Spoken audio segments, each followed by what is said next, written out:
Chapter 1494 The Empress Might. Wang Wei looked at Heavenly Daoist list. Although it was only a short period, these cultivators did their best to kill the Heaven Primarchs. Kong was the first in the list, followed by Jian Wushuang, Huafeng Huang, Wang Fushuan, and Lin Fan. He glanced at Kong and Lin Fan's names in the first and fifth spots, and a strange light flashed in his eyes. The sky suddenly changed as a vision covered heaven and earth. Then, golden merit descended from the sky. The first to be rewarded were not the people on the list, but the sages who previously helped Wang Wei. Once these people were rewarded, those who contributed to the lock's destruction received rewards, including the Skill Path Association and Sun Junyao. Finally, the people on the list received their rewards. However, everyone had a strange expression on their faces. The person who contributed the most to the world's liberation, Wang Wei, received no reward. Wang Wei remained calm in his soul form.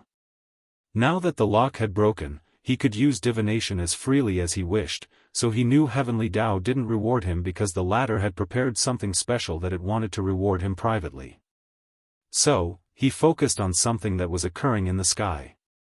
Heavenly Dao was reviving Sage Lin Qi, and his golden body of merit rapidly rose to the third level. The pure golden light from the sky faded, revealing the gentle elderly man with a heart of gold. "I'm glad that fellow Daoist is back," Wang Wei said. Although he was cruel, he admitted he would feel guilty if Sage Lin Qi could not return. Such a kind soul deserves all the blessings and prosperity of the world. "I'm also glad to return," Sage Lin Qi smiled. He once saw the future of mortals from Wang Wei's concept of mortal civilization. However, before he could experience the growth of this idea, he had to sacrifice himself. Now that he has returned, Sage Lin Qi plans to continue his work. "How about you, fellow Daoist? Your situation, no need to be concerned," Wang Wei reassured. "If you say, watch out." A shadow suddenly appeared behind Wang Wei to stab him. However, he calmly teleported behind the attacker and opened his mouth to swallow the person's body and soul. With this nourishment, he replenished all his previously consumed soul energy. They say birds die for food, and humans die for profit. These words have never been truer, Sage Lin Qi sighed. The poor man probably thought Wang Wei's weakness was an opportunity for profit, but lost his life in the process. Wang Wei shrugged. He did not blame that loose cultivator for taking the risk. After reaching the Paragon realm as a loose cultivator, further advancement will become 100 times more challenging, so it's understandable to take risks when presented with an opportunity. "It's about to start," Wang Wei suddenly muttered as he looked in the distance. As expected, a beautiful woman with a birthmark on her chin and a bamboo on her waist materialized in the sky.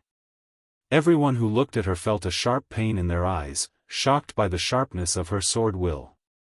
Yanhai glanced at everyone before taking a deep breath and spreading her voice through every corner of the world, heaven and earth above. The world is on the verge of freeing itself from a tyrant and an era of pain and suffering. I represent the will of all the overlords, the bearer of luck and destiny of the old era, to request the manifestation of the human destiny sword. 13 multicolored dragons materialized above Yanhai's head, representing each of the overlords, including the Origin Seal continent. Although Wuhong could not be contacted, her disciples and subordinates in Limbo represented the Origin Seal continent and gave their consent. The 13 dragons swam around each other in the sky before roaring. The world trembled slightly before a golden altar materialized in the sky, holding a golden sword with a dragon symbol on one side and the characters for humans on the other. The sword flew into Yanhai's hands, and her vision changed. She saw a world of runes, but these runes seemed to be infected by an aura. The heaven laws of the eternal ascension world, and that aura should be Supreme Unity's imprints, Yanhai thought. She did not hesitate to swing the sword, instantly eliminating those auras. However, the core imprint located in Heavenly Dao itself remained intact, except it was dimmer than before. "This is the best I can do, huh?" The sword has granted her immense power, and she could probably fight those two for an extended period. However, this was not enough to completely eliminate Supreme Unity's influence. Alright, the next step. Xianxia gazed toward the dark truth. The power barrier preventing anything from entering or leaving the world remained. She swung her sword a second time, tearing it apart. A woman dressed in red slowly walked out of the gray fog. She embodied the words beautiful, graceful, and noble, and as soon as she appeared, she instantly stole the spotlight from Xianxia. "It's your turn," Xianxia said as the sword flew from her hands into Wu Hong's. She caught it, and a message entered her mind. "So, that's how it is," she muttered. The word turned into a light that entered her forehead, leaving a small jewel that accentuated her beauty. Wu Hong then looked at Wang Wei and gave him a quick smile before disappearing. Her destination was obvious: primordial chaos, or to be precise, the battlefield between Maitreya and Supreme Unity. When she arrived, Maitreya had the advantage. Supreme Unity seemed distracted, trying to remove an unknown power from his palm, which cost him all the initiative. "I'll hold him off, but don't try to kill him. Seal him instead," Maitreya communicated through divine sense. "Why?" "Although the sword temporarily raised your power to our level, the essence of your being, or your existence, is still lower than ours, meaning you can't kill him. The only thing you would do is destroy his current body and soul, and give him the chance to revive somewhere else," Maitreya explained. "I understand," Wu Hong nodded before removing the seal in her sea of consciousness, accessing the 3,800 primary seals. She chose one of them, and a rune materialized in this soup of primordial chaos. She waved her hand, and the rune rushed toward Supreme Unity, who showed an expression of rage and hatred. "So, you can feel emotions," Maitreya sighed before blocking all his escape paths. Wu Hong's seal rune turned into a yellow barrier that slowly encircled him. "That power," Supreme Unity muttered as if he had understood something. He looked at Maitreya as he understood something. The first person Maitreya went to see was Wu Hong after her transformation. He previously thought it was because of their former friendship, but now, he understood she was trying to hide that power from his sight. "You noticed, huh?" Maitreya muttered. "Although it's incomplete, the essence has reached our level. Her talent is truly unparalleled. This is not over, you know that, right?" Supreme Unity asked. "But it is," Maitreya responded calmly and confidently. "Even if he escapes this seal, the others will have caught up by the time he does, and Supreme Unity won't be much of an issue anymore. Well, see." The barrier turned into a towering mountain. Maitreya waved her hand to put it away. "Thank you," she said to Wu Hong, but the latter seemed distracted by something. "Is there something wrong?" Wu Hong was about to answer when she received a communication from Wang Wei. "Hey, love of my life, are the people in Limbo watching what just happened?" "Who's the love of your life?" "And yes, they are watching," Wu Hong responded. "Can you still use your power?" "Yes, why?" "Quickly seal and remove their memories of what you just did, including my ancestors," Wang Wei said. Wu Hong frowned after hearing this. "It's not that I don't trust them, but it's better to be safe than sorry," he explained. "It's not that. I noticed a hidden gate in our world, and I can only use my power once, and I was planning on sealing it." "Hidden gate? Is this what Time Eater was working on?" "Forget the gate and wipe these people's memories," Wang Wei said without hesitation. "The catastrophe is inevitable, and your seal will only delay things. Your safety is a priority."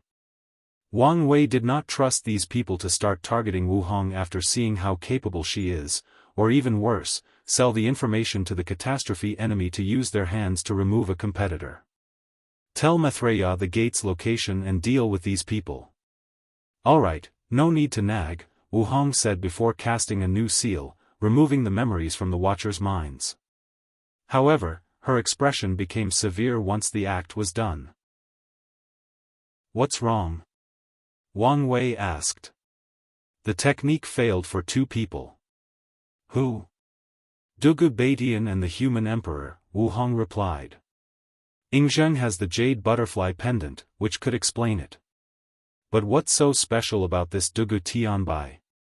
If you find any errors, ads pop up, ads redirect, broken links, non-standard content, etc., please let us know to report so we can fix it as soon as possible.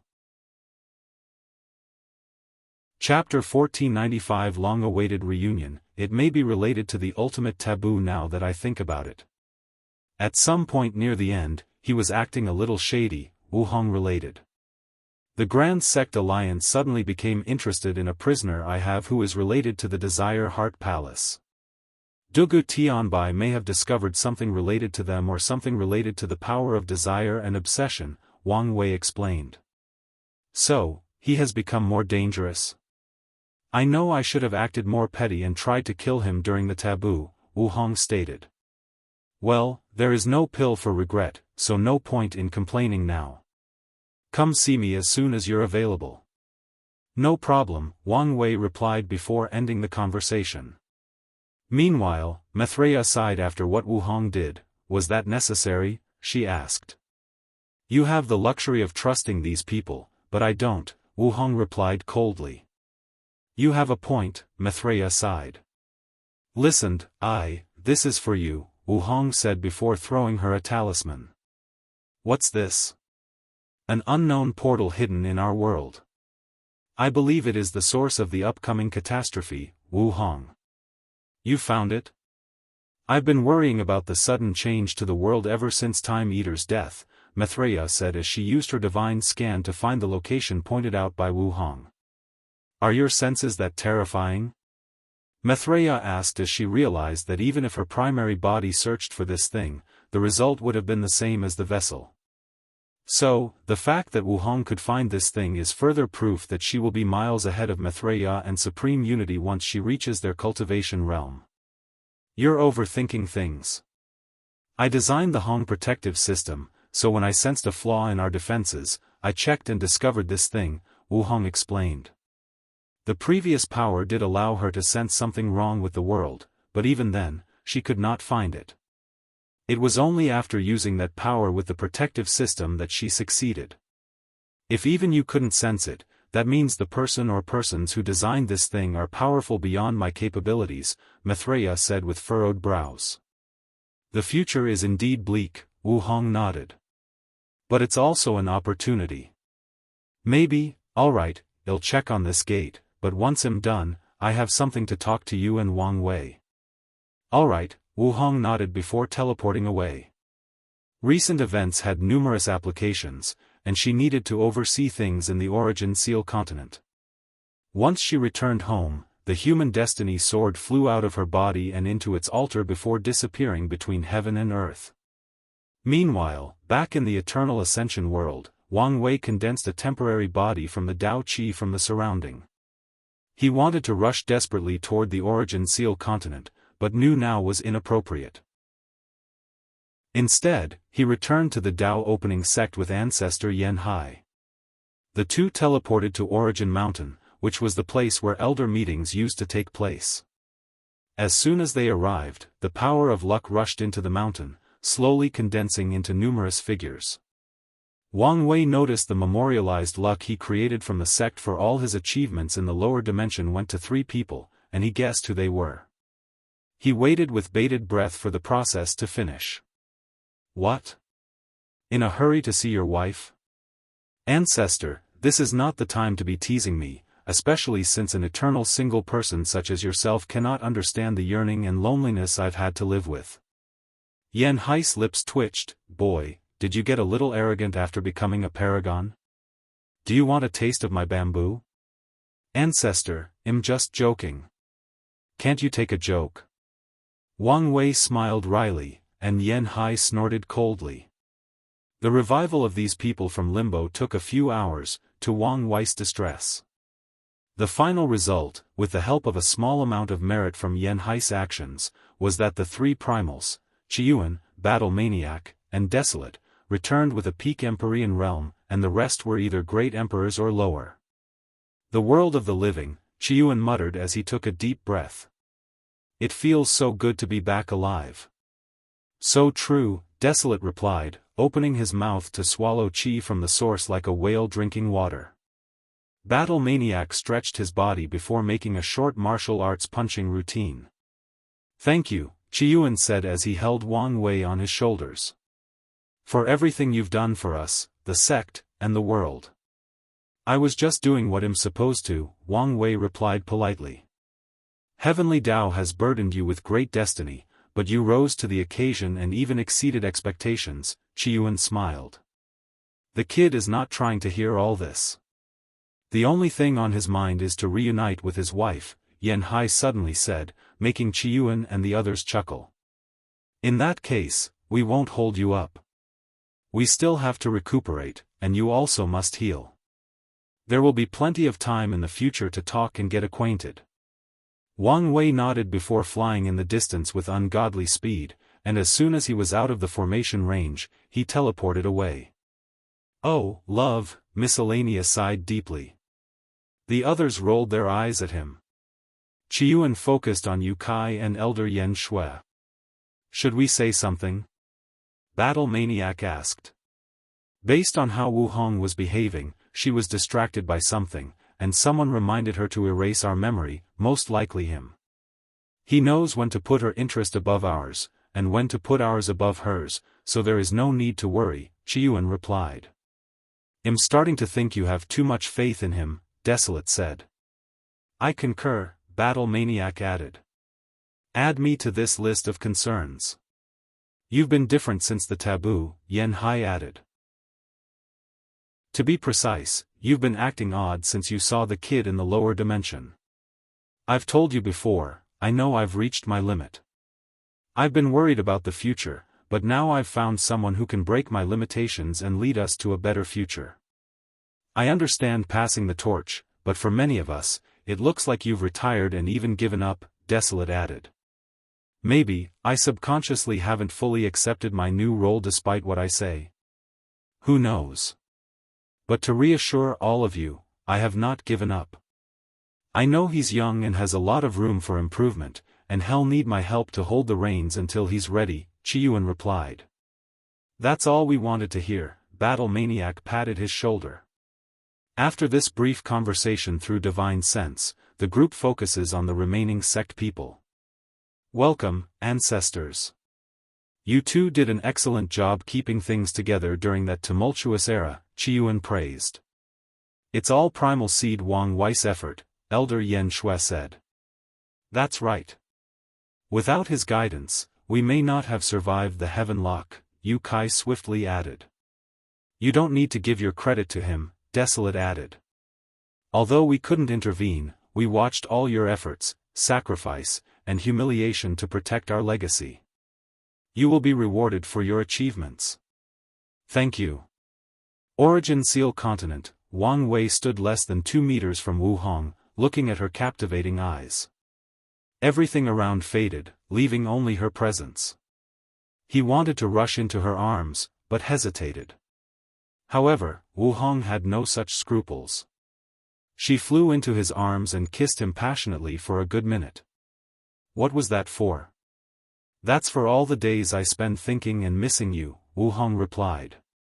And that's for letting me think you died. She pinched his waist and Wang Wei winced in pain. I really had no choice but to fake my death, Wang Wei sighed. Anyway, did you miss me? I did, Wu Hong nodded. After succeeding in her perfect foundation, and discovering she was sealed, Wu Hong distracted herself with other projects while occasionally thinking about him. However, when she felt their connection severed and realized he may have died, she felt a great pain in her chest that was almost unbearable. When he revived, she felt her gray world had regained its color. This experience made her realize she was in love with this man who embodies unpredictability, contradiction, and hypocrisy. It's just that her previous experience with a bad relationship and his weird relationship with the clone have prevented her from fully accepting him. How about you show me how much you truly miss me? Wang Wei asked, and Wu Hong happily reached for his lips. However, she suddenly stopped midway through and started smelling him. What's wrong? Your soul, why does it have the smell of another woman? She asked. What? There is a unique aura from when someone has intense lustful thoughts toward you, and it's in your soul. Based on the intensity, it's not from someone who admires you from afar, but someone you had close contact with. So, who is the other woman? You can detect such a thing? Wang Wei looked at her with an absurd look. He realized that if the cultivator world were monogamous, men would never get away with cheating. Are you trying to deflect the question? Wu Hong asked calmly. No, I'm just baffled why you have such an ability. Still haven't answered. It's from the heavenly serpent Empress, Wang Wei replied. Who? You may know her as the Serpent Boulder Empress, or Lu Chuntao. Oh, her, Wu Hong realized. So, what's your relationship? Transactional, Wang Wei replied. You reminded me I should return her artifact. Sun Junyao had already left before Yan Hai took action, but the broken transcendent artifact was still in Wang Wei's hands. It seems a lot has happened while I was away. How about we talk about it over tea? Wu Hong offered as she led them to the dining area. Wang Wei sighed. That bastard Si Meihui ruined the moment they were having. This woman is slowly becoming the bane of my existence, Wang Wei thought as he walked with her. For the next hour, he explained everything he had experienced since she entered the dark truth. If you find any errors, ads pop up, ads redirect, broken links, non-standard content, etc., please let us know to report so we can fix it as soon as possible. Chapter 1496 The Conversation, unedited chapter. Wang Wei lay his head on Wu Hong's lap and she gently played with his hair. He finished recounting everything he had experienced. See how much I have suffered. I understand, she nodded. Any relationship with heavenly Tao is almost like a curse. So? Wang Wei asked. So what? Why don't you rush over and teach that woman, Si Meihui, a lesson? Wang Wei asked. You should avenge your own grievance. Don't you know I'm a feminist, so I don't hit women? Wang Wei asked. Say that to Lu Meixiu, Mo Xingyun, Tong Ruobing, alright. And, wouldn't being a feminist mean you have no problem hitting women and men? Wu Hong countered. Now, we suddenly care about the definition of words, Wang Wei rolled his eyes. If the situation were reversed, you would expect me to beat the other guy. Of course. Wouldn't you want to show me how strong and masculine you are? Wang Wei replied, asking with an innocent voice and eyes, making Wang Wei's eyes twitch. Fine, you win. I don't know why I tried to argue with you in the first place. I thought I was the two-faced one in the relationship. Little brat, you're still a few epochs too young to argue with me, Wu Hong sneered. As soon as she uttered these words, she regretted them when she saw the glint in Wang Wei's eyes. She knew he was about to make a sexual innuendo or joke about their age difference. Wash your words, she immediately warned. You're no fun, Wang Wei scoffed. There is a saying back on Earth that marrying a daughter-in-law 3 years older than the groom will bring prosperity to the family. He was lucky to find a daughter-in-law billions of years older, but he couldn't take full advantage of this fact. How egregious. Now it's your turn, Wang Wei changed the subject. What did you experience inside the fog? Things started as you said. After sitting down, the materials appeared, including a few not included in your experience. Wang Wei nodded. Wu Hong was a former primal, so it's expected that the process of establishing a transcendent foundation would be different or more challenging. The process was more dangerous than expected. Grand Daoist consciousness descended, trying to force me to experience a tribulation for the process. So, it has started regulating these foundations? Wang Wei asked. It appeared so. It makes sense since it regulates everything. Continue. I finished the process and tested my new strength. But then, I realized I was sealed, Wu Hong continued. And before you ask, yes, I'm more powerful than before. I'll catch up and surpass you soon, Wang Wei said through gritted teeth. It's good to have dreams, Wu Hong lightly tapped his face. Now that I had more time, I started working on the 12 and 13 foundation. However, as soon as I closed my eyes, I realized I could remember some events of the taboo. Oh. In the last trial, I met a woman standing in this white space that seemed to be the origin of everything. She first showed me the alternate timeline you mentioned. Really? Wang Wei was immediately intrigued. The alternative timeline he saw focused mostly on him, and the Wu Hong he saw was already grown and established. So, he did not know much about her. According to that timeline, I should have ascended during the Devil Race's War of Conquest. That's even earlier than the First Origin War, Wang Wei commented. That's right. The destiny to kill the primogenitor devil was mine after he had made my life a living hell, Wu Hong explained. The woman then revealed she was a version of me, and she cared deeply about losing one of her disciples, so she rewrote the timeline to erase the latter's existence. Erased? Why not just change it? I had the same question, and she said the disciple was the karmic manifestation of her pain and suffering. She saw countless timelines, and in all of them, the latter dies, and she suffers devastating emotional pain. So, she took the opportunity to erase her. That sounds harsh, Wang Wei commented. He suddenly remembered the only time he saw lower dimension Wu Hong cry. But, what opportunity was she talking about? I asked, but she only answered with a smile. Wu Hong shook her head. Of course she did, Wang Wei sighed.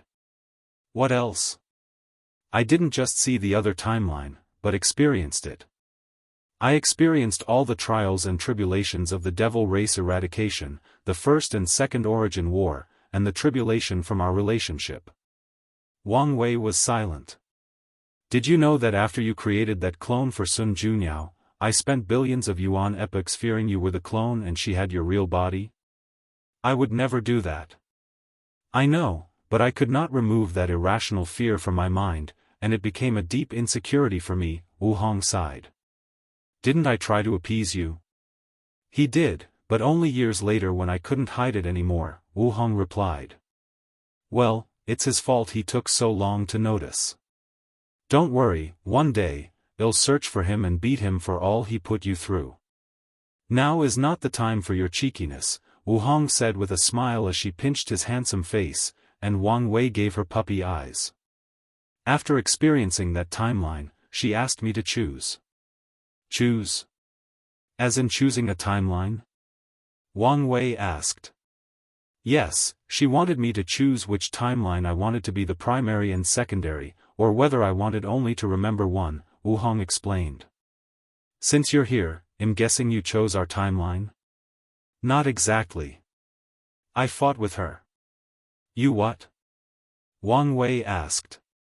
Not physically, but verbally, she explained. Why? Wang Wei asked with lips twitching. Our timeline is obviously better, but it's only because she meddled in it and changed things. I am not too comfortable with her changing things and messing with my life. But she's you. She mentioned that, Wu Hong nodded. Meaning you would make the same choice if you had her power. She also argued that, Wu Hong continued. So, you agreed with her? While she was correct, I still don't like the fact that she meddled. You realized how absurd that conversation was from her point of view, Wang Wei commented. She was communicating with an alternate version of her past self that was technically still her, but that self disagreed with decisions she made, to be precise, decisions that self will eventually make. Well, maybe not make the same decision since the alternate self now has different experiences and preferences. I'm getting a headache just thinking about it, Wang Wei said. We figured as much and had a laugh, Wu Hong chuckled. Wang Wei imagined the beautiful sight of two of these beauties laughing and chatting and had a smile on the corner of his mouth. He only woke up when someone pinched his side. So, what did you end up choosing? He asked. I asked her whether that choice was important, and she told me that at her level, it was only a minor thing. However, she also explained that the slightest change or improvement is extremely precious at her level. A world in which the little things matter because everyone is too powerful and can do everything? I guess it makes sense, Wang Wei nodded. I chose this timeline, but I wanted to remember the other timeline as well. So, she removed their influence on my memory, Wu Hong sighed. The meeting with her future self was the first time she had met someone so powerful. She now understood why Wang Wei accepted events related to his future self. The power difference is too vast, and the only thing you can do is accept and hope. I'm glad you had such a wonderful experience. My future self is a jerk and never speaks to me directly, Wang Wei complained.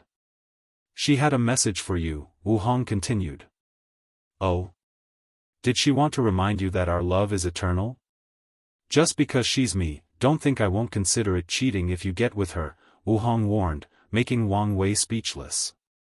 Wu Hong chuckled at his facial expression before becoming serious. She said to be careful of the time nexuses. Time nexus, Wang Wei muttered. These words sound familiar. He suddenly sat straight on her lap with an ugly expression. Did you think of something? The other you, she warned me of the same thing, but I forgot. How could you forget something so important? Unless someone placed a spiritual hint on me to ignore such an important warning, Wang Wei said with an ugly expression. Who? Who else can it be? Grand Dao, that bastard, Wang Wei said with gritted teeth. Wu Hong warned him around the time of the heaven will battle, just before she dissipated. Afterward, Wang Wei had direct connection to Grand Dao when proving the Dao, which should be the time he was under that spiritual hint. If you find any errors, ads pop up, ads redirect, broken links, non-standard content, etc. Please let us know to report so we can fix it as soon as possible. Chapter 1497 Wrath's Choice. Wang Wei exhaled to calm down. His relationship with that bastard Grand Dao was never good to begin with, so it's understandable why the latter would act against his interests. The question he wanted to know was why. What's a time nexus? Wang Wei asked. I don't know. I know some people use it interchangeably with fate nexus, Wu Hong replied. Fate nexuses were inevitable events of a cultivator's life imposed on them by the river of fate. Some historians also refer to important events of history as time nexus, and they will be careful when using the river of time to travel to those eras to observe, but I don't think she meant that, Wu Hong explained. Could it be something that is going to happen to me? But she could have called them fate nexuses. Maybe they have nothing to do with fate, but things that happen due to your actions. There is also the fact that these events are technically in the past from her point of view, hence why she used time nexuses, Wu Hong commented. You have a point, but I don't like all the uncertainty for something so crucial, Wang Wei groaned. Didn't the other me tell you the details? Oh, well, I remember she was being all careful when she told you. You remember? Wang Wei immediately asked. You removed the seal? Well, I realized you accepted the fact I wasn't her and treated me as such, so I removed the seal, Wu Hong replied, and Wang Wei looked at her smiling like an idiot. Focus. Then, stop being beautiful and cute, Wang Wei countered, making Wu Hong roll her eyes. Maitreya said she wanted to speak to both of us. You can ask her if she knows the meaning of time nexus, Wu Hong uttered. That's a good idea, Wang Wei nodded before exhaling deeply. He looked in the distance. It's time for me to return. Indeed. You're in terrible shape, and I have responsibilities to attend to.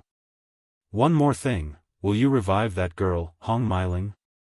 I don't know.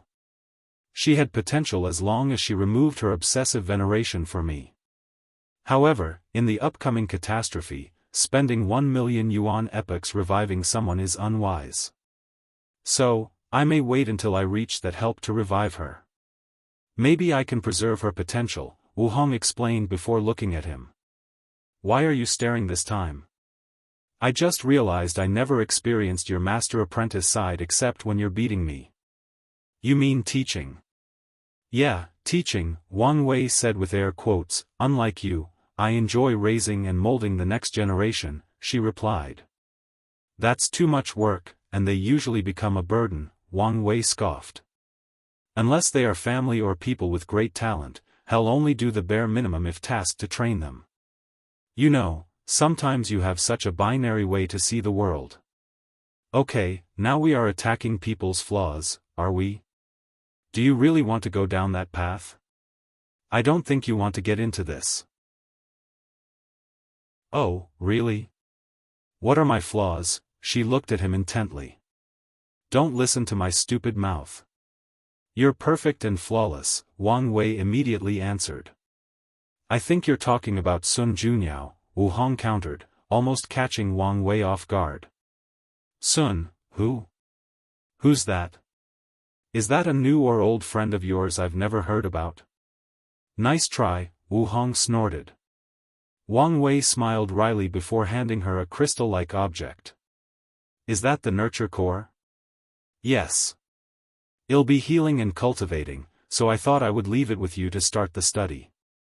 That's a good idea, Wu Hong nodded as she played with the crystal in her palm.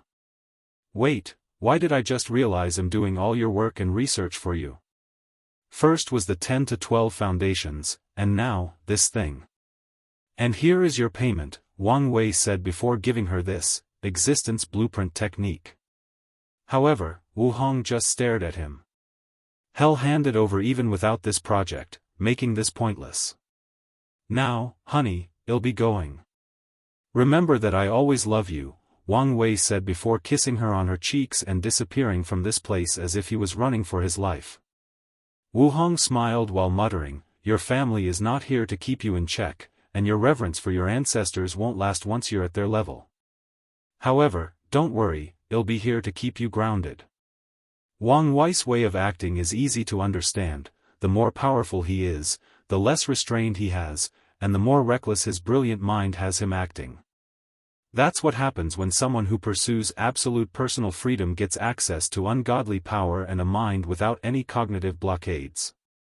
She disappeared from the room into a hidden dimension of the continent.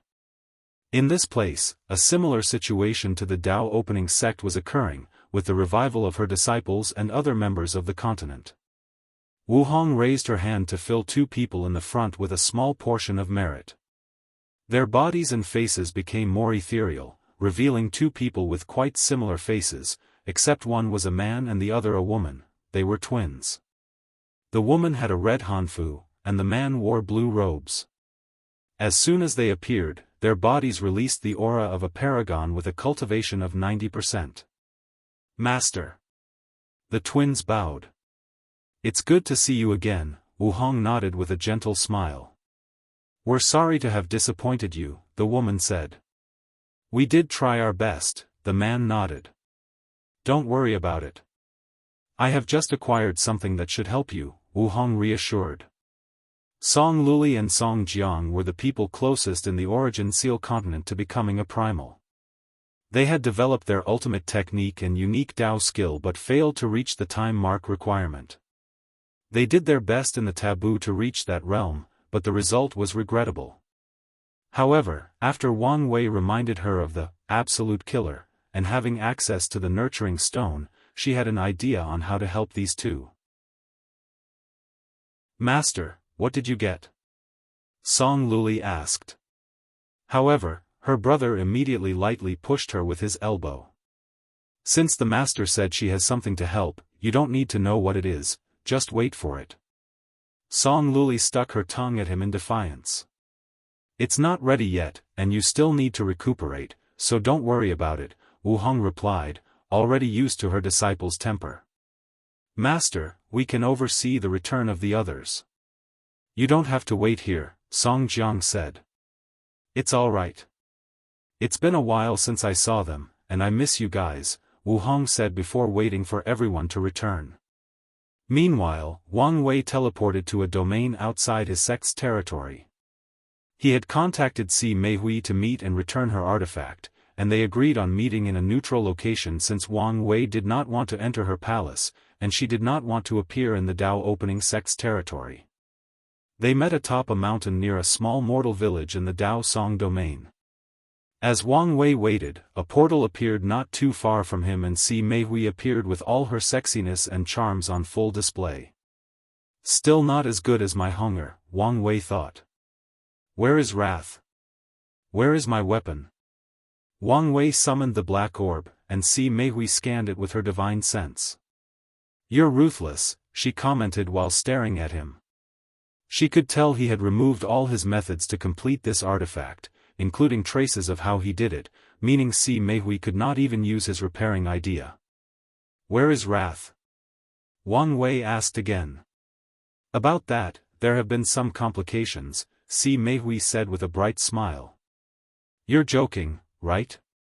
Wang Wei said, his eyes becoming dangerous. Don't think because you're stronger than me that I can't get rid of you. Oh, I know, love, Si Meihui replied.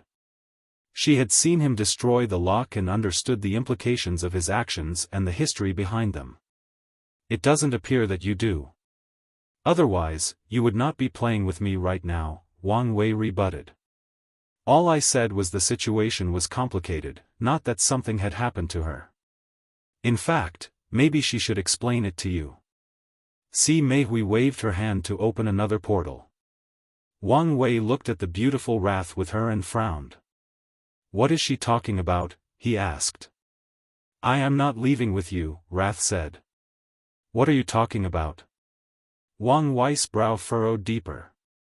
Wrath looked at Si Meihui, and after her encouragement, she continued, while you were gallivanting around saving the world, I've formed a deep emotional bond with Empress Si Meihui. So, I've decided to spend the rest of my life with her. If you find any errors, ads pop up, ads redirect, broken links, non-standard content, etc., please let us know to report so we can fix it as soon as possible. Chapter 1498 Yen Heis Wisdom, What in the hell is going on? Wang Wei asked incredulously. You heard what I said, Wrath said, her eyes firmer than a divine cultivator's firmament. Wang Wei stared at her before blatantly using his divine sense to scan her body. You. Wrath said with aggrieved eyes, but Wang Wei ignored her. He wanted to know whether she was under control or any kind of influence, so he was brazen and invasive as he checked her. Is this really necessary? Si Meihui said with a smile. This does not concern you, so stay out of this, Wang Wei warned. She's my new consort, so it does concern me, Si Meihui countered, but she did not stop him.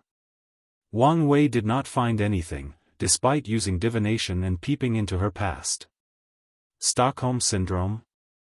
No, it's more like she wanted a new person to protect her, and Si Meihui took advantage of her vulnerability, Wang Wei analyzed. Do you understand the consequences of staying with her? The world is about to experience a catastrophe unlike anything anyone has ever seen. Her strength as a primal might make you think she can protect you, but her foundation is weak. She can barely protect herself.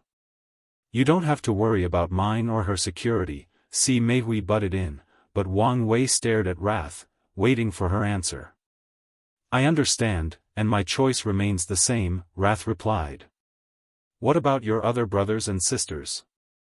Gluttony has chosen to build a home for the future ascenders, and the others have chosen to reincarnate for a second chance at the eternal path. Once everybody is settled, Gluttony will also follow the others. We all have our own paths, and this is mine, Wrath replied. Wang Wei peered into her soul through her eyes. He realized this was her choice, which she was committed to following, no matter the consequences. Well, since you chose this path of your own free will, I won't say anything anymore.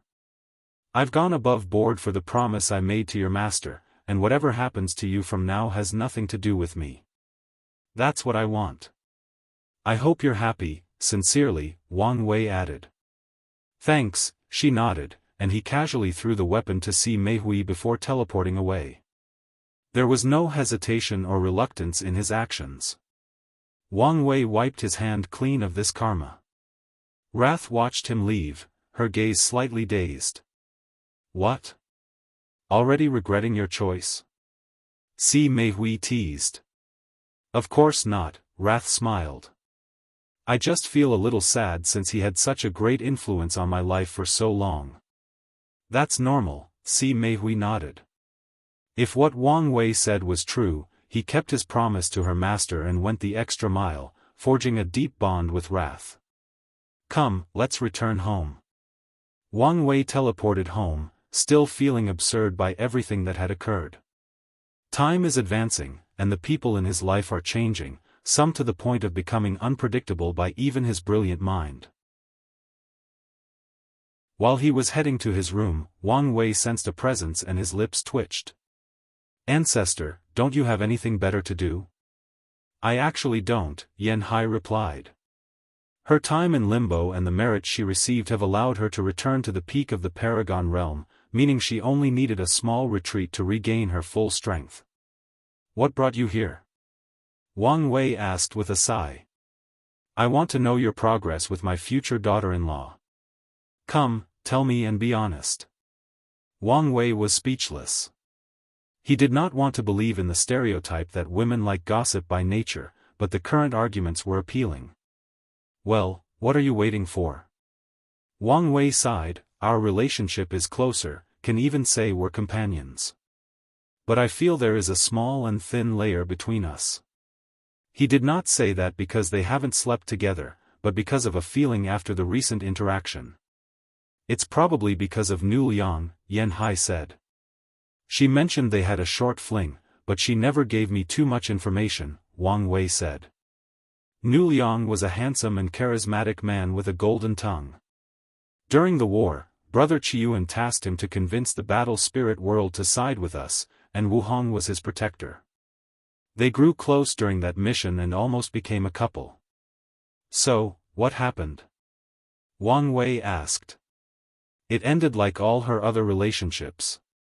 He grew envious of her strength and potential, so he tried to bring her down instead of rising to her level, Xianxia sneered. She had no interest in relationships, but she despised these types of people. I guess I should thank him, Wang Wei smiled.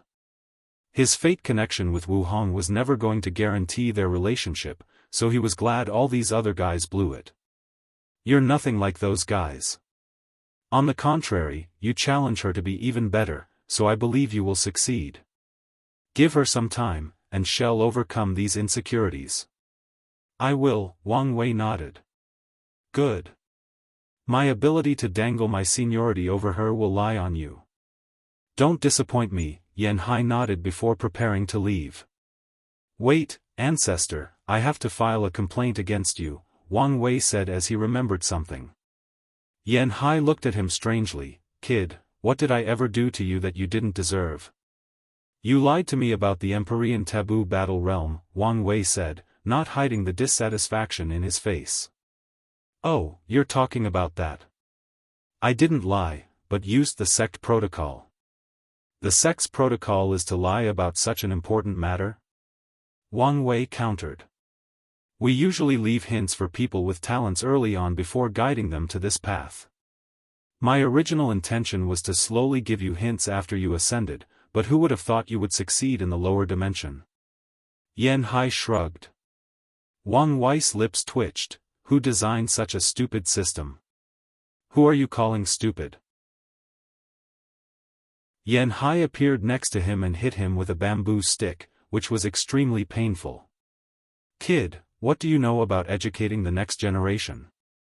Do you know that the Immortal cultivation system is designed to limit creativity and ingenuity? When Brother Qiuan and Brother Li were young, they discussed countless ways to improve the origin system.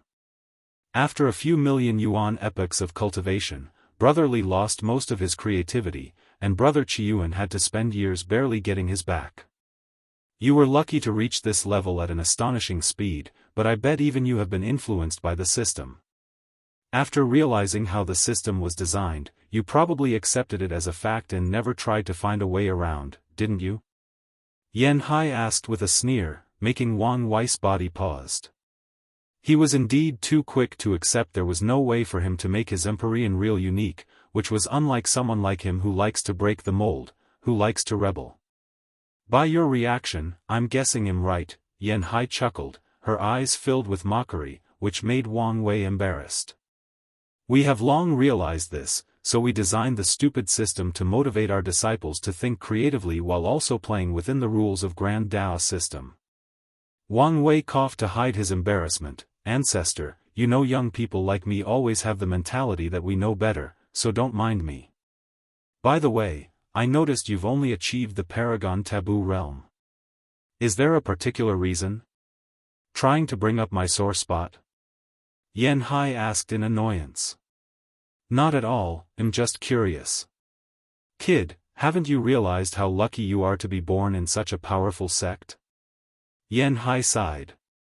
The first time I heard about the taboo realm was when I was at the Great Emperor realm, and it was a hint from the heaven-opening paragon. However, our relationship was not so good back then, so we did not trust him. The first time I met someone in the taboo realm was during the paragon heaven will battle, and that bastard almost killed me and Qiuan. We would have died if not for our paragon artifact and working together. After the battle, Qiuan deduced that this person had entered the taboo realm and wanted me to delay absorbing the heaven will to enter the taboo realm while he protected me, but news was released that I still had my heaven will. Brother Qiuan tried his best, but he was just a new boundless paragon, so many people attacked us. I had to use it.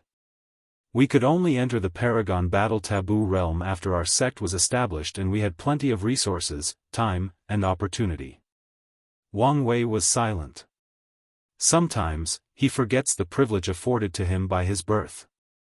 He forgets all the sacrifices the ancestors made so that someone like him will have the benefits and advantages they did not.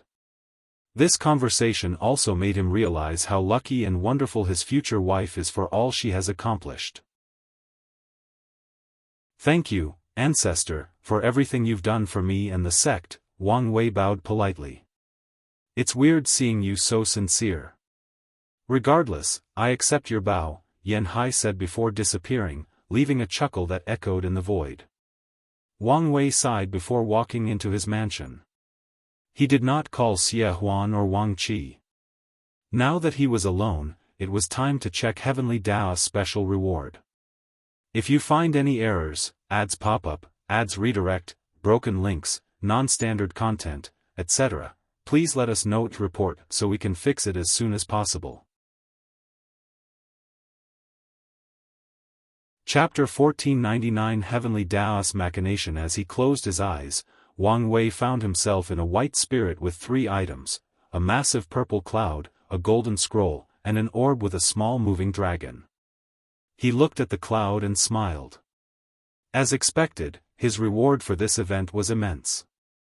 There is enough for me to reach the peak of the Paragon realm in 500,000 yuan epoch, and cultivate a peak soul in an additional 100,000 yuan epoch, Wang Wei thought.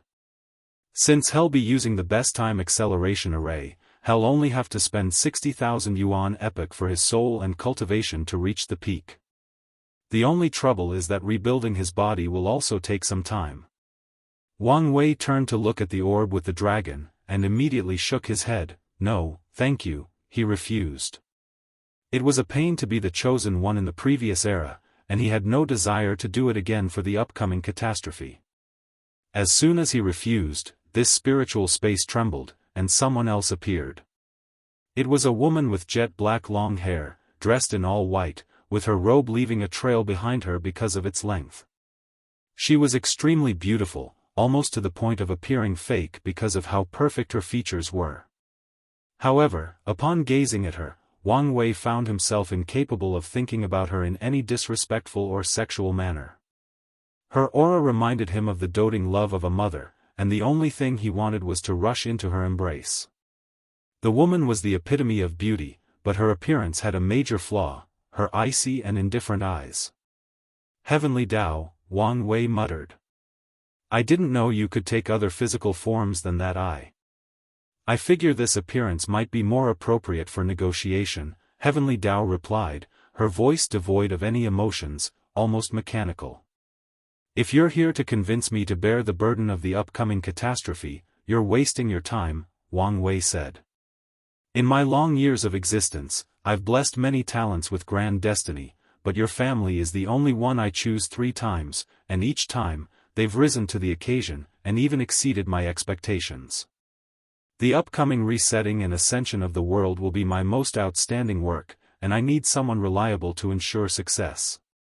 Name your price, and I will consider it as long as it's not too much. Wang Wei was slightly surprised, not expecting such forthcoming from Heavenly Dao. However, he will not change his decision because of such temptation. The catastrophe will involve too much, and if he's too involved, he'll easily reveal the fact that he's the one responsible for the all-heaven fate calamity. The catastrophe involves whether he can reach the level of half-step transcendent. Although he believes the catastrophe will help him, he can still walk away, and that will only delay the time needed to reach that realm. However, the all-heaven fate calamity involved his path of true transcendence, so he knew which was more important. What if I make you the Heavenly Emperor? Heavenly Dao asked. You will legally be in charge of all the laws of heaven and earth, and blessed with immense power or authority. That is tempting, Wang Wei muttered, but he knew the pitfall of such a title. As a true Heavenly Emperor, he will have the legal right to rule and establish a court, but these overlords and other lineages would never accept his reign without absolute power. They would do everything to undermine him, and the amount of time Wang Wei will have to spend playing politics to slowly build the strength of his court is a nightmare just thinking about it. I don't want to like the Jade Emperor in all these prehistoric novels, with no one respecting the heavenly court. Plus, unlike him, I can't be running to Heavenly Dao for help like he runs to Hongjun, Wang Wei thought. My answer is still the same, Wang Wei replied. Anyway, don't you already have someone perfect for the job? Kong has been working hard and planning for this position since the trial. Since he wants the job, give it to him. Kong is talented and filled with immense potential. However, I need someone with experience, someone who has been tested for the upcoming catastrophe. Do you think Wang Chishan will accept this great task? Based on his former behavior, he looks like someone who is retiring, so I doubt he'll accept, Wang Wei said truthfully. True, Heavenly Dao sighed with her icy face. It was apparent she was in distress, but her expression remained monotone. That leaves Wang Gua. While cunning, he pales compared to you regarding strategic abilities or an overall grasp of the situation. What other prospects are there? Wu Hong has not been fond of me ever since what happened with the protective system. Dugu Tianbai is too ambitious for his own good, and Yingzheng is too close-minded and has too many secrets for my liking. Are you sure you don't want this great opportunity? Wang Wei smiled in response. Why was Heavenly Dao mentioning these names before him? Probably to stroke his ego while also eliciting sympathy so he can change his mind. Sadly, this kind of tactic is useless for him. Once he made up his mind about something so crucial, the chances of changing his mind were slim to none. It seems you have made up your mind. How disappointing. Heavenly Dao did not wait for him to say another word before disappearing. The spirit realm collapsed and Wang Wei found himself in his room, surrounded by his merit cloud and the scroll. I thought she would act in anger and take away the special reward, Wang Wei thought as he slowly opened the scroll. The title immediately caught his attention, Merit Exchange List. Wang Wei furrowed his brow as a few thoughts flashed in his mind. But he controlled himself and continued reading, Mortal Realm, Great Emperor Realm, Empyrean Realm, Paragon Realm, and... Wang Wei immediately chose the mortal realm with his divine sense and the scroll changed, revealing an extensive list of rare resources with a price attached based on merit. He checked on the others, and it was the same. By grand Daoist balls, this world's Heavenly Dao really knows how to plan a grand event, Wang Wei smiled.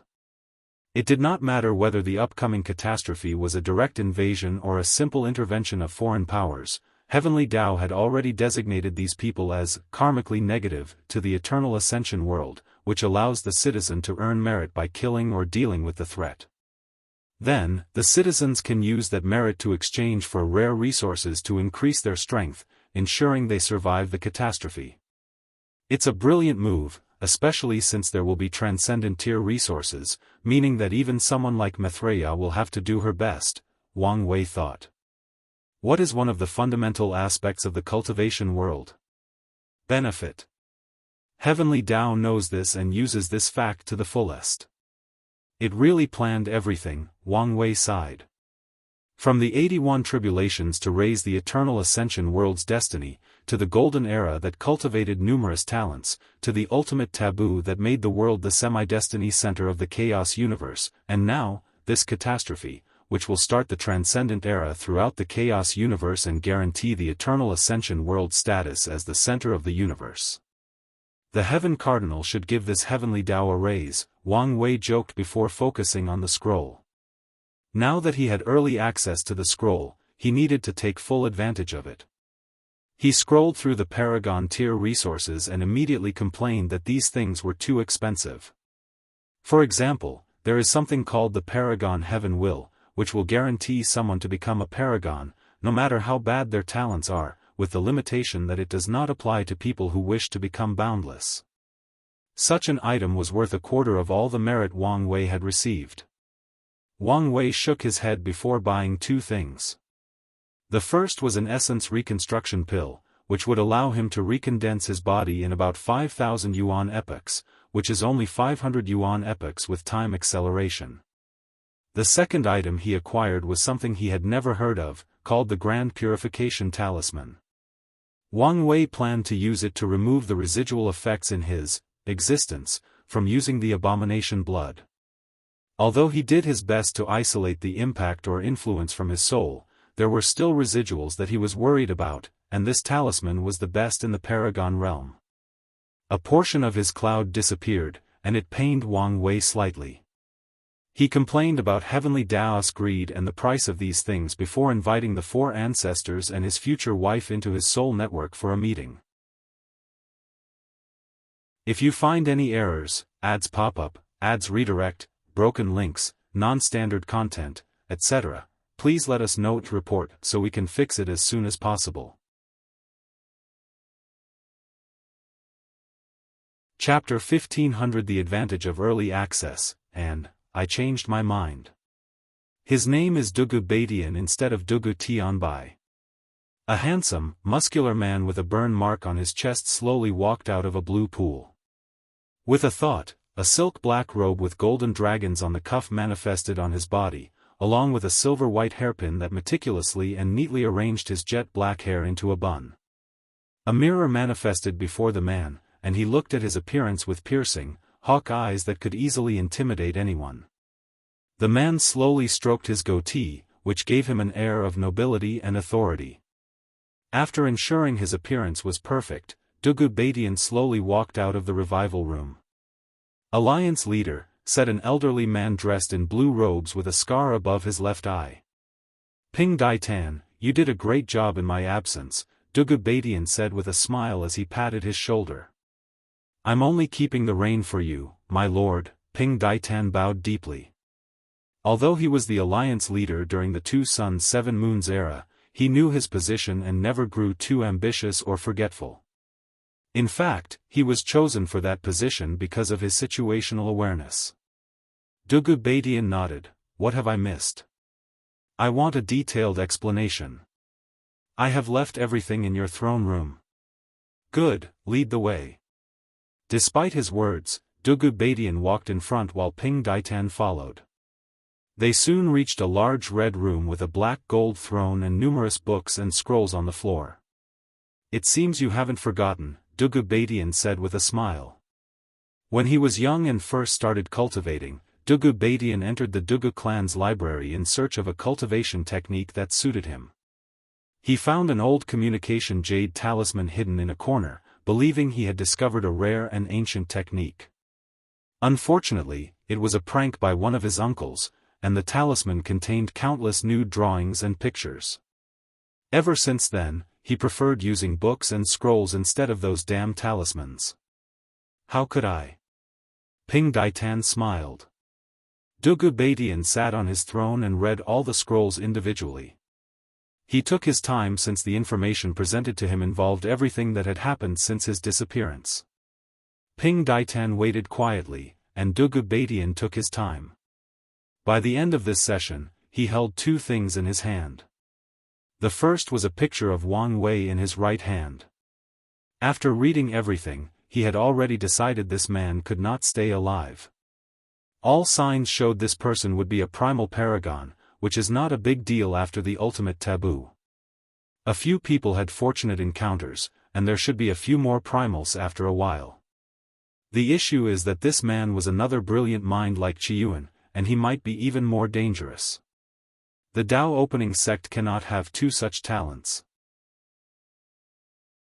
There is also his connection to Wu Hong, Dugu Badian thought. He still hasn't completely given up on acquiring her.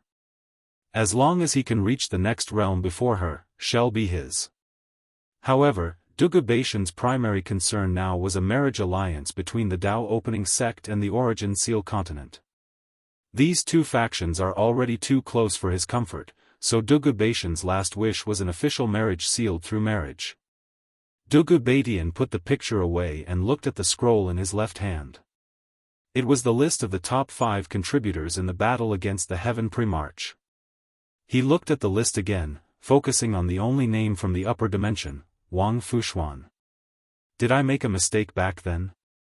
Dugu Badian thought. One of the turning points in his life was the First Origin War. A few million years after becoming the first primal paragon in the Golden Era, news of Yan Hai's ascension to the same realm as him soon spread. Then, before he could react, the Dao opening sect started an unprecedented war to switch the primary destiny of the world from the upper dimension to the lower dimension.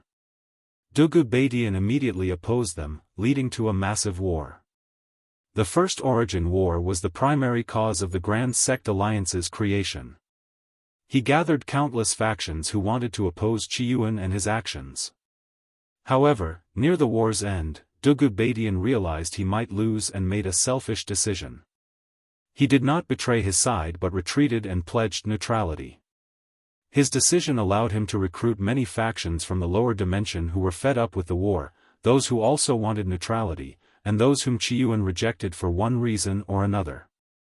That single decision allowed him to preserve most of his strength and build the largest faction in the world.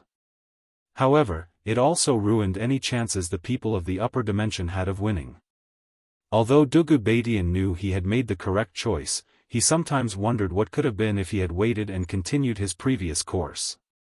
There is no point in regretting now, he thought to himself before putting the scroll away. What is the situation with acquiring Black Heart? Wang Wei said he's willing to exchange him, but the price is to be negotiated. More importantly, the ambassador was too eager and might have revealed some information.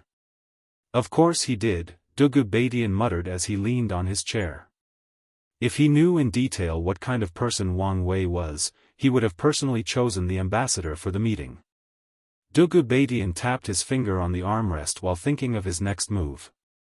A low-level member of the Heart Desire Palace is the perfect approach to study the item he discovered in the ultimate taboo, but he also did not want to reveal too much information. Right now, he should be recuperating from his injuries, and once that's done, he'll be using all the merit he received for his achievements. We won't see him publicly for a while, so let's wait before sending someone else. As you wish, Ping Daitan nodded. One more thing, we must cultivate more talent for the Alliance. Send words that we will enter war mode. Ping Daitan narrowed his eyes. War mode meant more free distribution of resources and increased training for all Alliance members. Sir, I don't mean to question your decision, but the other Vice Alliance members. Now that the ancestors had returned, the Vice Alliance position would be returned to the other 4 primals. Don't worry about it. They'll agree with me, Dugu Badian said confidently. In that case, I'll bring your order. Dao opening sect, Wang Wei's soul network, kid, don't you understand we are busy people? Yan Hai was the first to complain. He wouldn't call us here if it weren't important, Wu Hong said. So, already defending your man? So what if I am? All those years of friendship mean nothing in front of your man, huh? I knew you were a snake, Yan Hai sneered. How about we let Wang Wei talk? Qiyuan said after the others pretended to admire Wang Wei's technique in order not to intervene. Wu Hong and Yan Hai looked at each other, sneered at each other, before suddenly laughing. You know, she's right. You better not waste our time, Wu Hong said, making Wang Wei speechless.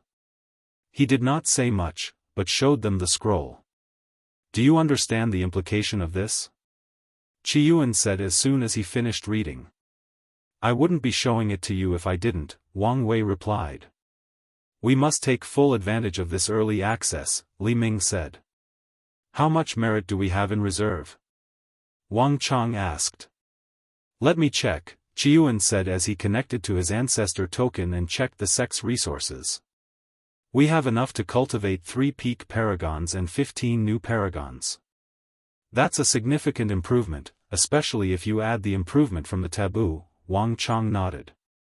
We need to enter war mode to prepare for the catastrophe, and that should also raise our strength, Yan Hai added.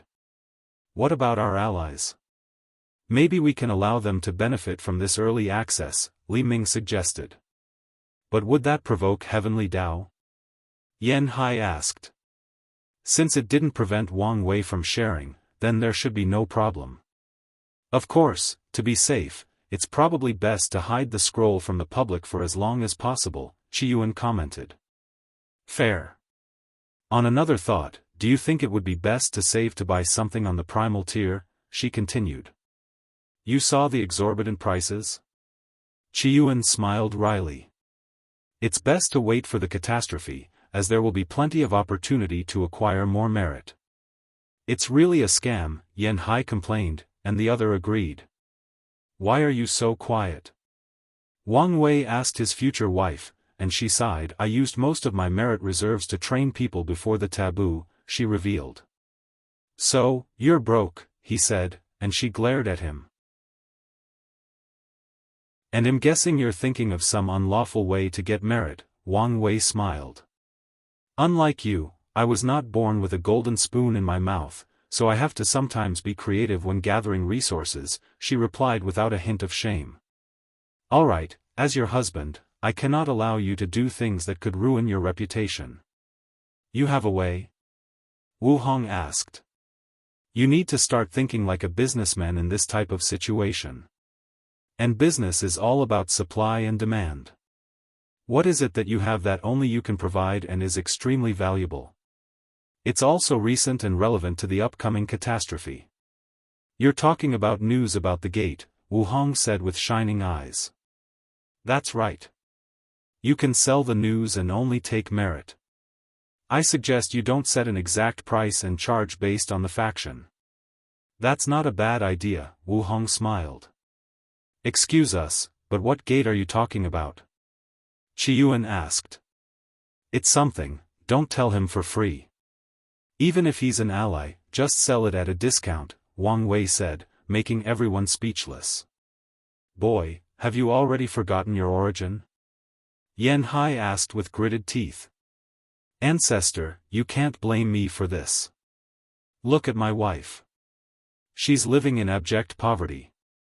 She hasn't changed her hair, bought new perfume, rouge, or a new hanfu in countless yuan epochs. As her husband, it's my job to advocate for her business and ensure she has the prettiest clothes and best makeup. Everyone looked at him, unable to process the words coming out of his mouth. Then, Wang Chong started laughing maniacally. I never thought you were such an interesting person. Eternity can be so dull, but I doubt that will be the case with your presence. I agree, Qiyuan smiled. Don't encourage him, Yan Hai said, and Li Ming just gently nodded. Wu Hong rolled her eyes before telling them about the gate. Wang Wei complained under his breath that she would make a terrible businessman without the mentality of profit above everything. If you find any errors, ads pop up, ads redirect, broken links, non-standard content, etc., please let us know to report so we can fix it as soon as possible. Chapter 1501 The Sacred Chief's Tribal's Sacred Mountain. A dozen demons surrounded a few enchained people with their mouths sealed. Sacred blue flames floated around this gathering, with one golden flame standing above an elevated podium and two people sitting on chairs.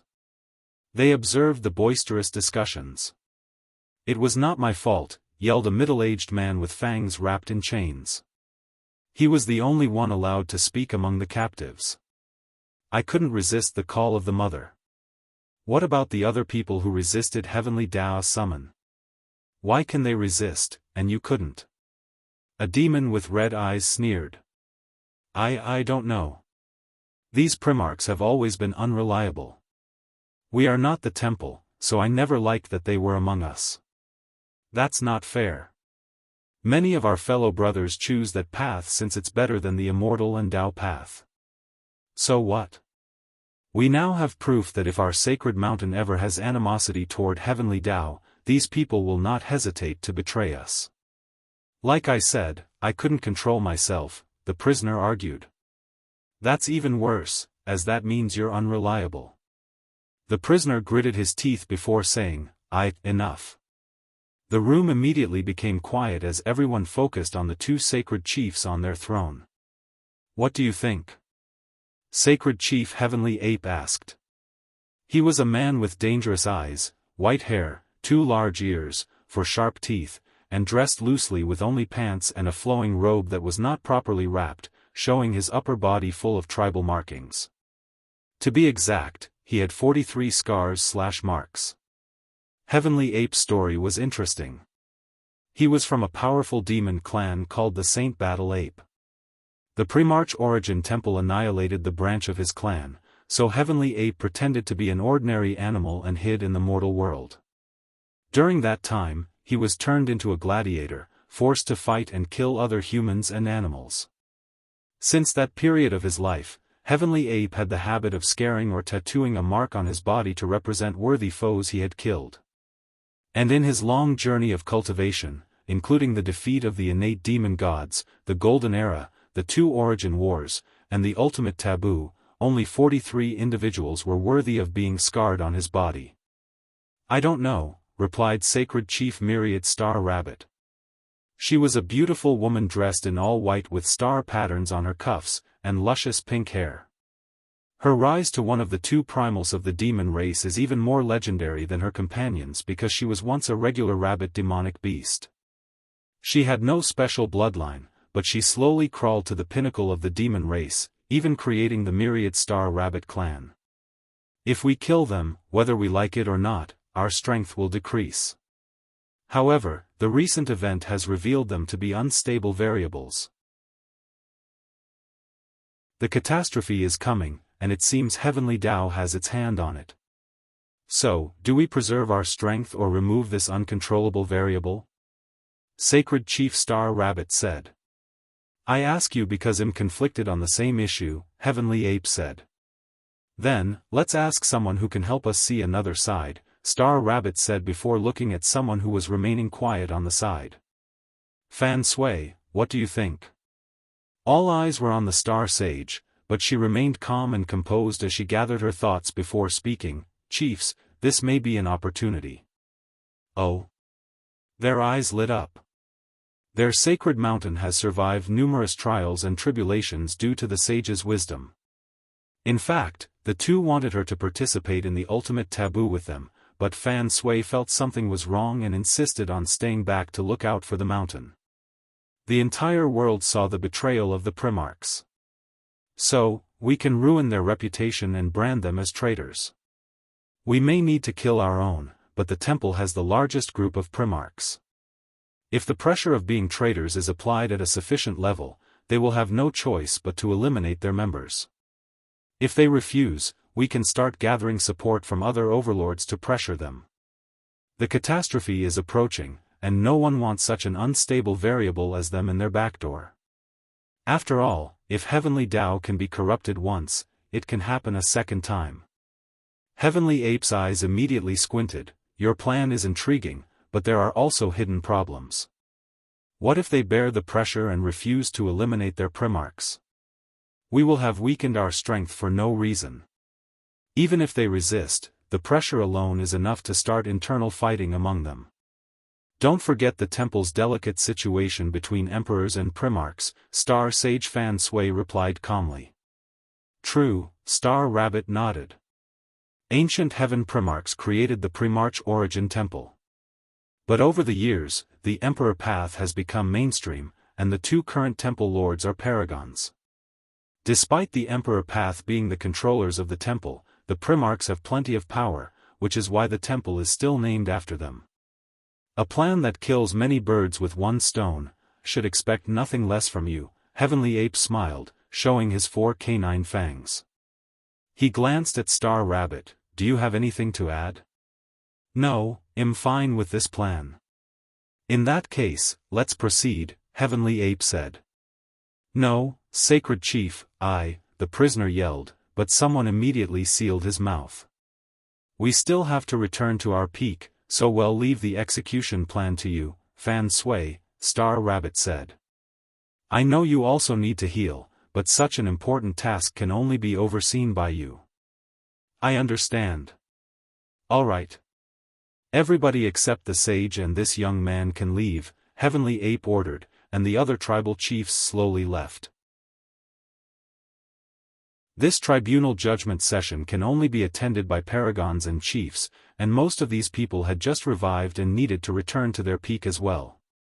So, this is the talent you spoke of, Heavenly Ape said as he glanced at Ao Shen. He is so young, too young. How lucky this generation was to have access to the mortalhood trial. Ao Shen bowed to them. It appears he wants to walk the path of chaos through bloodline, Heavenly Ape analyzed. In that case, it may be best if he studies under you. Years ago, I failed that path, but maybe he can succeed, Star Rabbit smiled. As a young rabbit, she knew only an excellent bloodline would help her rise to the top. So, she developed a method of absorbing bloodlines after an epiphany while looking at the stars. However, at some point, she became greedy and wanted them all, almost killing her in the process. After so many years, her ambitions have long changed, but through Ao Shen, she hopes to make up for past regrets. Where are the others? Heavenly Ape asked. Fan Sui sighed after hearing this question. Yi Dafu has been stricken with grief, and for some reason, he believes there is a way to revive his wife with her full potential through samsara. Are you saying he wanted to attack the 6 paths of samsara? Doesn't he know the Yama kings don't play around? I tried telling him, but he refuses to listen. I had to lock him up, Fan Sui said. Our monkey race is innately brash and combative, but we can still be reasoned with, Heavenly Ape frowned. Did you tell him he can revive her after he becomes a peak paragon? I have, but he seemed to have developed an obsession with attacking the 6 paths of samsara, Fan Sui sighed. I'll try to get to him once I'm at my peak, Heavenly Ape said. What about the last one? You said her potential wasn't on par with the others, but she was still valuable, Star Rabbit asked. Her name is Jianghu Hua, and she's in retreat, Fan Sui explained. She realized she was not ready and chose to delay her immeasurable tribulations. She secluded herself to prepare as soon as the lock was broken. That's a wise move, Star Rabbit praised. Everyone knows how terrifying the immeasurable tribulation is, especially since it does not care about a person's talent. On the contrary, the more talented a cultivator is, the more careful they must be. Give her as much support as she needs, Star Rabbit said. I will. Fan Sui and Ao Shen soon left, leaving the 2 sacred chiefs alone. Are you ready? Heavenly Ape asked. Of course, Star Rabbit smiled. The upcoming catastrophe was the perfect opportunity to accomplish their dream of eradicating the Primarch Origin Temple. Whether it's for personal reasons, to end this eternal battle that has been going on for too long, or for the destiny of the innate demon gods, this fight must end, and the demon race must be victorious.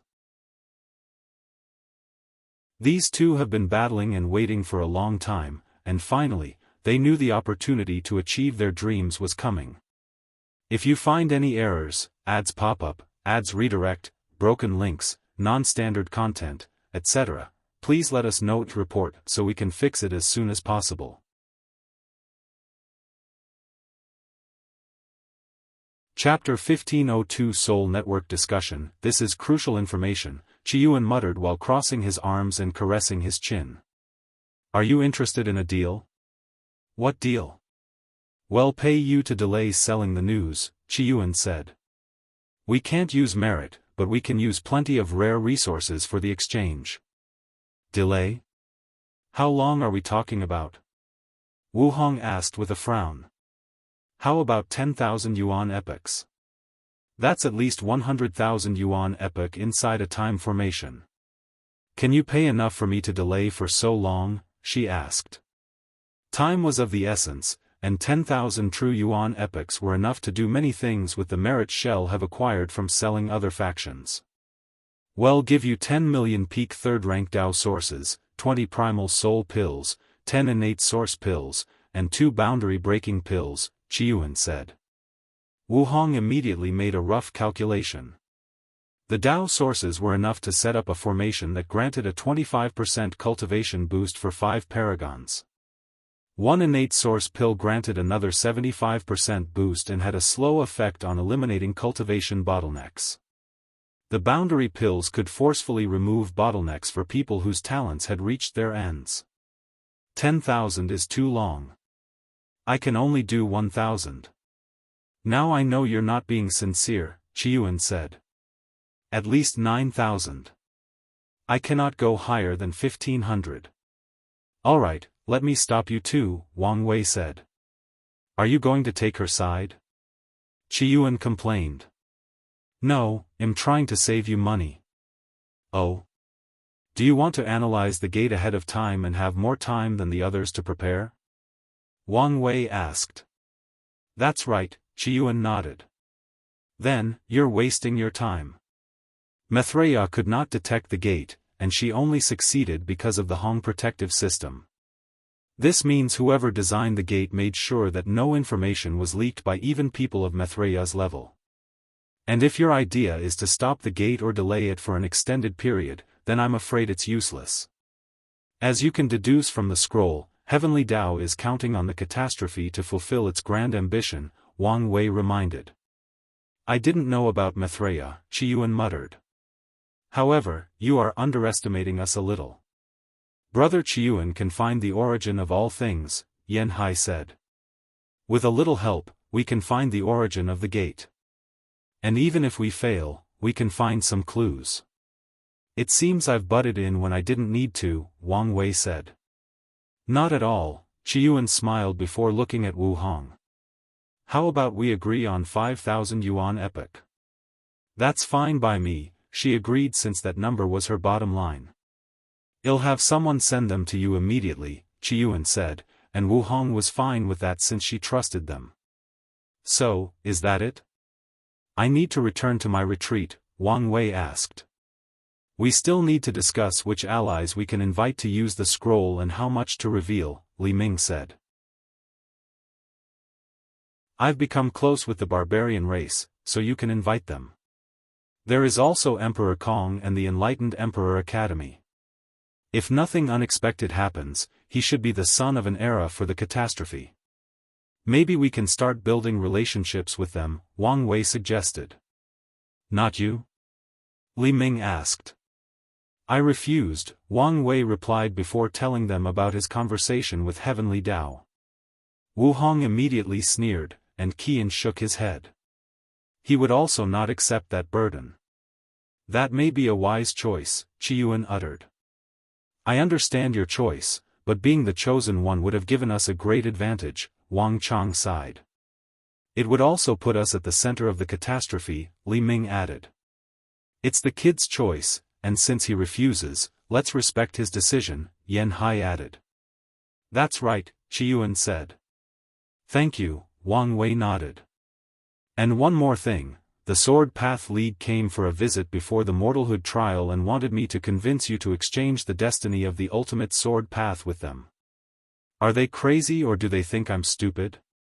Yan Hai immediately sneered. Wait, you never do anything without benefit. What did they promise you? They said they could help me find my parents, Wang Wei said truthfully, immediately making the atmosphere slightly depressing. Yan Hai took a light breath. What do they want to exchange with? They said they will reveal the secret of why they could use the word, path, in their name, like the Skill Path Association. According to them, if you can comprehend this secret, your chances of entering the next realm will increase by a minimum of 5% and a maximum of 20%. I call bullshit, Wang Chang immediately said. Maybe not. We've never discovered why they could use the word, path, without any consequences, Li Ming added. There is also the fact that Sword Dao has dominated all other weapon Dao. It's always been weird to me, Qiyuan said. It's nothing weird. We are the best, so we dominate, Yan Hai said. Wang Chang was about to say something, but Li Ming stopped him since he knew these two tend to argue over everything. Anyway, I've passed the message, so it's up to you now to decide, Wang Wei said. Why don't you help me decide? Yan Hai said, looking straight at him. Tell me your opinion on which I should use. Wang Wei sighed. If you consider it on the surface level, their offer is worth the exchange. However, the ultimate sword path should be resurging across all source worlds with a well-developed sword Dao. You have the strength to defeat all the destined ones in these worlds and spread the ultimate sword path. However, in my opinion, the best approach is to have both. There is something in the scroll that can help negate contracts and oaths. You take it, use the League's opportunity, and break your words by taking the destiny back. Of course, if you choose this path, we must prepare for an all-out war with them. Cruel, but I like it, Yan Hai grinned. Brother Qiyuan, what do you think?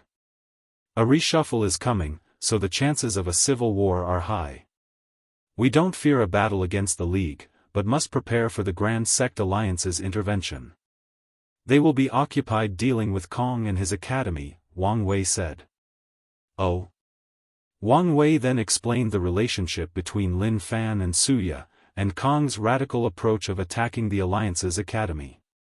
Is he stupid? Even with destiny on his side, does he think he can compete against the Alliance?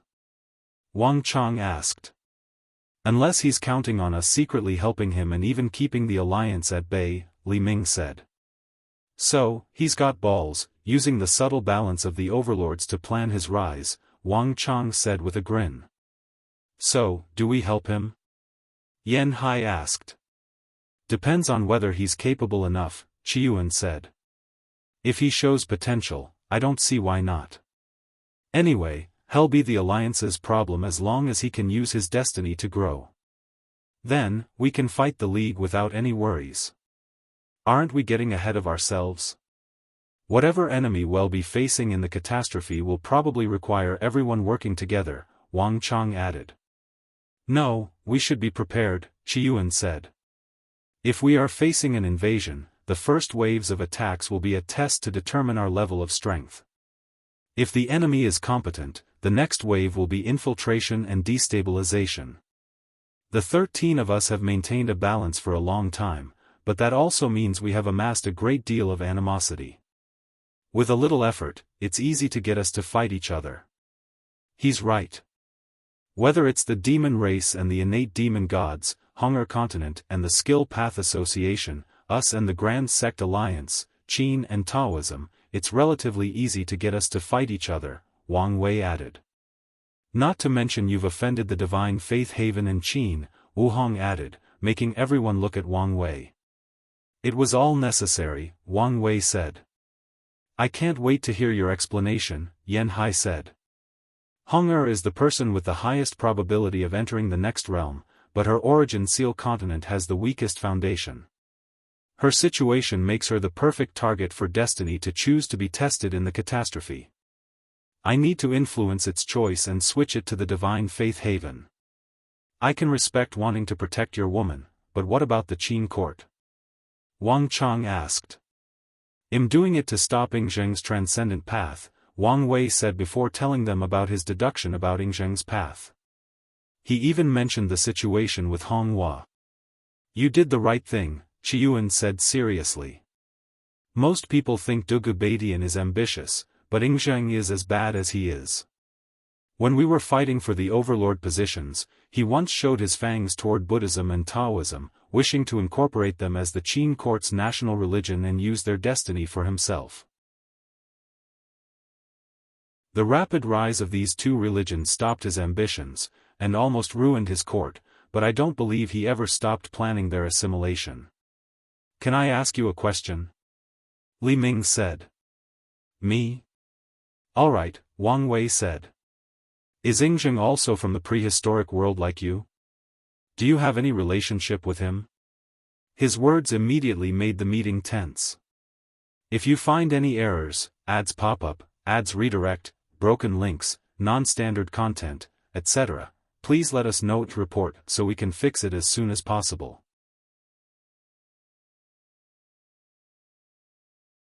Chapter 1503 The Guardian, how did you come up with the assumption we are related?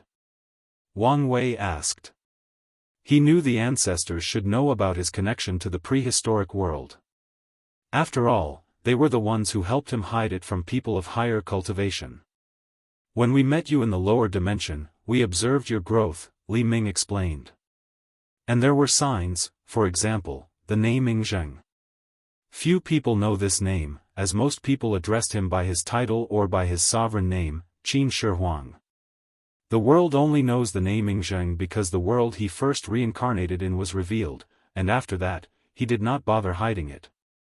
However, it was kept hidden even after the information reached the lower dimension. However, you knew his name before you had access to the sect's hidden library. And there is the way you were always on guard against him. No, it can even be said you had hidden animosity toward him, but the two of you have never met before. I see, Wang Wei nodded. His behavior toward Yingzheng has always been odd, and it seems to have revealed a lot of information. If something you're not comfortable sharing, it's all right, Qiyuan said. It's fine, Wang Wei waved his hand. I don't know him personally. He's more of a historical figure who existed more than 2,000 years before my first life. 2,000 years is a short. Wait, you were a mortal in your first life? Li Ming asked. That's right. Why are you surprised? We always assumed your first life was a powerful cultivator, and the reason for your excellence was because you were basically rebuilding, Qiyuan added, and the others nodded in agreement. Weren't you the myriad devourer? How come you're saying you were a mortal? Something is not adding up, Wang Chang suddenly asked. I was caught in an accident, probably a world collision.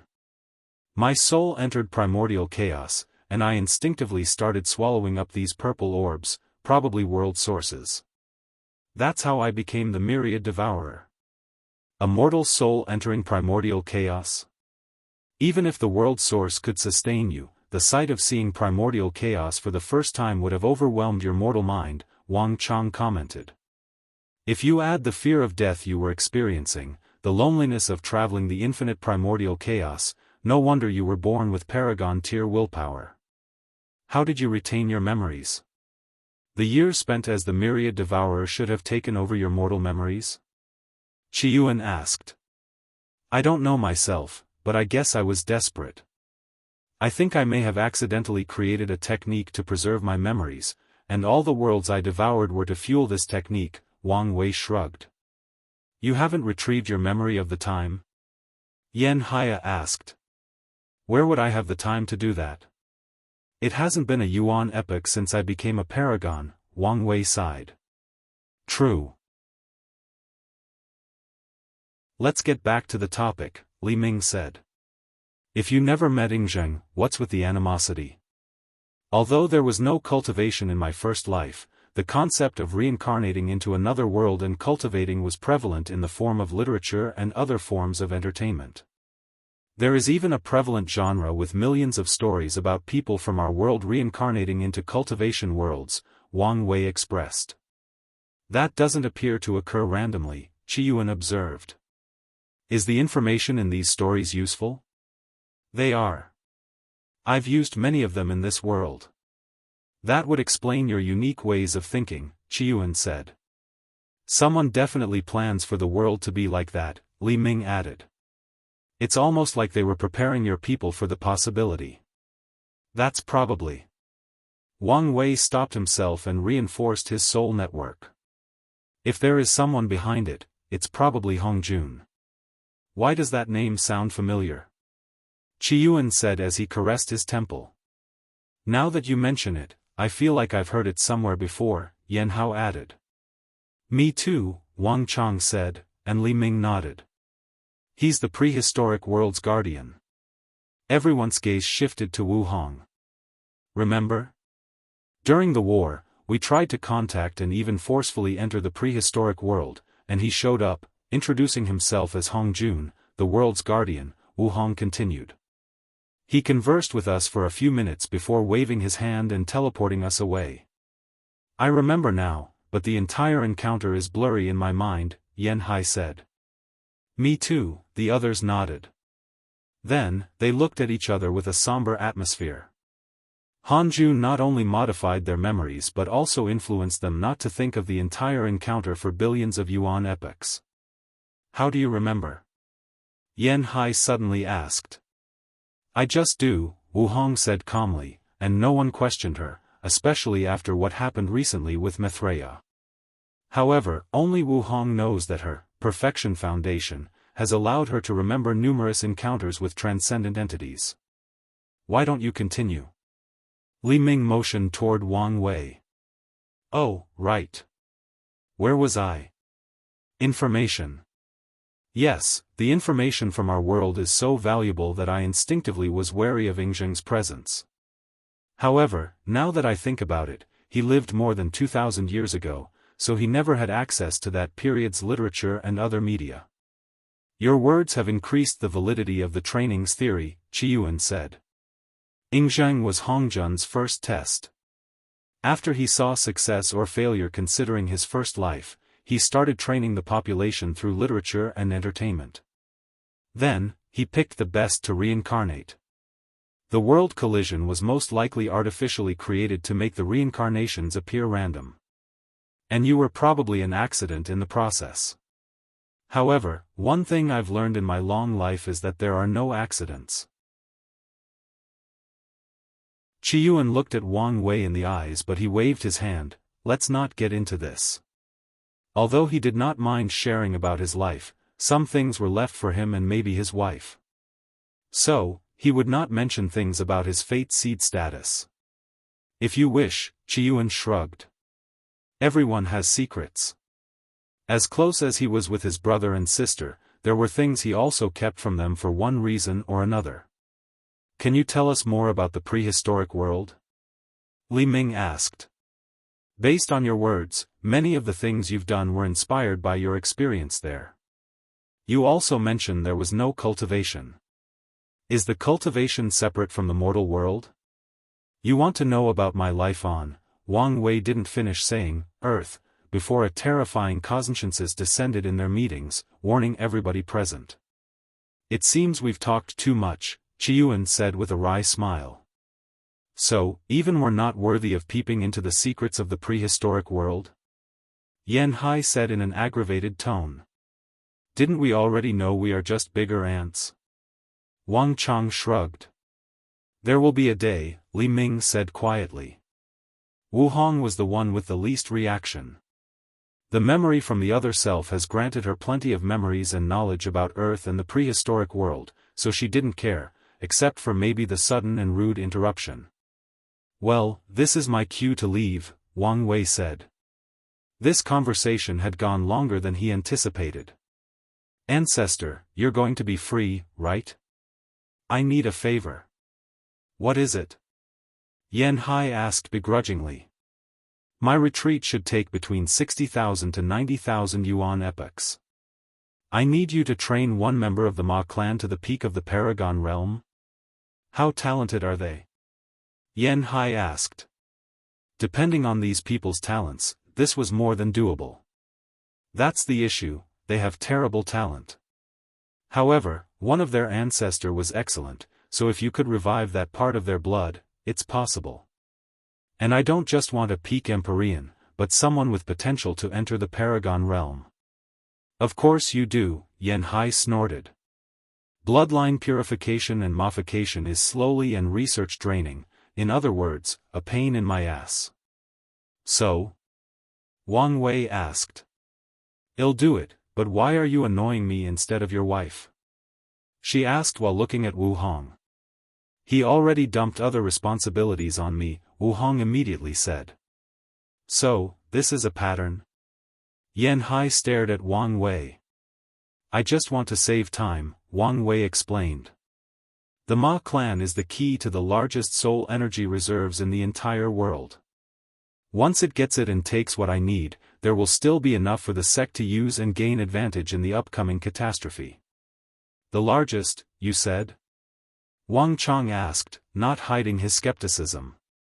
Imagine secretly collecting soul power from mortals and cultivators since before the tribulation era. The others immediately took a deep breath after hearing his words. This world is so old, and mortals have always been as numerous as grass. To be able to gather from such a large pool of people for such an extended period, no wonder he boldly claimed it was the largest. If you find any errors, ads pop up, ads redirect, broken links, non-standard content, etc., please let us know to report so we can fix it as soon as possible.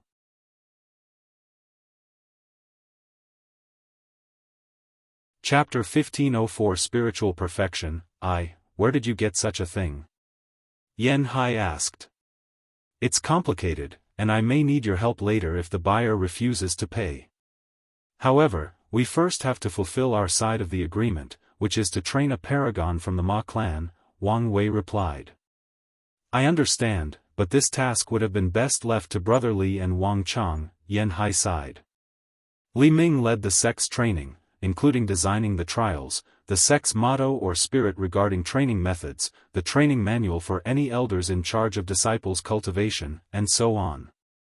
Meanwhile, Wang Chong was the one knowledgeable about the body and bloodline. We can leave a projection to help you, Li Ming said. You can take this opportunity to start spreading the human fiend god bloodline, Wang Chong added. Now I'm doing everybody's work? Xianxia yelled, and Qiyuan just patted her on the shoulder. Is there anything else?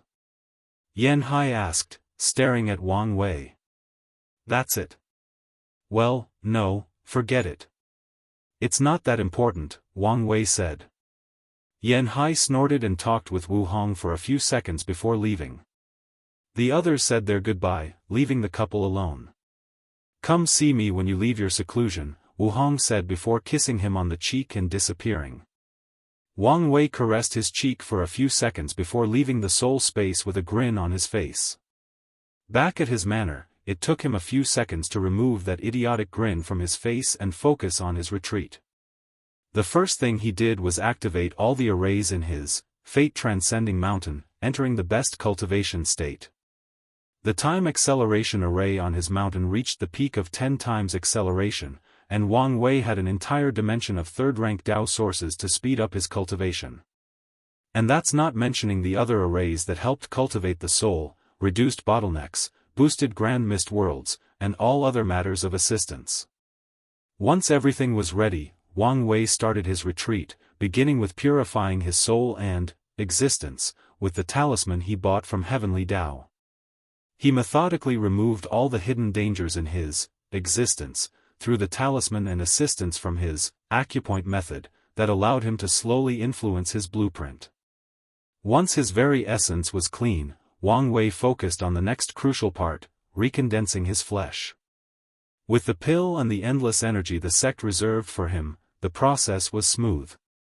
He recreated his body exactly like it was before consuming the purple blood.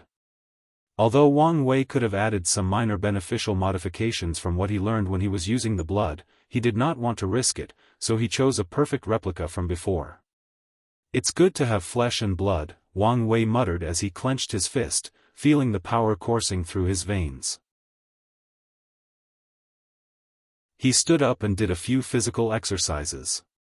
His cultivation room had the necessary arrays to ensure he could use his strength without annihilating the room or the entire mountain. Wang Wei was satisfied after more than an hour of exercise, and he proceeded to his next task, cultivating his soul. After he was promoted to the Paragon realm, he removed the seal in his mind and accessed all his soul power during his time as the Myriad Devourer. His soul was on par with Paragon 8 Heaven, or 98%. Wang Wei had the resources ready for his soul to reach 99% as soon as possible. Unlike regular cultivators, he did not have to worry about his talent. His time as the Myriad Devoured ensured his talent for the soul was in the higher percentile, if not the extreme. This also means that bottlenecks only slowed him down instead of stopping him. After reaching 99%, Wang Wei took a pill that instantly increased his soul by 1%. He waited until now to take the pill since everyone can only take one in their lifetime.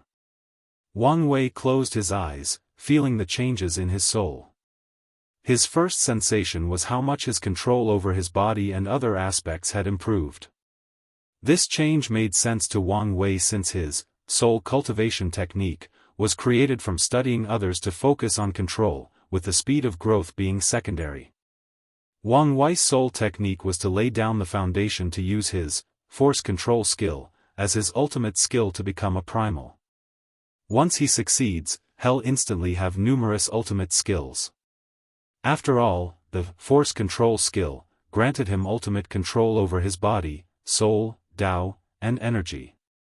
If this skill reaches the level of a primal ultimate skill, he can use his flesh, soul, Tao, and Qi to make ultimate attacks. The second sensation he felt was the imbalance. His cultivation and body were still in the fifth heaven, which was drastically different from his soul, which had reached its peak. Typically, such an imbalance would require him to take time to adapt, but his next focus was raising his realm, so it did not matter. Wang Wei took the time to adapt to his soul before continuing his retreat. His focus was not immediately on raising his realm but elevating his golden body of merit. Heavenly Tao had long reinstated his second-level golden body after the lock, reversing the sacrifice he had made. Now, Wang Wei was elevating it to the third rank. Wang Wei watched as the physical manifestation of the golden body released intense lights as its aura drastically increased. Then, it reached a peak and stopped. It's indeed the peak of third rank and instead of fourth rank, Wang Wei thought. Although he knew this was the most likely result, he was still disappointed. He absorbed the golden body and felt the changes.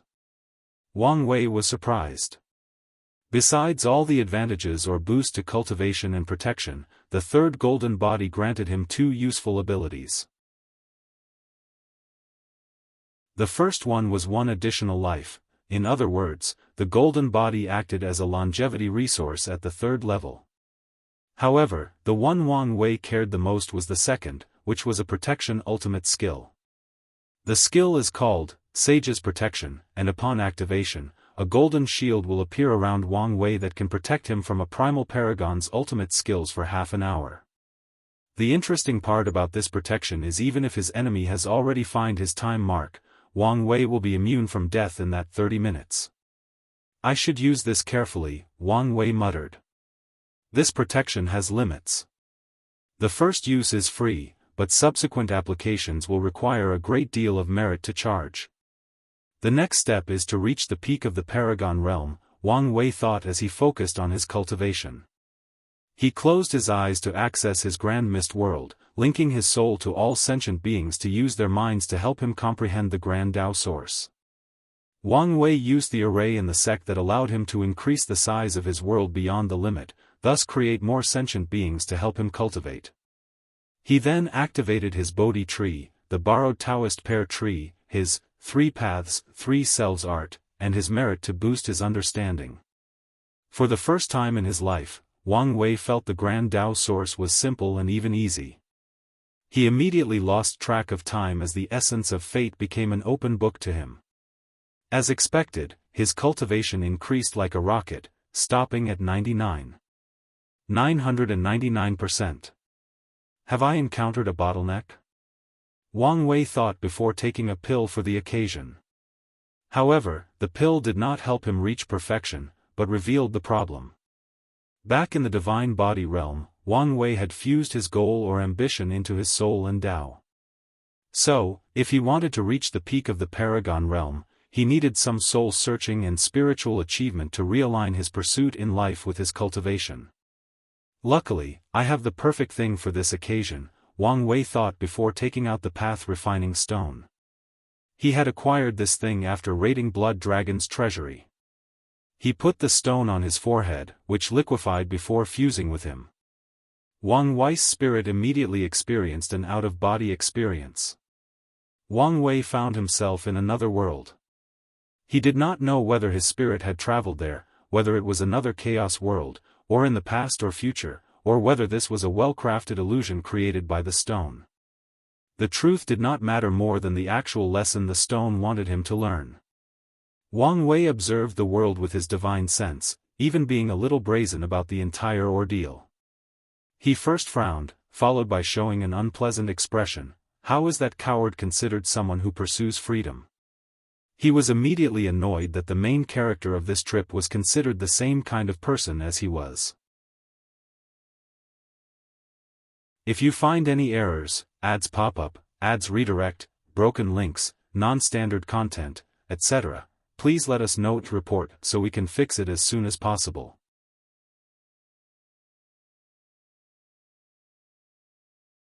Chapter 1505 Spiritual Practice 2. The world Wang Wei found himself was highly bureaucratic and hierarchical.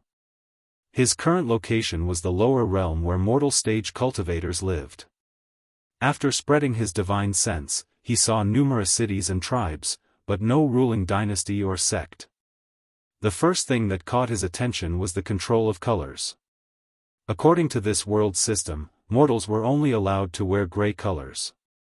Their clothes can be rough linen or precious silk, but they can only be gray. Tier 1 to 3 cultivators can wear red, with a pin on their chest to indicate their tier. Once cultivators reach Tier 4, they can wear orange and move to higher cities with better spiritual energy or resources. At Tier 7, a cultivator can wear light yellow and move on to designated areas. The process of becoming a great emperor is like every other world, using the heaven will battle. There are a total of 3,800 areas in every generation, and great emperors can wear golden clothes. However, they also must ascend to the second layer. Wang Wei ascended to the second layer and calmly observed. The second layer had a bit more freedom. Cultivators could create sects and dynasties, but the color hierarchy remained, with Empyreans allowed to wear blue. The second realm was more chaotic, with factions fighting and competing with each other, but the entire thing was absurd to Wang Wei, especially after seeing the rebellion. There is a group of cultivators trying to revolt against the system by causing more chaos and killing people everywhere. However, Wang Wei immediately did not take them seriously after everyone wore black clothes. A brief scan of their past revealed the reason. Their resistance started by breaking the color code, but this resistance soon realized that they would be wiped out if they did not wear the designated clothes. They can be the resistance and have few limitations in the system as long as they accept their roles by wearing black. Then, after everybody with a true will of defiance was eliminated, the current residence became the shell of its original idea, co-opted by the very system they were trying to overthrow. Wang Wei shook his head before moving to the third layer. This place was full of emperors and Empyreans, but only 10 paragons, all dressed in purple. The royal clan comprised half these paragons, and the other 5 created the noble clans. However, all the paragons did not exceed the 4th heaven, except for the sovereign, who was a peak paragon. Wang Wei secretly entered a room where he saw the sovereign, an elderly man with pointy eyes and a lavish purple robe, kneeling before a floating white orb. "I need more souls," said a deep voice from the orb. "Your exalted eminence, it shall be done," said Sovereign Prime Color. The orb trembled slightly and Wang Wei felt a sight on himself. However, It only paused for a while before the orb disappeared. Prime Color slowly stood up and sent an order. A war of enormous proportions is about to sweep the third and second layers. After receiving confirmation, Prime Color had a creepy smile on his face. The Ling clan had sent him a few maids, and he was about to enjoy himself by indulging in some of his fantasies. Wang Wei wanted nothing but to slap this perverted old man in his face, but resisted the urge. "Aren't you ashamed? Who is there?" Prime Color yelled, releasing his aura. However, as soon as he laid eyes on Wang Wei, he felt a dread he had never felt in too long, and it almost shattered his mind. "Who are you? Answer my question," Wang Wei said. "Aren't you ashamed? Acting as less than a dog before others while proclaiming yourself a ruler? Why should I be ashamed? I stand above trillions of lives and only need to bow to one," Prime Color responded after reining in his emotions. Hopefully, this powerful cultivator will only be here to talk, or the exalted eminence will come to save him. 1. Do you think your so-called exalted eminence doesn't have peers on par, if not more powerful, than him? What about higher entities like Grand Dao? Wang Wei sneered. The outside world has nothing to do with me, Prime Color replied. All I care about is in here, am free to do as I want, and I only need to provide souls to the exalted eminence. Wang Wei stared at him. It irks me beyond the reach of the stars to hear the word free from your mouth. What should I do? The emotionally intelligent choice would be to accept that everybody has their ways of pursuing freedom, but my freedom is to be able to control and impose my will on others. Prime Color took a step backward. I can't do anything to you since I'm here due to the refining path stone. However, if this place is real and I know where it is, I promise I'll find you and slap you into oblivion, Wang Wei said before leaving. The stone reacted to his decision, and his surroundings changed. He found himself in a world that instinctively gave him a peaceful atmosphere, and his surroundings further proved that. He saw a peaceful world where mortals and cultivators lived in perfect harmony. Lower-level cultivators used their powers to summon the rain to help farmers, cast healing spells to cure diseases and injuries, teach knowledge, maintain portals for travel, and so on. More powerful cultivators control floods, earthquakes, and all other types of natural catastrophes. High-tier cultivators do not fight for power and resources but are more like hermits who contemplate the nature of reality. They rarely show up in the world except to maybe publish their understanding or warn of great catastrophes beyond the norms. Wang Wei teleported to one of those hermits. He looked at the middle-aged man dressed in ordinary clothes.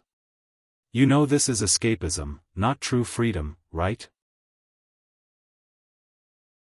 The man slowly opened his eyes and looked up and down at Wang Wei. And you know your path is tyranny, not true freedom. At least I know I'll be free, whether by achieving my goal or dying, Wang Wei countered. But you live in this illusion world that you crafted, running away from all the problems in the real world. Your method is not that different from the previous coward I just met. What about other people? When you achieve your freedom, what about the people still suffering? The hermit asked. I can save them if I want. I've only met you today, but I can tell you're a selfish person. I doubt you would do such a thing, the hermit said calmly.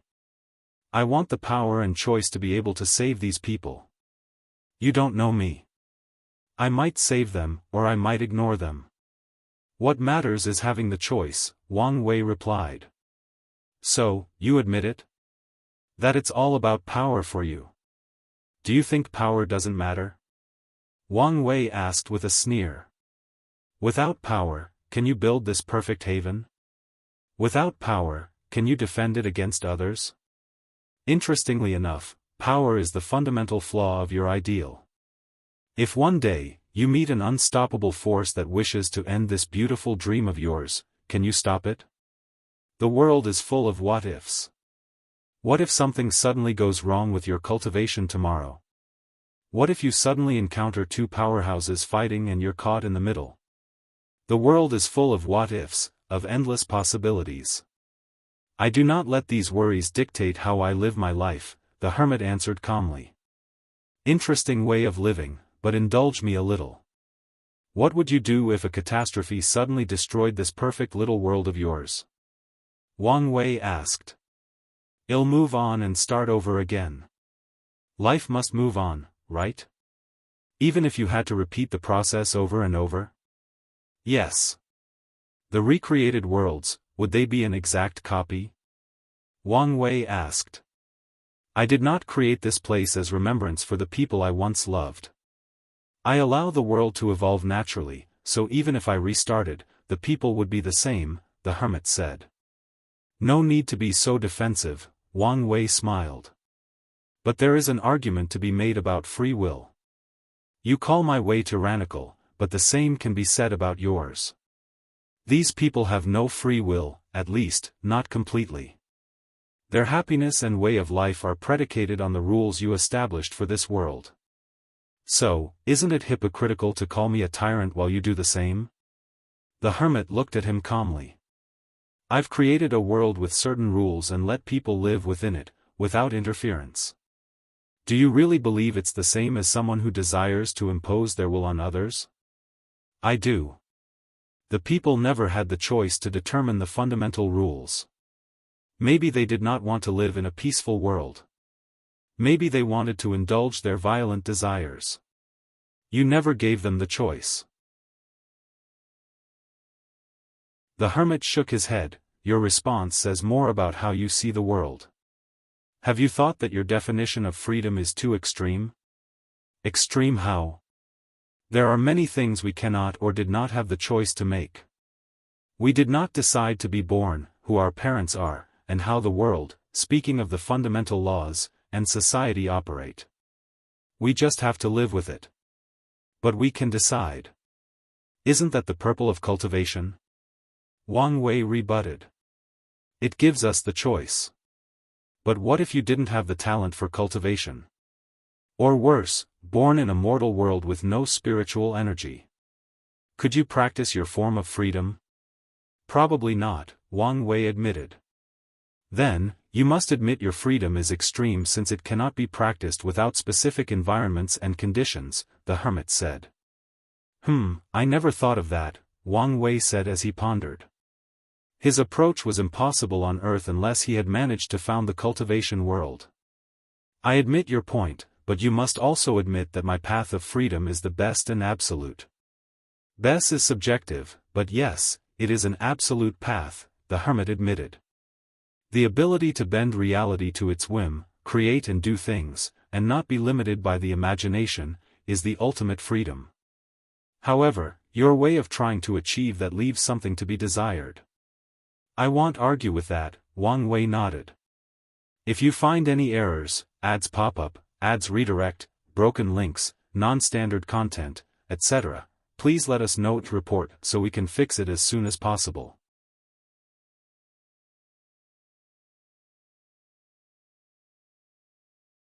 Chapter 1506 Spiritual Practice 3. The conversation with the hermit was eye-opening, revealing new aspects about himself. However, Wang Wei could feel his spiritual practice was not perfect yet, and he was not ready to reach the peak. The world around him changed, leading Wang Wei somewhere else. He immediately noticed this world had little to no spiritual energy, meaning this was a mortal world. Wang Wei quickly scanned the world and understood its gist. This small continent was ruled by two ethnicities, the Yi people of the north and the Yi people of the south. These two ethnicities have different customs, cultures, and ways of life, and for many small and inconsequential reasons, they hate each other with a passion. About 300 years ago, the Yi people gave birth to a ruthless but military genius of an emperor. The mad emperor started a conquest of the continent by killing all the Yi people. In 50 years, he killed more than 70% of the Yi people. Luckily, the Yi were resilient and survived. Meanwhile, the mad emperor succumbed to his age.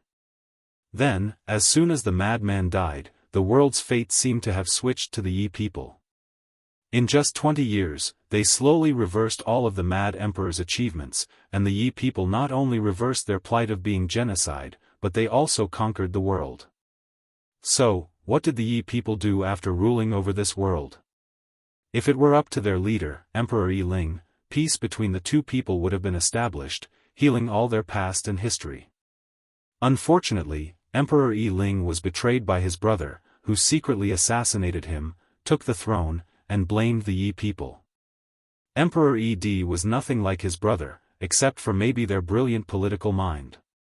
Ed used the death of his brother to enact the vilest revenge on the Yi people. He killed as many of them as possible before enslaving the rest. He then created a caste system, ensuring the Yi people were slaves for life. 300 years later, after countless failed revolutions, the Yi people are still in chains. Wang Wei looked at the place he was teleported to. A group of Yi people had just finished their work on the mines, the fields, or other construction works. Everyone was tired and thin, wearing coarse clothes that smelled or were probably itchy. However, Wang Wei saw something in their eyes: hope. These people were not spiritually defeated. He was intrigued and watched. Soon, more than 100 Yi people gathered and started a fire. People brought makeshift musical instruments, and everyone brought food they had starved themselves to preserve. Some even brought the alcohol they had secretly brewed. The Yi people shared their food with their neighbors and fellow companions before starting to sing and dance. The music was inspiring as it told tales of their ancestry and the time when they did not live in bondage. It told of a better future that awaited not them, but their descendants. The music gave them hope and filled them spiritually. For that single night, every Yi person reconnected to their culture and dreamt of a better tomorrow. Would I be able to accept a single day of freedom? Wang Wei asked himself as he watched these people lose themselves in their music and dance. He did not take this question lightly and pondered deeply. Maybe if I die the next day, Wang Wei answered himself. During world history, he once read about an American politician who said, "Give me liberty or give me death." Wang Wei agreed with that statement. The Yi people's Festival of Hope ended, and the next day, they returned to their regular schedule. They won't have such an opportunity again until next year, and many of these people knew they would not survive to see the next festival. Wang Wei watched as 3 of the Yi people slowly left this area and he followed them. As expected, they were part of the revolutionaries. After 300 years, they have not stopped fighting for their people's liberation. In fact, the Hope Festival existed because of a negotiation between the revolution and the Yi people about 90 years ago. The little festival might seem insignificant, but it came at the right time. The Yi people had lost hope, and the rate of suicide had increased drastically. However, the festival allowed them to reconnect with their culture, showing them they were more than slaves. It allowed them to look into the future. Their lives might be bleak, but many hold on just to live until the day of the festival. As Wang Wei watched these revolutionaries plan their next attack, he realized how valuable freedom was. His greatest obstacle to his dream was the Grand Tao, which was so far removed from the current plight of the Yi people. However, he was lucky to be born with many life advantages, lucky to be born in a world whose freedom was not completely restricted, lucky that Grand Tao had no sentience and was not acting like a tyrant. I am indeed appreciative of my circumstances, but this is feeling like propaganda, Wang Wei thought. His suspicious mind made him believe Grand Tao was manipulating this experience to increase Wang Wei's favor toward him, even if it was by a small amount. He had no proof, and he might be wrong, but that's how he felt. Wang Wei shook his head to remove these thoughts before focusing on the presence. He found one of the revolution leaders who appealed to him and entered the latter's dream. They only talked and played chess in the dream, but when the leader woke up, he suddenly realized he was a strategy genius. "So, will you be the next Emperor Yi Ling, or another Ed?" Wang Wei thought before the world around him changed. He was still in a mortal world, but things were peaceful and quiet even. For this experience, Wang Wei found himself following the life of a young scholar about 22. The scholar had just passed the imperial exam and returned home to marry his childhood sweetheart, rejecting all the offers from the nobles in the capital in the process. The scholar had a smile on his face that Wang Wei would never forget, and that's because it followed him all his life. After the marriage, the scholar was assigned to his small village despite how well he did in the exam. The nobles did not appreciate his rejection, so they stuck him in a menial position in the countryside.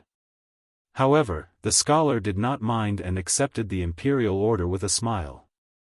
40 years and 3 children later, the scholar cared for the village. He never slacked on his job because the village was small or unimportant. He never slacked on his responsibility as a father and husband.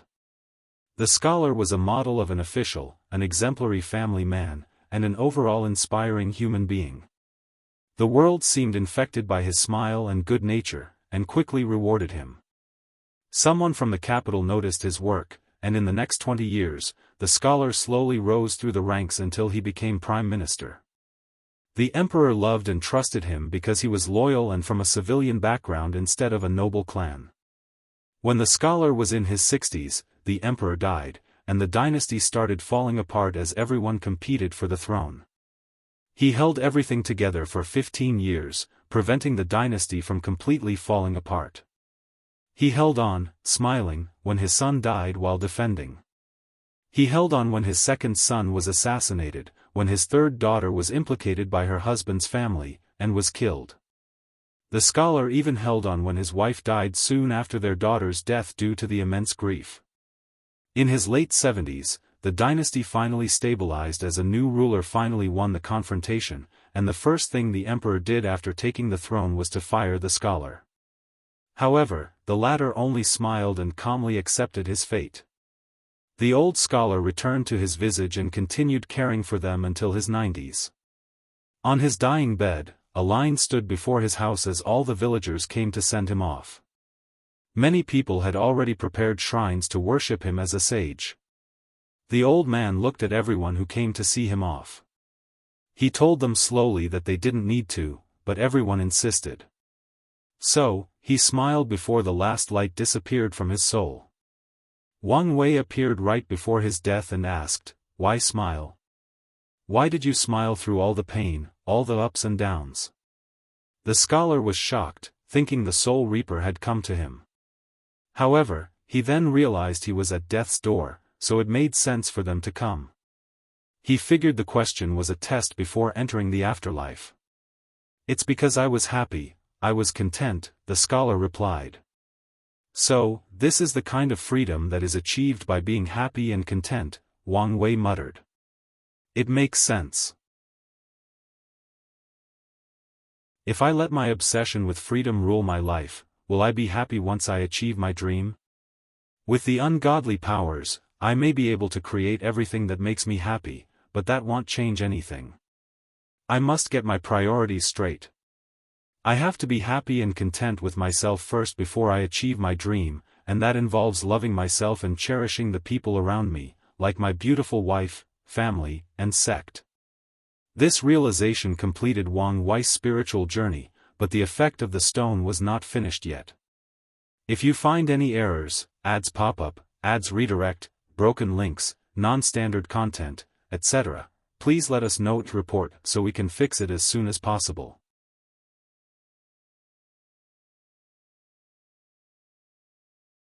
Chapter 1507 Spiritual Perfection, Finale. Wang Wei's next experience was not a single world, but the journey of a single man that he called the Liberator.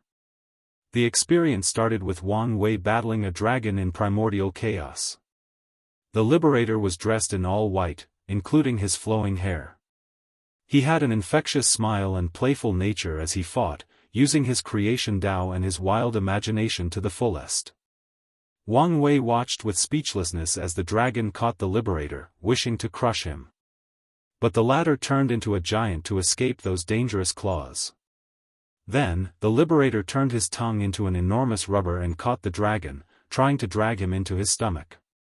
The dragon used its power to escape, making the Liberator angry, so he created the most enticing food for the dragon. The creature had to exercise immense restraint to prevent himself from eating that food, but the short distraction was enough for the liberator to take a bite out of the dragon's tail. The angered dragon fired a powerful breath attack, but the liberator created an enormous rice bowl that caught the attack and turned it into rice that he ate. The liberator's aura drastically increased after consuming the rice, which was a sign that the bowl was a similar application of devouring Dao to swallow the enemy's attack to benefit the user. However, the strange usage baffled Wang Wei. The ultimate end of this battle was the dragon turning into sushi for the liberator's lunch. Then, the handsome young man clad in white continued his journey through primordial chaos. Wang Wei followed him and reached a new world in turmoil. An unknown accident disconnected this world from the source qi space, and with the reduction of spiritual energy or Dao qi, resources became rare. It also did not help that this world's source had been depleted due to the constant fighting, and heavenly Dao had to heal all the damage. After seeing the plight of this world, the liberator felt terrible for the people and decided to help. He first defeated and suppressed the world's top 5 most powerful factions, temporarily stopping the fighting. He then tried to reconnect the world to the source qi space but failed, so he tried a different approach. He created 269 trillion energy pillars for the world that converted the power of primordial chaos into spiritual energy and Dao qi. With energy available, people can cultivate normally, but the issue of resources was not completely resolved. So, the liberator created 269 trillion resource pillars that can create resources for people. All they need is to inject their energy into the pillar, and based on the intensity and desire, the pillar will make the necessary resources. In other words, as long as the people have enough qi, which can be recovered with the addition of spiritual energy and Dao qi, they will have enough resources. Lastly, the liberator created a world guardian with similar strength to him to watch over the world and prevent people from forcefully taking over these pillars. Wang Wei calmly watched the latter nod in satisfaction at his work before leaving for another world. The rest of the journey was the same. The liberator would arrive in another world, help the people, enjoy the food, and move on. He never asked anything in return and always had a jovial atmosphere accompanying him. The embodiment of freedom, not only in his belief but how he spread freedom to everyone else, Wang Wei thought. This man followed a concept of freedom similar to his own, hence his enormous power and the use of the creation Dao. The main difference is that this man's freedom was more positive. Wang Wei could not even argue this form of freedom was idealistic since this man had the power to back up his actions and views. Now, you make me feel bad, Wang Wei sighed. The liberator stopped eating and looked at him. You're the guy who has been following me? I thought you were mute on something. I don't want to talk to you. Why? The liberator asked, confused. You make me feel bad for not being a good person, Wang Wei said, making the liberator laugh. You don't seem like the kind of person who cares about being a kind person. I didn't, until I met you. You made me realize I could have turned out differently and maybe chosen another path. No need to blame yourself. One thing I've learned is that our experience shapes us more than we realize. I don't know you, so maybe you had your reason for choosing your path. Plus, if you truly feel this way, there is still time to change. Thanks for the advice, Wang Wei said. He had long known and accepted who he was. Even on Earth, his morality was hanging by a thread called society or laws. But how did he get that way? Well, his great mind had allowed him to see the cracks in society. He always understood that laws, money, and many societal constraints were made-up things, and they relied on a certain trust system to exist or function. After figuring out these things and seeing the cruel nature of the business world, his morality and views of the world shifted. His father also taught him that laws were meant to be understood so he could exploit them for his advantage. Lastly, it did not help that he could not rely on religion for moral guidance. You look like an interesting guy. Do you want to chat while we enjoy this rainbow pork? You have to get your own, though, since I won't be sharing, the liberator said. Thanks for the offer, but my time has run out, Wang Wei said before the world around him changed. This time around, Wang Wei found himself following a black-clothed youth with a naturally devilish aura surrounding him. He would eventually call this man the Immortal. The Immortal was traveling through primordial chaos when he noticed a chariot traveling to an unknown location. Curious, the Immortal peeped through the chariot and noticed a man accompanying a beautiful woman. So, the bastard approached the man and asked him to hand over his wife. After refusing, the Immortal used his destruction Dao to obliterate the man before having his way with the women. Afterward, he told her he did not enjoy her resistance and eliminated her. The Immortal proceeded to a world, where he suddenly heard of a recent heist by a famous thief. He had an idea and tracked the thief, killed him, and took her identity. For the next few years, he would enter the vaults of some of the most powerful factions to steal their things before leaving a haunting picture of his private part as his signature. After having his fun, the Immortal proceeded to the next world. He found the world too peaceful, so he started a massive war that killed trillions of people. Once his bloodlust was fulfilled, the Immortal left for another world, and Wang Wei was speechless by what he experienced. The world was a brand new source chaos world, which hadn't even given birth to its first paragon. The Immortal took an artifact and planted it into the core. Wang Wei watched in shock as the entire world turned into a woman, who the Immortal has his way with. However, he did not kill her, but forced her into his harem. Then, the bastard continued his path of chaos and mayhem, eliminating anyone who tried to get in his way. No wonder true devils get a bad name, Wang Wei thought speechlessly. However, this was an eye-opener. I always said my path of absolute freedom meant I'm also free from morality. But ultimately, there are certain things I disdain to do, and I only want to be able to do so. But this man truly does not have any personal restraint. He does as he pleases and as he wants. Wang Wei continued looking at this man's action. If the liberator's absolute freedom is the positive side, then this man is the negative aspect. As for me, I'm more of the neutral, to be precise, neutral evil. Wang Wei's conclusion was correct because the next person he saw embodied the true neutral of his absolute freedom path. He met a woman who cultivated heaven Dao, and she believes that freedom, whether for mortals or cultivators, can only be achieved by enriching the mind with knowledge.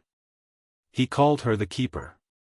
The Keeper spent all her life gathering knowledge, secrets, and truths about the world and spreading them to everyone. She did not care who got her knowledge or what they did with it. Her only criterion for spreading her knowledge was that people should have the desire to learn and an open mind. Wang Wei opened his eyes in his cultivation room and his cultivation naturally reached 100%, 10th heaven. We're finally at this step, Wang Wei exhaled deeply. He took a moment to adapt to his new power before continuing his retreat. He still had some time and wanted to utilize it. He had two things he could tackle. The first was to study the Fiend God's bloodline to complete his 12th revolution, and the next was preparation to battle primals. Wang Wei knew it would take a little while before he could reach that level, but these types of people would be his enemy next. So, he taught about it and was inspired by the soul ring method he used to return to the soul path. Wang Wei wanted to create a technique based on the soul rings to reduce the burden of using ultimate techniques and maybe even allow him to use them repeatedly, almost as if he were a primal. My flesh is important since it will be my path of transcendence, but I need the bare minimum of primal strength to ensure I survive the upcoming catastrophe, Wang Wei thought. Having made his decision, he no longer hesitated and started to work. However, while he was halfway through the process, he suddenly heard a message in his mind. According to my estimation, you should not be doing something too important around this time, so come see me now. Wu Hong is already waiting. Maitreya? Wang Wei said in confusion, wondering what was so urgent. Regardless, he stopped everything he was doing and left the cultivation room. Can you tell from this chapter that I like One Piece? If you find any errors, ads pop-up, ads redirect, broken links, non-standard content, etc. Please let us know to report so we can fix it as soon as possible.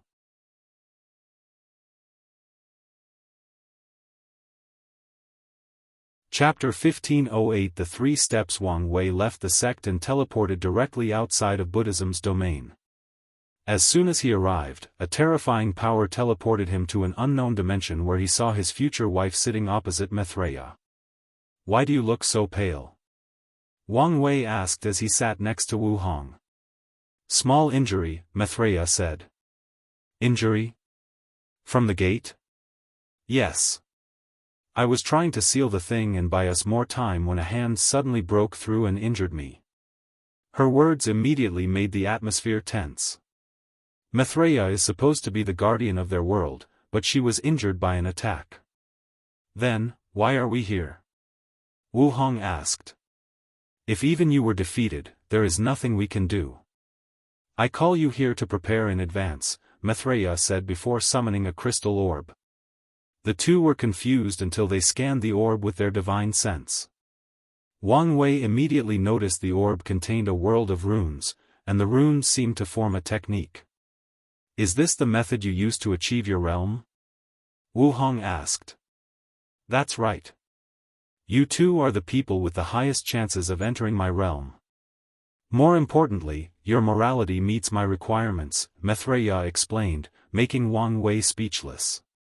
He was just complaining about his lack of morality during his retreat, but someone told him they chose him because of his morality. Maitreya seemed to have guessed something from his expression, so she explained, "When I say morality, I don't mean good and evil. I mean you two will not have an issue spreading this method to ensure more people work on it and benefit the world." In Maitreya's mind, Wang Wei had the perfect balance of open-mindedness and sect loyalty. He will choose the best for the sect, but he also understood the concept of sharing the cake to ensure that everyone is happy. So, when necessary, he won't mind making this technique available to the public to facilitate the growth of the eternal ascension world, which will, in turn, benefit the Dao opening sect. Wu Hong would do the same for 2 reasons. Firstly, she has a passion for teaching and changing the fate of others. Maitreya is aware that she has the habit of leaving fortunate encounters all over the world, including leaving her legacy to find disciples. Secondly, Wu Hong is confident and arrogant enough that she will not care if people have access to this technique since she knows no one will be able to surpass her. "I'm glad you have such faith in us, but don't you have too much faith?" Wang Wei said with a wry smile. However, Maitreya only replied with a gentle nod. "You can comprehend it, and it'll maintain the time array." Wang Wei looked at Wu Hong and she nodded. So, they closed their eyes and started. The technique was detailed, it even included Maitreya's experience. It was a transcendent technique, so it took a while for either of them to comprehend, but once they did, they understood why this method was flawed. They realized that 99% of people who received this technique would fail to cultivate it. The essence of the method was that Maitreya could send her soul across the infinite trichiliocosm and meet her variants. She would confront them before swallowing them. After repeating the process millions of times, she used her knowledge of the past, present, and future Buddha scroll to create a future self, with infinite possibilities of growth and evolution. The future self then fused with Maitreya's soul, allowing it to experience endless possibilities until it found the possibility in which her soul elevated to a higher self by embedding the concept of endless possibilities into her existence. After what felt like an instant, Wu Hong opened her eyes with a furrowed brow. The technique was too flawed, and it was evident that it would not have worked if not for Maitreya's drastic improvement. In fact, she could tell the original idea of this technique was to swallow enough paragon souls of the variants to forcefully open the gate of transcendence. "No, no, no," Wang Wei commented with his eyes still closed. "You already had the blueprint, why didn't you follow it? The future self is a brilliant idea, but it's not enough. We need all 3, past, present, and future self. The past represents eternity and unchangeability. The present represents change, growth, and self-determination. Lastly, the future is about endless possibilities. After condensing all three, you will have a soul imbued with numerous concepts before elevating to a higher form of existence, transcendence. That is brilliant, Maitreya said with shining eyes. This idea can allow her to reforge her foundation and make up for the flaw of her ascension. More importantly, such a method had universal applications. Anyone with a soul can use this path of transcendence if they succeed in creating it. Let's not waste time and finish this, Maitreya said, and the three started working together. However, it did not take long for Wang Wei to become useless. Compared to those two, he was too young and lacked too much knowledge and experience. So, he served as the director of the project, ensuring his idea was executed according to how he envisioned it. Wuhong lasted until the technique was 85%, and Maitreya had to finish the rest. A complete and perfect transcendent technique, Maitreya smiled after seeing the final result. More importantly, it's a universal technique applicable to a large group of people. She sighed at the wonders of the world.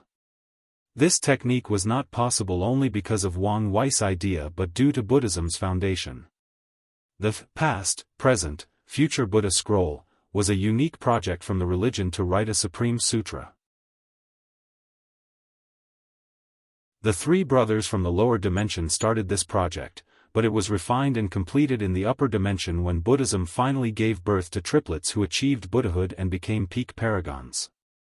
The scripture has helped Maitreya achieve her realm, so she has spent countless years studying and improving upon it during the previous era. Today, all the causes and effects behind that scripture have accumulated into this transcendent technique. Thank you, Maitreya said to them. No problem, Wang Wei nodded. He had just acquired a transcendent technique, so he should be the one thanking her. Wuhong nodded in response, but she seemed distracted. What's on your mind? Wang Wei asked. This technique is perfectly suited for you too since you cultivate Time Tao or deeply understand it, but it's different for me. You want to add your own twist to it? Wang Wei asked, and she nodded. That's not a bad idea, Wang Wei thought. He could add a bit more of his Fate Tao to make the technique ideally suited for him. Well, this meeting was extremely productive. I even found a direct path to true transcendence, Wang Wei said with a smile. Oh? Maitreya asked, slightly distracted as she was still thinking about the technique. The answer is in front of us, isn't it? What is the fundamental aspect of all cultivation systems? Essence, spirit, and qi, Wuhong replied, having figured out where he was going with this. That's right, so the path of transcendence is obvious. First, the soul achieves transcendence, which is the realm you and supreme unity were. The next is for the flesh to achieve transcendence to balance things out. The third step is for the Tao to elevate itself, and finally, all three are fused into one, and I can detach myself from the chaos universe itself. As soon as he uttered these words, the three felt a slight tremor, not in the eternal ascension world, but throughout the chaos universe. Wang Wei and Wuhong immediately tried to divine or calculate what had happened, but they could only get vague and useless answers, so they looked at Maitreya. She blessed them with their strength and they understood what had happened. Grand Tao finally made the cultivation stage after the Paragon realm official. It is called the quintessence realm, and is divided into 3 steps: soul quintessence, flesh quintessence, and Tao quintessence. The soul and flesh were interchangeable as the first and second steps, but the third was not. The news was made public to all, half-step transcendent, who were actually mostly people in the first step of the quintessence realm, but it will soon reach paragons. 3 steps, 3 levels, Wang Wei thought. According to this division, Maitreya and everyone else from the ultimate taboo are first-step quintessence, and 99% of them are probably walking the soul path. The cardinals should be in the second step, with both their soul and body having already transcended. The only third steps I can think of are Ji Dingxian, the founder of the Heart Desire Palace, and Ji Clan ancestor and Grand Tao. Dingxian definitely reached the third step and was attempting to become a true transcendent, like the founder of the primeval body mansion and that Genesis Age creature. His last test was a confrontation against Grand Dao, and it appeared he lost and died. This also confirms that there is a difference in strength between each step, and it can be vast, Wang Wei thought. It's one thing to defeat someone and something entirely to kill them, especially at that level of power. If you find any errors, ads pop up, ads redirect, broken links, non-standard content, etc., please let us know to report so we can fix it as soon as possible.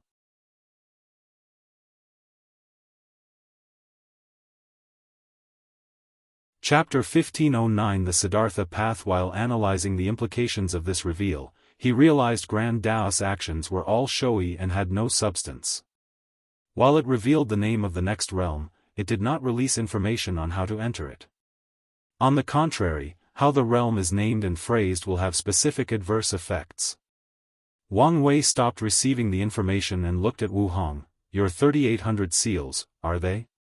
Probably an incomplete and limited Dao quintessence, Wu Hong nodded. The seals were her life work and a summary of her talent and hard work, but she never knew exactly what they were until now. Even if it's incomplete, their existence will mean you'll have a scary battle prowess in the first and second steps, and your path to the third step will look 1,000 times easier, Wang Wei commented. And? Wu Hong looked at him smugly, with something hidden deep in her eyes. Can't you give us lowly mortals a chance to breathe? Wang Wei sighed. Scared you'll be suppressed all your life? Keep dreaming. The day that I will dominate you and regain my manhood is fastly approaching. I can already taste it, Wang Wei sneered. You can keep dreaming. You'll see, Wang Wei countered. And you just gave me an idea. He activated his awakening to summon all 12 of his fate palaces before condensing them into his independent river of fate. One of your seals is fate, right? I wanted to seal all 3,800 Daoists, so yes, Wu Hong nodded. Do you want to study it to create your version of an incomplete Dao quintessence? As always, you can read me like an open book, Wang Wei nodded. My foundation has allowed me to condense a prototype of a Dao quintessence, if you can call it that. His fate palaces were indeed a Dao quintessence, and they only appeared on people with extreme talents, a unique foundation, and whose Dao and ambition perfectly fit together. However, Wang Wei felt this thing was not worth its name since the advantage it gave him to reach higher realms was minuscule. Of course, minuscule was for someone like him with transcendent luck, pseudo and complete quintessence techniques, and a clear path ahead. That's a good idea. Do you want me to give it to you now? No, I'm not ready yet for that level, Wang Wei refused. He was still focusing on becoming a primal, so there was no point in thinking about things above that for now. Plus, my flesh quintessence technique is about to reach 30% completion after using what I learned today. I can exchange it with you then. Alright, Wu Hong nodded. A technique that was only a third completed will help immensely for her flesh quintessence realm. Oh, I can also give you a copy, Wang Wei said to Maitreya. I will give my thanks in advance, she replied with a smile.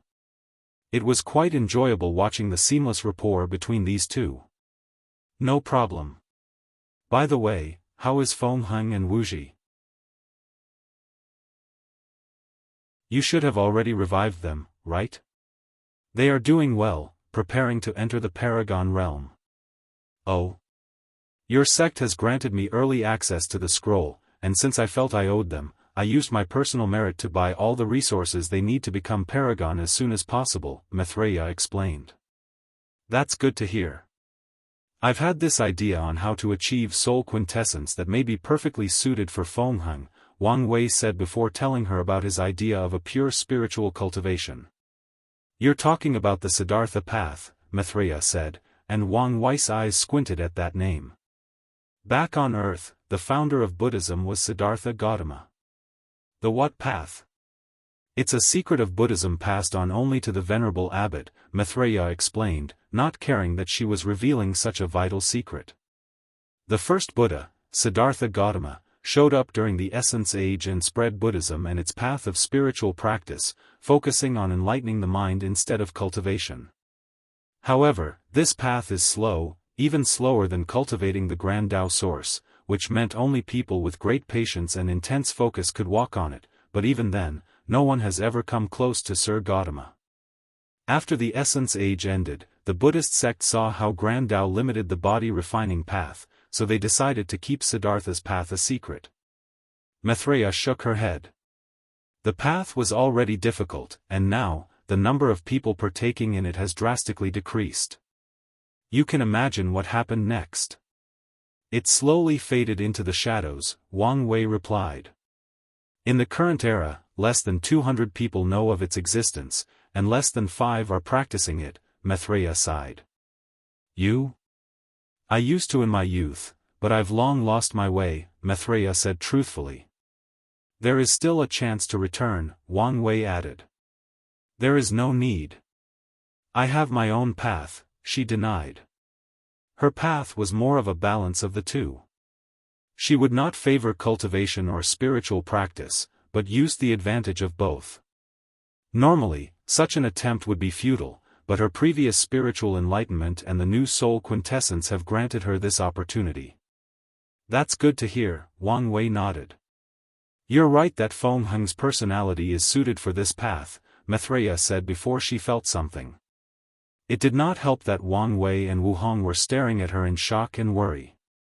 She wiped her nose and touched blood. It seems I pushed myself too much, Maitreya said with a smile. The surroundings suddenly trembled, and the time bubble encasing the group dissipated. Wang Wei used his fingers to calculate how long had passed, and he took a deep breath. They spent 500 million yuan epochs to complete the technique, but only 500,000 years had passed on the outside. Even the weakest soul quintessence has such power, Wang Wei thought. The limit of time accelerated allowed was 10, but Maitreya easily broke those rules and reached an acceleration threshold of 1000, albeit she had to push herself to do it. You should rest, Wu Hong said. I will, Maitreya nodded while looking her in the eyes. I know I've said this before, but I'm really sorry for what I did. I know you are, Wu Hong sighed. I just don't understand why you felt this was the best approach. You could have talked to me and Yen Hai to find a better way. There is no excuse except that I was selfish. I couldn't resist the temptation of a higher realm and placed my well-being above everything, Maitreya admitted. A choice I've come to regret dearly. Maybe I was too harsh on you, Wu Hong said.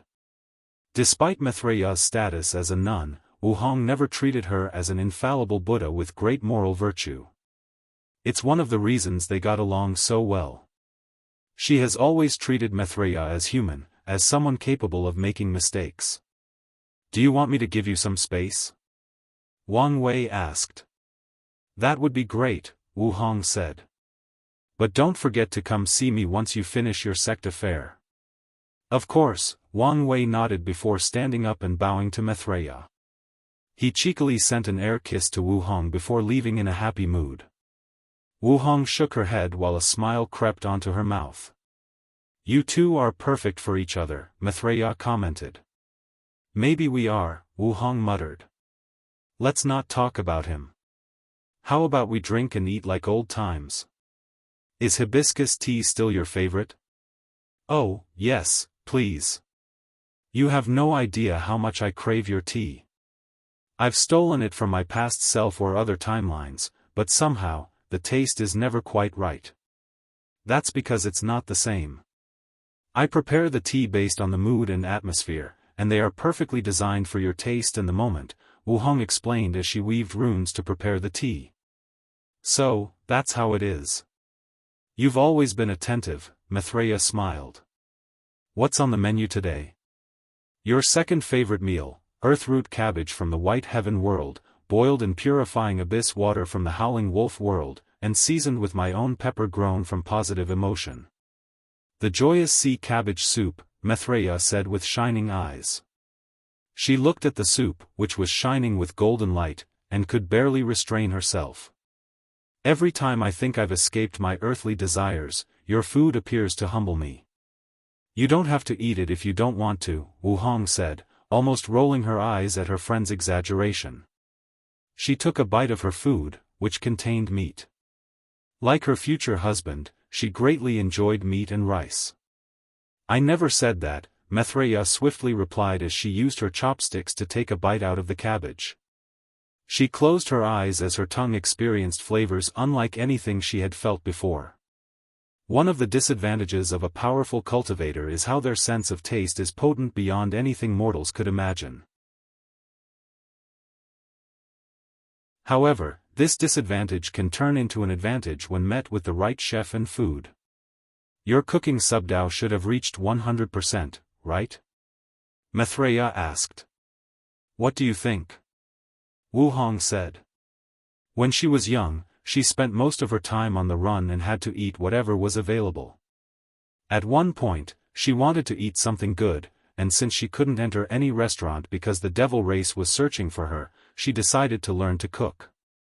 Since that day, cooking has become her passion, allowing her to survive some of the darkest times in her younger years.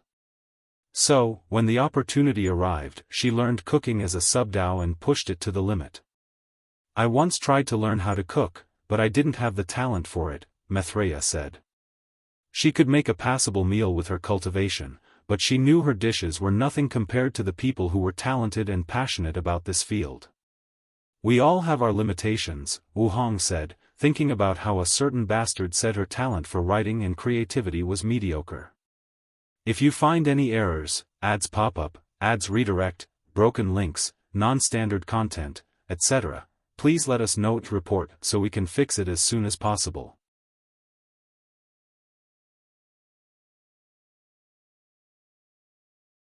Chapter 15:10 Essence Gate Art. After returning to the sect, Wang Wei did not immediately contact the ancestors since they might still be in retreat. According to his calculation, 72,000 yuan epochs had passed, which may not have been enough for them to return to their peak. So, he requested a meeting, and to his surprise, he received a reply almost immediately. Wang Wei flew to the Elder Council Mountain where he saw Xianxia and the others' projection was waiting. Aren't you guys here a little too fast? Wang Wei asked. We had to leave our retreat after sensing the sudden change of heaven and earth, Qiyuan replied. No one is here, so you can sit down anywhere. The arrangement of the room was simple but showed a clear hierarchy. Four cushions stood in a slightly elevated position at the front of the room, while the rest were in large clumps in the lower section. However, Wang Wei also noticed there were 45 seats at the front of the clumps while the rest had more than 100. He remembered the information about the sect and realized the front seats were the peak paragons. If I remember correctly, the front row previously had 57. The casualty of the ultimate taboo is not as high as I thought, Wang Wei thought. Losing more than 10 peak paragons was a significant loss to any faction, but considering the scale of the event, this number was acceptable since other factions would lose more. Everyone sat in a circular pattern in the lower section, so Wang Wei sat next to Xianxia. I'm guessing whatever changes occurred have something to do with you, Xianxia said. Yes, and no, Wang Wei admitted before telling them about Grand Daoist's great reveal. The transcendent era is already here, Qiyuan muttered. The upcoming catastrophe was just to speed up things. Why, what about us, body refiners? Wang Chong asked. Our soul is fused with our bodies, and we don't have a Dao. Do we have to start cultivating power Dao? You may not have a soul, but you have a mind, Li Ming said. You can also use your willpower for the soul quintessence. As for Dao, you may have to study the power Grand Dao source. Isn't the true power Dao realm the purest essence of the power Dao? You just need to understand the concept of power to a sufficient level for the Dao quintessence, Xianxia chimed in. You, of all people, have deep insight into body refining. I think I've officially seen everything in the chaos universe, Wang Chong said, not hiding his shock. Shut up, you jerk. Now that I'm refining my body, it won't be long before I can use my flesh body to suppress you, Xianxia sneered. You can try, Wang Chong fired back. He would rather die than let this woman beat him in a competition of the flesh. So, what do you think? Qiyuan asked, talking to Wang Wei. About what? About pure body refiner's path in the quintessence realm. The name of the realm is itself a trap on people's minds, Wang Wei sneered. There is no need to follow the 3 steps. A pure body refiner can probably transcend their bodies 3 times to become a 3rd-step quintessence powerhouse. In fact, my theory is that's how things were in the Essence Age. That would be simpler, Wang Chong said. However, each transition would have to be exponentially more potent than the previous one, and that's not mentioning the resources that each transition would require. If this is what the transcendent path was like in the Essence Age, I understand why Grand Tao limited it. How would that work with the gates? Li Ming asked. Would it require condensing a 5th and 6th gate? Why not? Wang Wei replied before further elaborating. The 4th gate requires the combination of the Gate of Ascension, Gate of Power, and Gate of Flesh. Maybe you need to create 3 new subsidiary gates from the 4th gate and combine them into the 5th gate. No, it would require 6 subsidiary gates for the 5th, and 9 for the 6th. Then, you combine the 4th, 5th, and 6th gates to create the 7th gate to achieve true transcendence. Wang Wei's eyes as this path had great potential. However, his body suddenly paused as he realized the implications. If the 7th gate is already on par with true transcendence, what about the 8th and 9th gates? Was that possible? Wang Wei was not the only one who understood numerology, so the others soon had the same thought as him. Then, a chill ran down their spines. They had never considered whether there was a further path beyond transcendence, since they were all focused on that first. But now, they had to think about it, and the implication scared them. No need to think about things beyond our understanding, Qiyuan said, and everyone nodded. So, besides Wang Wei, the others immediately put that thought on the back of their mind, with a spell to remind them when they are more powerful. Interesting. Could Hongmeng not be the end of cultivation? Or do the rules operate differently? But if there are rules, can I still have absolute freedom? Wang Wei did not know the answer to these questions, and he probably won't for a while. However, a seed had been implanted in his mind by this deduction. Your path is viable, Qiyuan commented. However, it won't be easy to create those subsidiary gates. Transcendence was never meant to be an easy path, Wang Chong said, not hiding his excitement. Now that he had a way forward, he could dedicate his time, effort, and talent to this goal. I can give you a copy of my 4th gate technique, but it's only 13% completed now, and it will take me a little while for it to reach 30%, Wang Wei suggested. This path might seem useless to him, but it's not. His current plan is to achieve soul quintessence before the flesh. However, after entering the 2nd step, he can still use this path to create a 5th gate, drastically increasing his strength in the 2nd step. In fact, this technique might be the key for Wang Wei to retain his dominance of strength in the quintessence realm, along with the flawed Tao quintess. He'll start with the 13% version, Wang Chong said with shining eyes. It seems his luck was on the rise. Wang Wei nodded and gave him a copy. You should be warned that you must also recondense your Gate of Ascension. Already in the process, Wang Chong revealed. During the Second Origin War, he encountered people from the primeval body mansion and learned of that gate's importance. That's good to hear, Wang Wei nodded. Do you have any other ideas for the Essence Gate art? Wang Wei's lips twitched. This bastard hadn't even created a 4th gate yet, but he had already named the technique for creating the subsequent gates. Regardless, he thought about it for a moment. The core of the 4th gate is the Gate of Flesh. The Gate of Ascension symbolizes improvement and evolution, and the Gate of Power is the foundation of body refining. They combine to give the flesh the possibility to evolve to a higher state of existence, it grants them higher potential. The fourth gate can be called the gate of evolution or the gate of transformation. The subsequent gates must allow the body to evolve and increase its potential. When I met the people from the mansion, they organized the type of cultivation based on the approach, like Yin Qi path, Giantification path, or World Body path. Our clan will soon have a human fiend god bloodline, meaning we walk the bloodline path. Maybe the subsidiary gates are based on these paths. For example, the bloodline gate, and since you cultivated the ancient desolate body refining scripture, you can condense an artifact body fusion gate and a star body gate. A bright light emanated from Wang Chang's eyes. They said a man can die the next day after being enlightened, and he had never understood these words more than today. "I'll take my leave," Wang Chong said before canceling his projection. Immediately afterward, the others felt someone accessing all of the sect's chi luck to cultivate, but they did not stop him. "I'm glad he found his path," Qiyuan smiled. "What about you guys?" Wang Wei asked. "This soul quintessence technique is too biased toward time Dao, so I'll probably change it to suit me more," Yan Hao said, and Qiyuan nodded in agreement. "My hunger said the same thing," Wang Wei said without a hint of shame on his face. "It's the best approach," Qiyuan said. "I don't know." Everyone looks at Li Ming.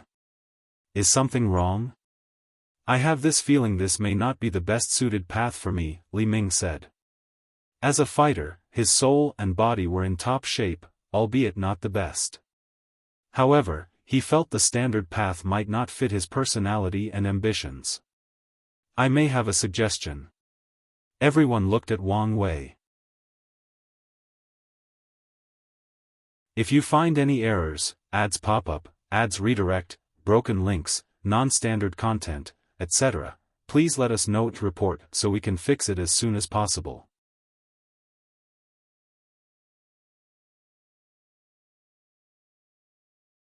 Chapter 15:11 Unique Skill Path. After the performance with Wang Chong, everyone had high expectations of what he was about to say.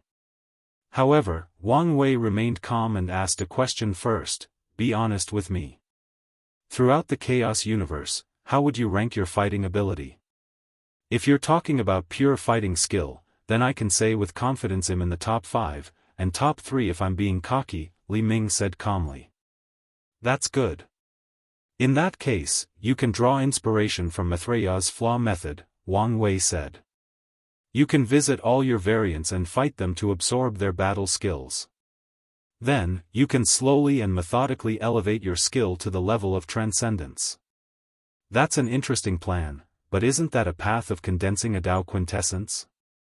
Li Ming asked. "Yes, but your path will be walking backwards. You will condense the Dao quintessence and use its power to nourish your soul and body," Wang Wei explained. Yan Liling had long planned to walk a skill path, and this method was also applicable to her. But Grand Dao said, "Yes, I can't be limited by its rules," Li Ming said. "However, there must be a reason for placing the restriction that the soul quintessence can only be condensed on the third step. Or do you think it's just about control?"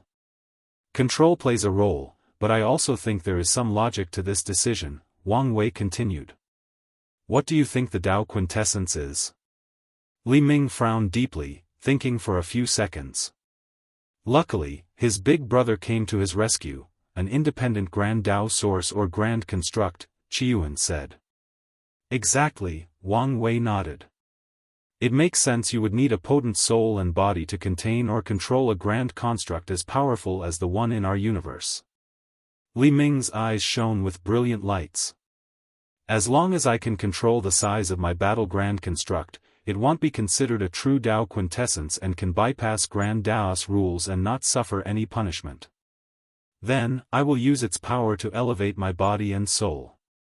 "Yes, but you should understand it won't be as simple as you stated," Wang Wei warned.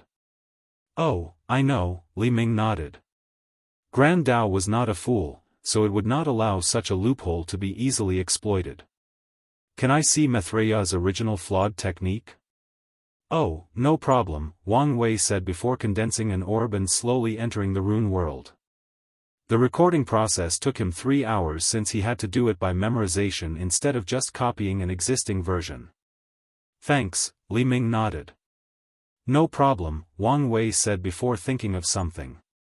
He hesitated briefly before asking, where is the scroll? It's with me, Yan Hai said before summoning it. Wang Wei received it and bought an existence contract. He recorded the terms and handed them to Qiyuan. Before I say anything else, please sign this contract. The information I'm about to share does not belong to me, hence the need for secrecy. We understand, Qiyuan said with a smile. This conversation has proven that his decision was correct. Wang Wei was the future of the sect, and he would bring everyone along with him toward the path of transcendence. There is a saying that when a man is enlightened, even his chickens and dogs will become immortal, and that conversation was the best proof of that ancient wisdom. The contract was straightforward since it was about not revealing any information. So, the three signed it without hesitation. If you want to have a head start for your Dao quintessence, talk with Wu Hong and she'll allow you to study her seal. However, you must pay her something worth the exchange or owe her a great karma. Qiyuan squinted his eyes as he put 2 and 2 together about his recent missing memory. No problem. Even if you didn't say, we wouldn't take her stuff for granted, Yan Hai added. Just making sure, Wang Wei said while sending a talisman to Wu Hong to warn her of what he did. I think that's everything for now, right? You're a peak paragon, meaning you have to participate in the Supreme Elder ceremony, Li Ming reminded, making Wang Wei furrow his brow. I remember the ceremony can be a big deal or not based on personal choice, right? Yes. The standard ceremony is to invite all the overlords and top factions. However, given the current situation, it may be best to keep it in the sect, Li Ming replied. Then, let's keep it simple, Wang Wei said. Don't forget you're also the Wang clan patriarch, Qiyuan added. According to the rules, you're a primal seed, so you can keep the position until you reach that level. However, given your potential, it may be in our best interest for you to keep the position until you've condensed your soul quintessence. That's true, Wang Wei nodded. The feedback the clan will receive should be astronomical if he remains the patriarch. What's Yan Liling and Li Jun's situation? Do you think they have transcendent potential? Yan Hai asked. It would be best if those two had such potential since they can give them the patriarch position for the same reason as Wang Wei. Their status was that of ancestor, meaning they could not retake the patriarch position as that would damage the sect's luck instead of improving it. After all, for an ancestor, to retake power would mean they are morally corrupt or the clan situation has reached the point in which there are no viable heirs, all things that will negatively affect the clan's luck. Before I left, Yan Liling had already found a path similar to the skill path I mentioned, Wang Wei replied.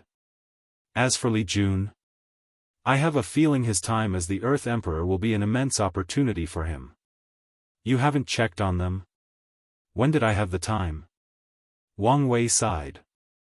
That's true, Yan Hai nodded. You better check on them as soon as possible, Qiyuan warned. According to my calculation, Heavenly Dao will probably lock down the lower dimension again once the catastrophe begins. It should have learned from its mistake and know the significance of the lower dimension, Wang Wei nodded. He decided to check the situation of the lower dimension as soon as he got everything situated here. Did we miss anything? Wang Wei asked.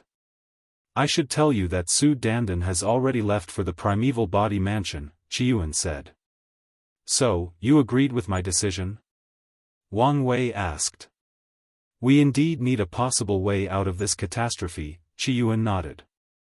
However, you should understand that even the most surface karma with such an entity will never be simple. I know. That's why I left the ultimate decision to you guys. You know more and understand better than me of the risk, Wang Wei nodded. Based on the current system, the mansion should at least have one second-step quintessence powerhouse, Qiyuan said with great severity. We must also assume their founder left a means to protect them from Grand Dao, so at the bare minimum, a third-step weapon, array, or guardian puppet. Why do you think they've never abused that power? Wang Wei asked. Do you think there is something, besides Grand Dao, that is balancing their power? Are you talking about the first transcendent? Li Ming asked. Yes. It's possible, Qiyuan nodded. It's also possible that at their level, a chaos universe means nothing. Maybe even family affection is pointless. That would be sad, Wang Wei stated. If he became emotionless after achieving transcendence, it would not be worth it. You guys' thinking is too negative, Yan Hai added. I think the most likely cause is they took their loved ones with them, and the people remaining are just the branches far removed from their bloodline. That's possible, Wang Wei nodded. But if that's true, true transcendence bloodline is on another level. When one clan member reaches a higher level, family members with the same bloodline will receive nourishment or a blessing. This fact is one of the reasons that most clans can remain prosperous for eons. It is terrifying that the current rulers of the primeval body mansion are distant descendants of the second transcendent but have still reached the level of the second step. There is no need to envy them, Qiyuan said with a smile. Under your leadership, our sect will one day be a transcendent faction with numerous true transcendents. Okay, now you're talking nonsense, meaning it's my time to leave, Wang Wei said as he stood up. He would not readily accept this burden even if he had such ambitions. At least, not now. I have done what you asked, so come to my mountain to check on these people, Yan Hai suddenly said. Why do you people keep preventing me from meeting my future wife, he complained. However, he immediately fled to Yan Hai's heaven-slashing mountain, after she stared at him. If you find any errors, ads pop-up, ads redirect, broken links, non-standard content, etc., please let us know to report so we can fix it as soon as possible.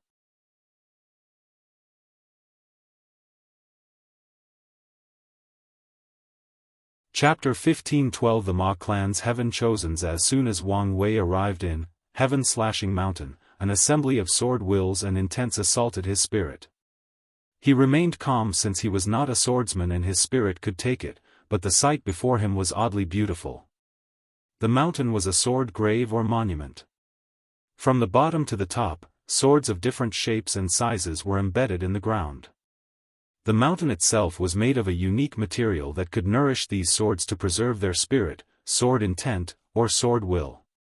At the top of the mountain was a small mansion, and Wang Wei sensed 10 terrifying sword wills from inside. He sighed but couldn't shake his head. Beautiful, isn't it? Yan Hai said as she appeared next to him. I'm guessing these swords are from people you've defeated? Wang Wei asked. Of course. The higher the sword location, the more memorable the swordsman was, Yan Hai said with pride. Only 10 of them are allowed inside my cultivation room. Wang Wei looked at all the millions of swords in this mountain and sighed. No wonder the other swordsmen hate and respect you. A swordsman's sword is a part of themselves, some even loved it more than their wives. However, Yan Hai would strip that love from them as a form of humiliation after defeating or killing them for her sword monument. It's an honor for them to have their swords here, Yan Hai said calmly. This thing started as a way to use other people's sword intent to sharpen hers, but eventually, it also turned into collecting swords from competent swordsmen. You should have branded it like that, Wang Wei added. Make the mountain public for others, and make it look like an honor to be remembered by you. Had you done this, your reputation in the Sword Dao world would have been better. Brother Qi once said the same thing. There are quotas every generation for swordsmen to visit this place. And despite how they talk behind my back, most of them know a sign of a mighty swordsman is if their swords are here. Oh? Wang Wei asked. Anyone who wishes to test themselves can summon my projection at any cultivation stage in this place to test whether they are worthy. Of course, these cunning bastards will cultivate a second sword to leave here, Yan Hai revealed. Don't tell me you've never been defeated. I have, but it's usually during the lower realm, Xianxia admitted. Do the winners get a prize or something? Yes, they get to take a sword back or receive direct instruction from me, Xianxia explained. Many people who know they cannot get their swords from me cultivate the younger generation to try. That makes sense, Wang Wei nodded before looking at this sword monument with a daze. What's wrong? I was just thinking that my father would love this place. Xianxia patted his shoulder. His soul flame is burning bright, meaning he's alive, and that's all that matters. We will find him.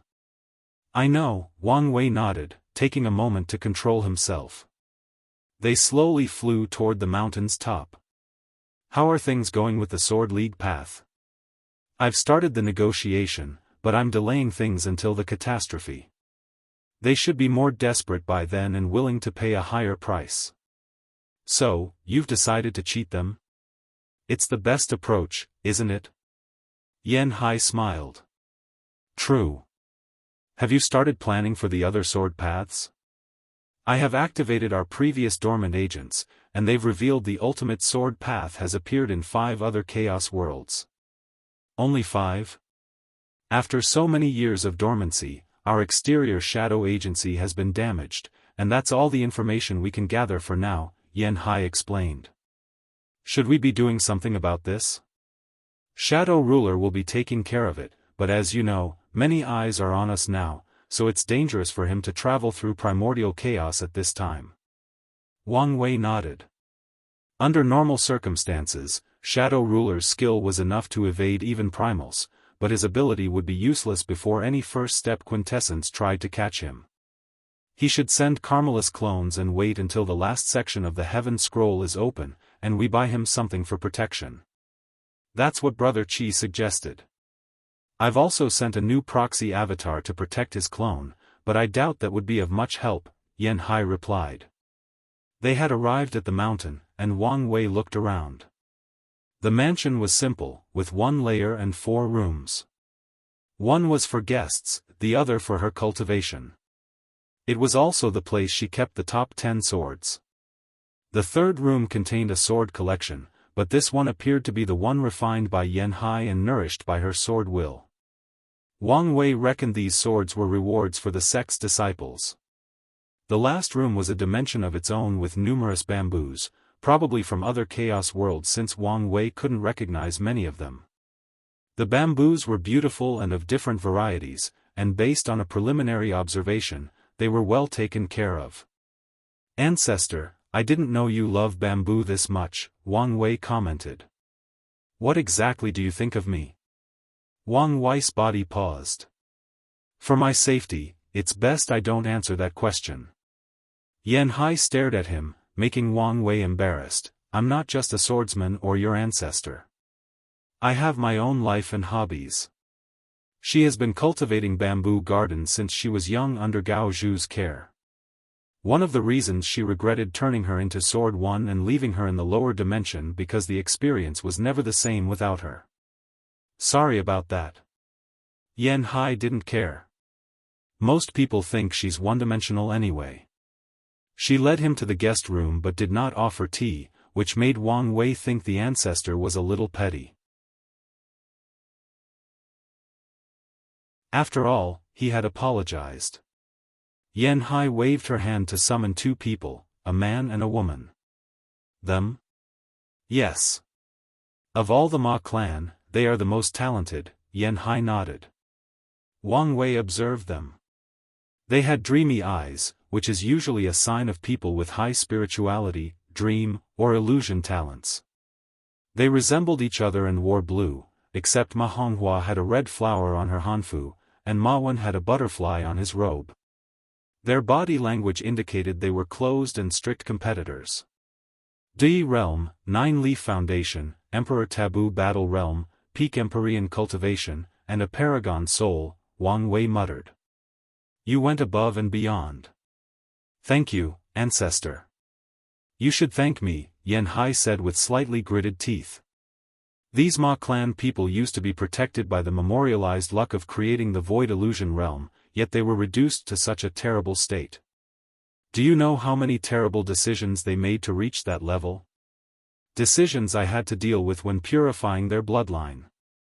Ma Wan and Ma Honghua blushed in shame for their ancestors' actions, while Wang Wei was ashamed for letting her do all the work.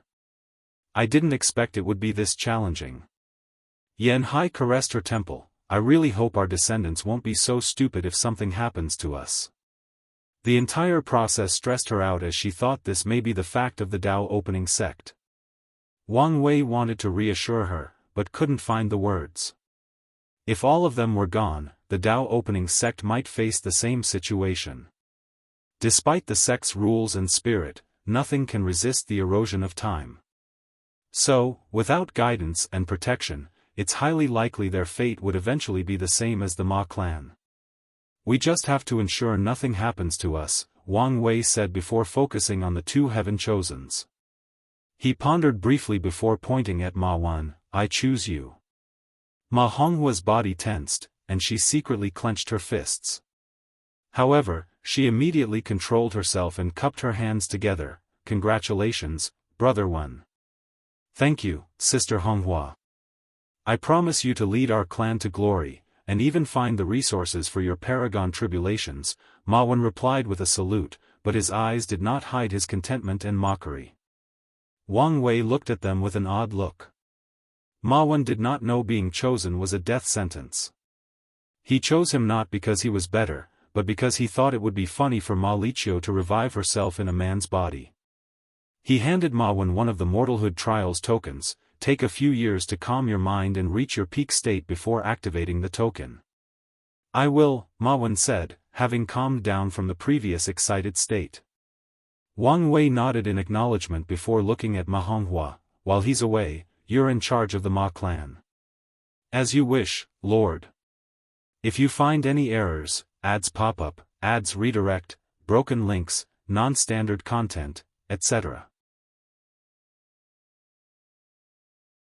Please let us know to report so we can fix it as soon as possible.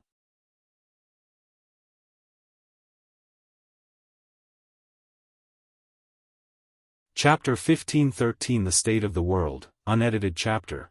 Wang Wei dismissed the Ma clan people, had a brief chat with Yan Hai before returning to his mountain. Matriarch Xia Huan was already waiting for him. Where is Wang Qi? He's preparing for his immortal king tribulation, she replied. So, he finally listened to me and took his cultivation seriously? Wang Wei muttered. Follow me. He headed to his fishing pond and summoned the fate rod to test his luck. Wuhong should still be reuniting with Mithraea, meaning he had some time.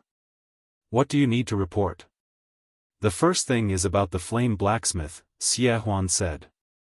His memory was perfectly erased, and before he returned to the association, he left a note. Wang Wei took the note. It was mainly about thanking him for everything he's done for him. The flame blacksmith also suggests their alliance continued and be expanded to their respective faction. I wonder if you would feel this way if you knew the thing was in my hands. He put the note away before asking, what happened with copying the tablet? I don't know, but Sir Wang Bo said to see him once you were out. I'll go see him in a while, Wang Wei nodded. Continue. 3 main events occurred during your retreat. The first one is about the increasing confrontation between the demons and innate demon gods. The sacred mountain publicly slaughtered all the heaven primarchs before accusing the temple of hiding traitors. Then, they launched a campaign to turn the world against the temple. Interesting. Did the temple kill their primarchs or fall into civil strife? Wang Wei asked. He caught some rubbish material for Saint-Tier cultivator, so he tried again. Internal strife, Xia Huan replied. They refused to kill their heaven primax, leading to infighting. How bad is it? About 3,000 yuan epochs ago, there was a full-scale battle between 2 paragons and heaven primarchs in the temple, and someone had to stop them forcefully. And you're sure this was not a show to deceive the public? Wang Wei asked. Our information indicated a 95% chance of this fight being real. What is the public's response to this campaign? Wang Wei asked.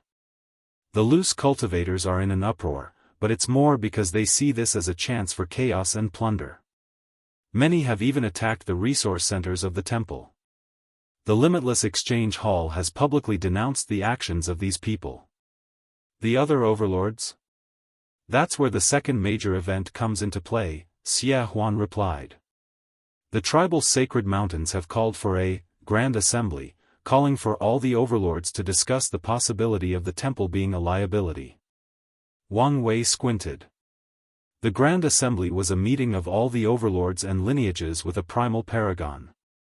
It can only happen when 7 out of the 13 overlords agree. How many have agreed so far? 5, Xianxia replied. Every few years, someone publicly announced their willingness to discuss this issue. So, they are trying to put pressure on the temple to deal with this matter internally, Wang analyzed. Have we said anything yet? Not yet, but the demon race came and talked with ancestor Yanhai. However, I don't know what the final decision was. Wang took out his primal seed token and accessed the Elder Council communication hall to check Yanhai's decision on the matter. As expected, Wang was right. The consensus is that it would be best for the temple to deal with this internally, but if necessary, a grand assembly will be held to discuss whether to intervene. Things are not so simple, Wang muttered.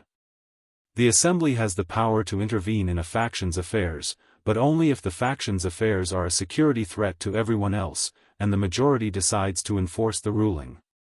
The temple knows this, and the existence of the Primarchs can be argued to be a threat with the upcoming catastrophe. So, why haven't they solved the problem yet? The temple could have easily alleviated the situation by temporarily sealing the Heaven Primarchs. It is indeed odd. Their temple lords are primal paragons, so why haven't they forcefully suppressed the situation? Xianxia nodded. Unless they can't, at least, without paying a price, Wang said with squinted eyes. How is that possible? Their faction is called the Primarch Origin Temple, but Emperor Path cultivators control 90% of its power. So, why not change it to the innate demon god temple? Isn't it because of luck? Xianxia asked. The Heaven Primarch's luck is ancient and has existed since the world began.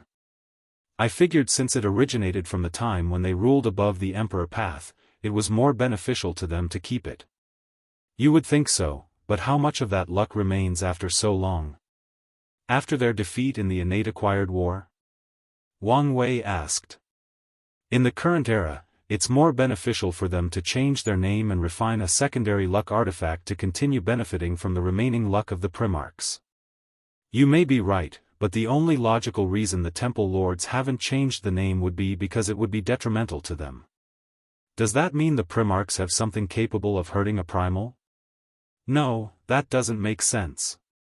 The demon race has had an overwhelming advantage after they created the Bloodline Slaughter Talisman. If the temple had such a thing, they would have used it long ago. The demon race did not have 2 primals but 2.5. The Bloodline Slaughter trial allowed a peak paragon the true strength of a primal, with the restriction that it could not leave the primary domain of the tribal sacred mountain. The talisman has allowed the sacred chiefs to attack the temple without worrying about someone infiltrating their bases. Wang knew Xianxia was right. If the temple had any effective, true primal strength in reserves, they would have used it already. He looked in the distance, and his eyes turned completely gray as he channeled the power of fate. It's a curse, Wang revealed. Every innate demon god must swear an oath before they absorb the heaven will. The backlash for breaking this oath is a curse of resentment woven through their existence, and through the temple's luck. These Primarchs were not stupid. They knew the Emperor Path was the future, and they would eventually rule their temple. So, they made preparations to protect their lineage. Xianxia looked at him. Such secrets cannot be calculated, and even if someone were successful, the backlash for such divination would kill them. However, her lord did it so casually, and he showed no signs of being affected. As expected of a Fate Dao cultivator. A curse? Xianxia said. How terrifying must it be for even primals to have no solution. It's indeed brilliant. As long as the oath is broken, the temple's entire qi luck will be instantly destroyed, and the backlash is enough to kill 70% of all their cultivators. Moreover, the higher the cultivation, the greater the backlash. However, it's not foolproof. The assembly? Xianxia asked. That's right. The demon's move was brilliant, but it also provided an opportunity for these primals. If the overlords can deem the Primarch a threat and decide to eradicate them, they only need to show slight resistance to fulfill their oath and acquire their freedom. That would explain their inaction, Xianxia nodded. But isn't this plan risky? They have a large population of Primarchs, and their death will weaken them. Maybe in their eyes, the Primarchs have always been a liability to the temple, a sickness to their control or the temple's prosperity. And it's best to cut off the cancerous part for the body to heal. Maybe you're right, but it seems too risky to me, Xianxia said. That's because your thinking is too narrow, Wang uttered. A catastrophe where no one is safe. The last thing any faction wants or needs is liabilities or hindrances. While this move will weaken the temple against their enemy, the demons, it also has its upside. As long as they can buy enough until the catastrophe begins, the demon will not have the opportunity to take advantage of their plight. But no one knows when the catastrophe is coming. What if they make an error, and the demons do take advantage of their situation? No plan is guaranteed success, and you seem to be operating under the notion that they must wait for the catastrophe to arrive. You mean they would forcefully bring it out? Xianxia asked in surprise. Yes, if they are desperate, it's possible. But wouldn't that make them traitors? Only if they are caught. Better yet, they only need to sacrifice someone to wash their hands of everything, Wang sneered. There is also the fact that Heavenly Dao wants this catastrophe, meaning it could use the innate demon god's hands to do its dirty job.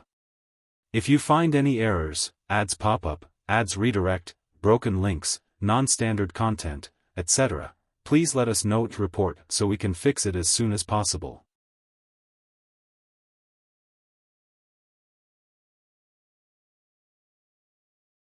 Chapter 15:14 Confirmation, and Supreme God Tian has been changed to Supreme God Shen Tian. Let's see how things proceed with the assembly, Wang said. However, if things proceed as I said, you need to keep an eye on any paragon from the temple that suddenly leaves or is kicked out for any reason. I understand, Xianxia nodded. So, what's the third major event? It's about Emperor Kong. Oh? Wang said, suddenly more intrigue. Not long after your retreat, a small-scale battle occurred between the Emperor Enlightening Academy and the Grand Sect Alliance, Xianxia revealed. Did Suya ascend? Wang immediately asked. As wise as ever, Xianxia praised. Lin Fan tracked her as soon as she ascended. Unfortunately for him, the people from the Yin Moon Palace were also anticipating her arrival. They met and fought. The person from the palace was a paragon, but he hadn't returned to her peak, so Lin Fan killed her. However, she bought enough time for Suya to return to the alliance, albeit with only her soul. Wang smiled strangely after hearing this. How did the alliance respond to this attack? They sent 5 peak paragon puppets, and with a brilliant array, Paragon Kong and his people were able to hold on and push the enemy, Xianxia revealed. 5? In some ways, they still underestimate the academy, he commented. Knowing these people, they wouldn't give up after the first attempt. Did we intervene? No, Buddhism did. Oh. Wang was not expecting that. They publicly announced Paragon Kong's status as the destiny chosen of the catastrophe, and the fact that he was under their protection until the foreseeable future. So, Maitreya protected him? As the chosen one of this catastrophe, his existence is crucial to the world. However, her actions might also be because she didn't intervene and increase the tension toward the Grand Sect Alliance, Wang Wei analyzed. It was already bad for the world's unity that the demons and innate demon gods were fighting. It would be catastrophic if the Dao opening sect and the Grand Sect Alliance also started showing their fangs. Wang Wei checked his token for a second time, and as expected, he found the news that the sect chose Kong as an ally, allowing him early access to the benefit of the merit scroll. This meant Kong, Lin Fan, and Su Shi should have the highest cultivation among the people from the trial. Did you ever find out what Kong did with Paragon Jimin? We did, Xia Huan replied before handing him an information talisman. A new shadow agency called the Stealers has recently shown its head, and they've been growing at an alarming rate. According to our investigation, they are from the Academy, most likely created from Paragon Jimin's Dao. Interesting, Wang Wei muttered.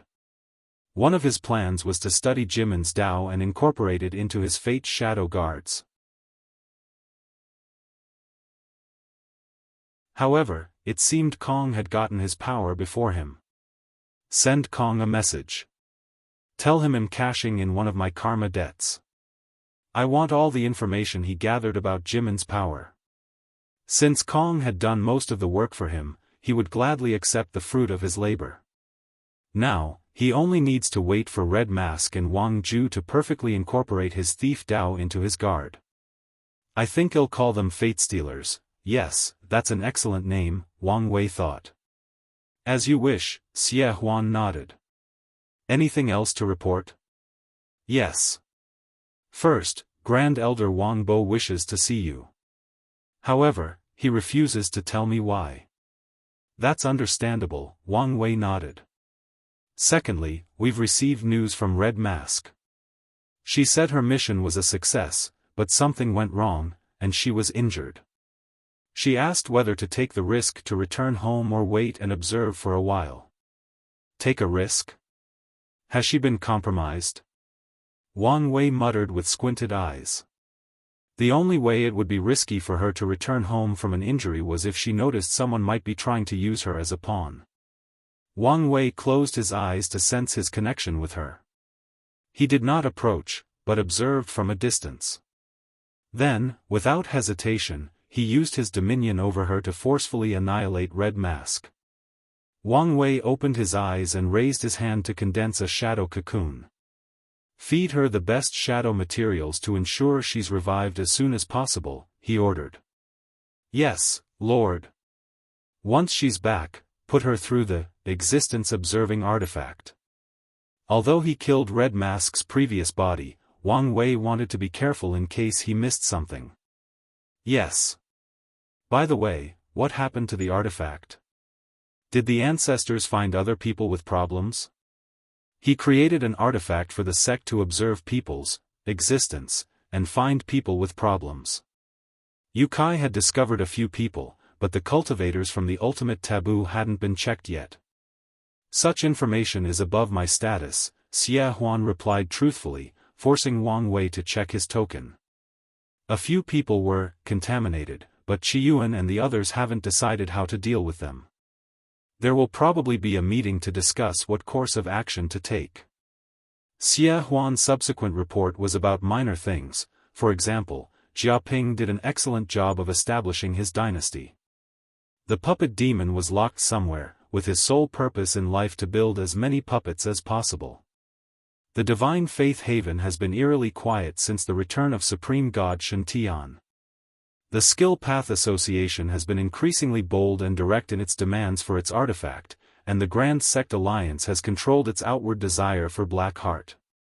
After finishing her report, Xie Huan left and Wang Wei chose to catch on more fish before seeing Wang Bo. A small amount of purple merit? I wonder whose faction has been saving this thing for an emergency, Wang Wei chuckled before an idea struck his mind. Merit will become crucial in the next few years, especially since there are some items that he wants to buy. For example, there are a variety of time rooms for exchange in the scroll, and these things have an acceleration of over 10 times. Although they are only for one-time use, they are still valuable. According to the description, there is also something called the primal room, which can train and increase a person's chances of becoming a primal paragon. Those two are just a few things that are useful for Wang Wei. Unfortunately, these items belong to the very best of the paragon section, making them extremely pricey. With an evil smirk on the corner of his mouth, Wang Wei started robbing the factions without any primal of their merit. The process was smooth, with a few lineages that had a somewhat challenging protective array requiring him to be careful before bypassing their defenses. What a great haul, Wang Wei grinned. The merit was enough for him to exchange something called the Origin Essence from the scroll, allowing him to reach the Elder Fiend God Realm 7 Heaven in record time. The wife's food and my essence flower talent should allow me to reach the 8th heaven. I haven't used the reward from Causal Feedback Sutra, that copied old man Tianji. The feedback should get me another heaven with plenty leftovers, and finally, I'll only need to take an ascending essence pill to instantly reach the 10th heaven, Wang Wei smiled. Of course, he needed to solve his bloodline problem first, but it was a thing to celebrate that he had all the resources for his flesh to reach the peak as soon as possible. While this is good news, there is also bad news, Wang Wei analyzed. My willpower is technically only 98%, and all this rapid increase in cultivation may not help me reach the peak. There is no way to instantly raise his willpower, and even if there were, Wang Wei would not use them. Once his 12th revolution is perfected, his bloodline will have the ability to temper his mind, but unlike the other aspects of his cultivation, it will be a slow process. Ultimately, all my problems are because things keep happening and am forced to grow as fast as possible, Wang Wei complained. If not for the fact that he has to participate in event after event, he would have plenty of time to temper his body and cultivate. This situation is why he's still contemplating the feasibility of his plan to travel to the past and use the time wisely to train all his skills and make up for his young age. No point in complaining, he sighed as he slowly stood up from his fishing spot. He stretched before sending Wu Hong a talisman to tell her he may be slightly late. Then, he teleported away to see that old man with a small filter. If you find any errors, ads pop-up, ads redirect, broken links, non-standard content, etc., please let us know to report so we can fix it as soon as possible.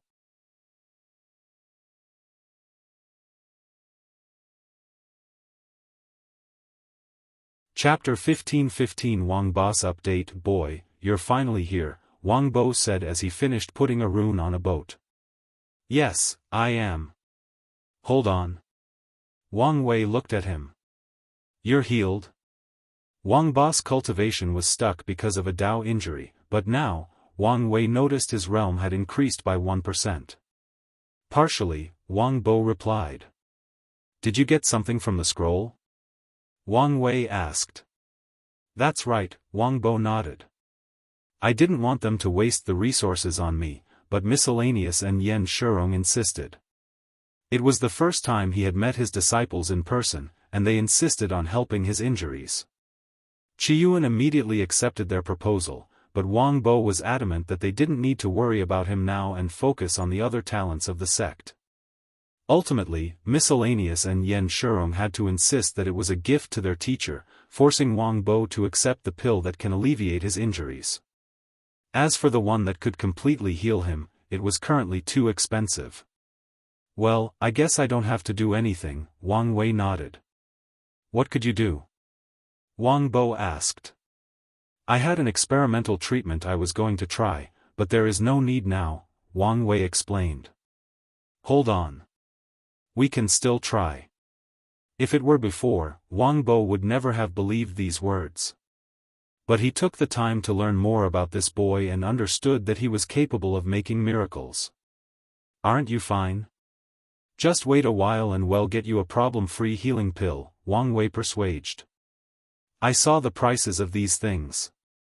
If you have a method that can save us some money, why not use it, Wang Bo stated. You have a point, Wang Wei nodded. During his retreat, he not only focused on his primal soul ring art.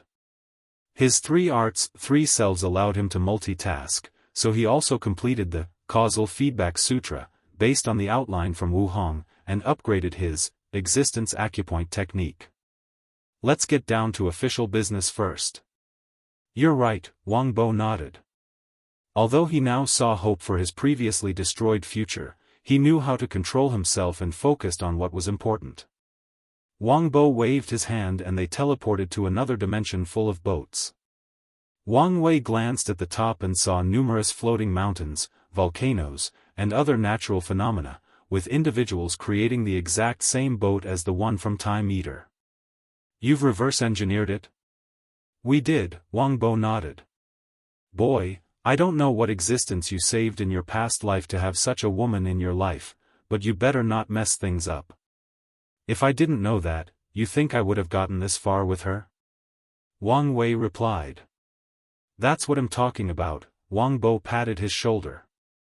He still remembered when this woman's projection showed up and systematically disassembled the runes behind that boat. Wang Bo and his team had been using the Dao Path tablet to increase their skills, but they learned as much from her short time here as the thousands of yuan epochs they spent with the tablet. How many have we built so far? Wang Wei asked. About 20,000. That's it? I'll have you know that's a lot, Wang Bo complained. According to the agreement, a quarter of our production will be handed to your wife as long as she provides the materials. And the real issue is the material. We've found a substitute for most of them, except for the primary material, which we had to synthesize artificially. You can imagine the headache behind that process. Wang Wei's brow furrowed after hearing this. No need to worry. We knew we could not manufacture more boats than the enemy, so we chose the elite route. Wu Hong helped us update the blueprint. One of our boats can probably deal with more than 1 million of those cheaply manufactured ones. That's only if the enemy does not have their own elite version of the boat, Wang Wei grunted. We also considered this and created some weapons for this possibility, Wang Bo revealed. That's good to hear. What about the cheap boats? Wang Wei asked as he pointed to the boats being created at lower altitudes. We've built more than 10 million of the CT boats. CT? Code name for cheap time boat, Wang Bo explained. You said we could sell these things? Yeah, is there a problem? Are you sure this is a good idea? We might barely have enough for ourselves depending on the invasion scale. You may have a point, Wang Wei nodded. His priority should be protecting his sect and not making money. It would be best if he could have his cake and eat it too, but that's not possible. Wait, there might be a way.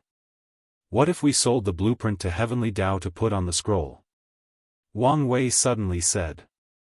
Wang Bo's eyes lit up. The scroll's purpose is to increase our chances of surviving the catastrophe, and the OT boats or CT boats can be immensely beneficial. Give me the blueprints, Wang Wei asked, and Wang Bo condensed a talisman for him. One more thing, you've seen the prices on the scroll. How much do you think our design is worth? Wang Bo immediately started calculating. He took into account the materials, their labor, the price for the ideas, and many others before giving Wang Wei the minimum and maximum value of the blueprint. As for the actual price, it will be up to him to negotiate. What about the countermeasures we discussed to deal with these foreign boats? Wang Wei asked.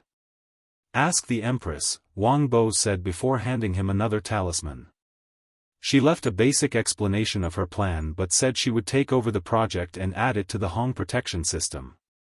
I can always trust her work, Wang Wei nodded.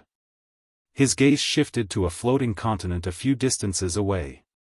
He saw countless disciples being trained on how to use the boats.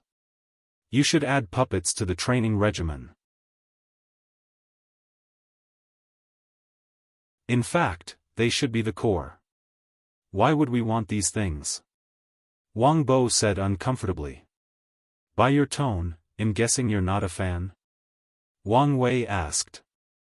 The old man sighed. I once found a tomb of a puppeteer who died because his creation successfully revolted against him. I've never trusted these things since. That's a rare thing, Wang Wei commented. Puppets can have souls and intelligence, so, understandably, one might escape their bondage. However, it was rare for such an event to occur. No matter how low the possibility, it's still possible, Wang Bo said. Our disciples and elders will become even more valuable in the catastrophe, so we must ensure we protect them to the best of our ability, Wang Wei said. I would rather lose a puppet than one of them. Their sect was not a puppeteer faction that considered puppets with souls as real individuals, so Wang Wei would put the lives of flesh above metal and wood. You have a point, Wang Bo groaned. Despite his feelings, he sent the order to train the puppets to control the Time Boat Legion. I hope we don't regret this. We just need to take precautions to combat any future regrets, Wang Wei said. Puppets are more easily corruptible than humans, so create a protocol that they will self-detonate if shown any signs of being manipulated by the enemy. Wang Bo looked at him. It seems you're not just more greedy than that boy Qiuan, but you're also more cautious. Well, I stand on the shoulders of giants, Wang Wei smiled. Wise words, Wang Bo nodded. I'll do the protocol myself. Once it's done, ask the Empress to check if she can make any improvements. Old man, why do I feel you have a crush on my future wife? Hey, boy, if I knew I had even a 1% chance, would have fought you to the death for her hands, Wang Bo replied with a sneer. Wang Wei was speechless. If not for the latter's seniority, he would have fought him. He shook his head before proceeding with helping Wang Bo with his injuries. Wang Wei placed more than 1,000,000 needles on his body, and he ensured each of them hurt like hell. Wang Bo stared at him, but Wang Wei acted ignorant. Regardless, the old man learned another side of Wang Wei, pet and vengeful. How do you feel? Wang Wei asked. Peaceful, Wang Bo said truthfully. It was the same feeling after taking the healing pill for his injury. There was some residual power from the pill, and I've used it to alleviate your injury further. You should be able to increase your cultivation by another 1%. However, from now on, the healing process will be slow. That's fine by me, Wang Bo nodded. How often do I have to receive acupuncture from you? Every 1,000 yuan epoch is sufficient. All right. Now that he confirmed his method was correct, Wang Wei had nothing else to do with this old man. He left, heading directly to Yanhai's mountain to fetch the scroll before returning to his mansion to contact Heavenly Dao. They met face-to-face in her human appearance again to negotiate the price of the blueprints. The result was in the middle of Wang Bo's estimation. While Wang Wei wanted to sell it as high as possible, Heavenly Dao wanted people to use and benefit from the blueprint. In the end, they had to compromise. After this negotiation, Wang Wei discovered a new change to the scroll: other people can add their inventions for others to purchase for merit. There was also a spirit to negotiate the price. That was fast, he muttered. Such a swift action revealed that Heavenly Dao was putting all its attention on the world and the upcoming catastrophe. It won't be long before the scroll is made public, Wang Wei thought. According to his prediction, Emperor Kong should be getting access to the scroll about now, and in a little while, everyone in the world will too. Wang Wei exhaled. He left his mansion to return the scroll to Yanhai and explained the new changes. Then, Wang Wei teleported to the Origin Seal continent. If you find any errors, ads pop up, ads redirect, broken links, non-standard content, etc., please let us know to report so we can fix it as soon as possible.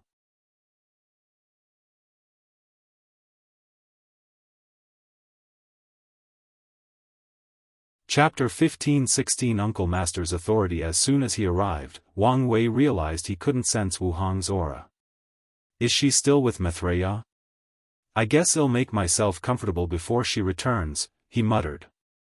He was about to find their place to relax and wait when two people suddenly appeared before him. Who dares intrude on our continent? A woman said. Do you know who you are offending? Said a man. Wang Wei looked at them. You're Song Luli and Song Jiang? How do you know us? Song Jiang asked. Oh, you're the one the master talked about, his sister added. So, it's him. Song Jiang looked at him up and down as if he were a predator scrutinizing its prey. You're handsome enough, so I could understand why the master would like you, but why are you so young? Song Luli asked. Plus, aren't you a little too weak to be the master's husband? Song Jiang asked. Wang Wei was momentarily speechless. Love has no boundaries or limitations of age or cultivation level. That sounds like something a pervert would say, Song Luli said, baffling him even more. Are you a pervert? Song Jiang asked. I think he is. Look at his eyes. It's the eyes of someone who has some terrible thoughts in his mind, Song Luli added. Do you think the master knows? Maybe we should warn her.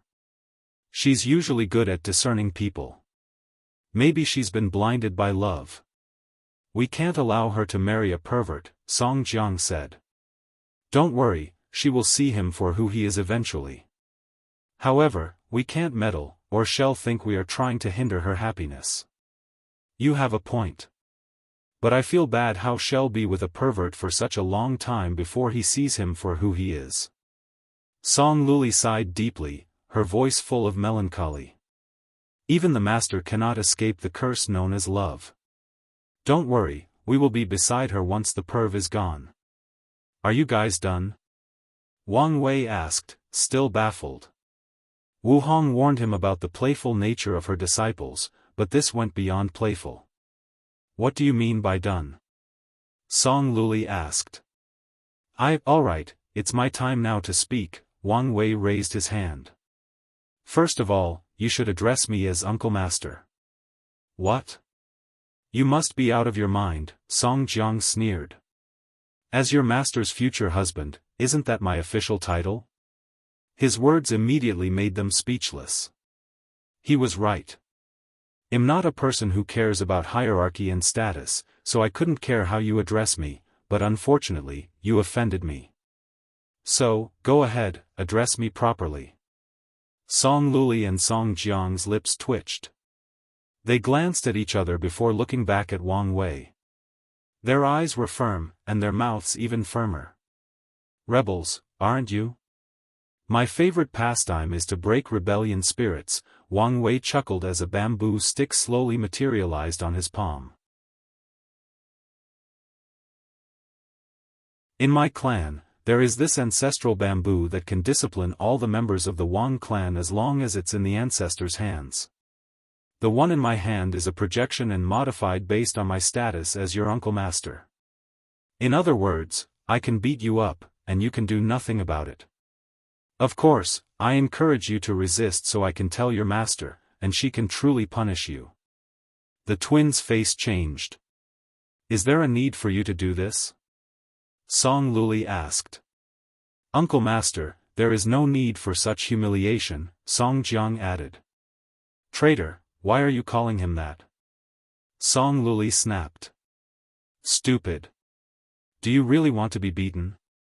We will never have the face to stand before him from now on. What happened to our solidarity? Song Luli sneered. Enough, my little nephews, Wang Wei said. This beating is inevitable. However, it'll be more lenient toward you since you call me Uncle Master. Thank you, Song Jiang said with a wry smile. Meanwhile, Song Luli stared at him as if her eyes were daggers. As for you? Well, the more rebellious you are, the more I'll enjoy myself. Wang Wei rushed over, and the screams echoed in the room. The twins soon proved to be faster than he, but it didn't matter.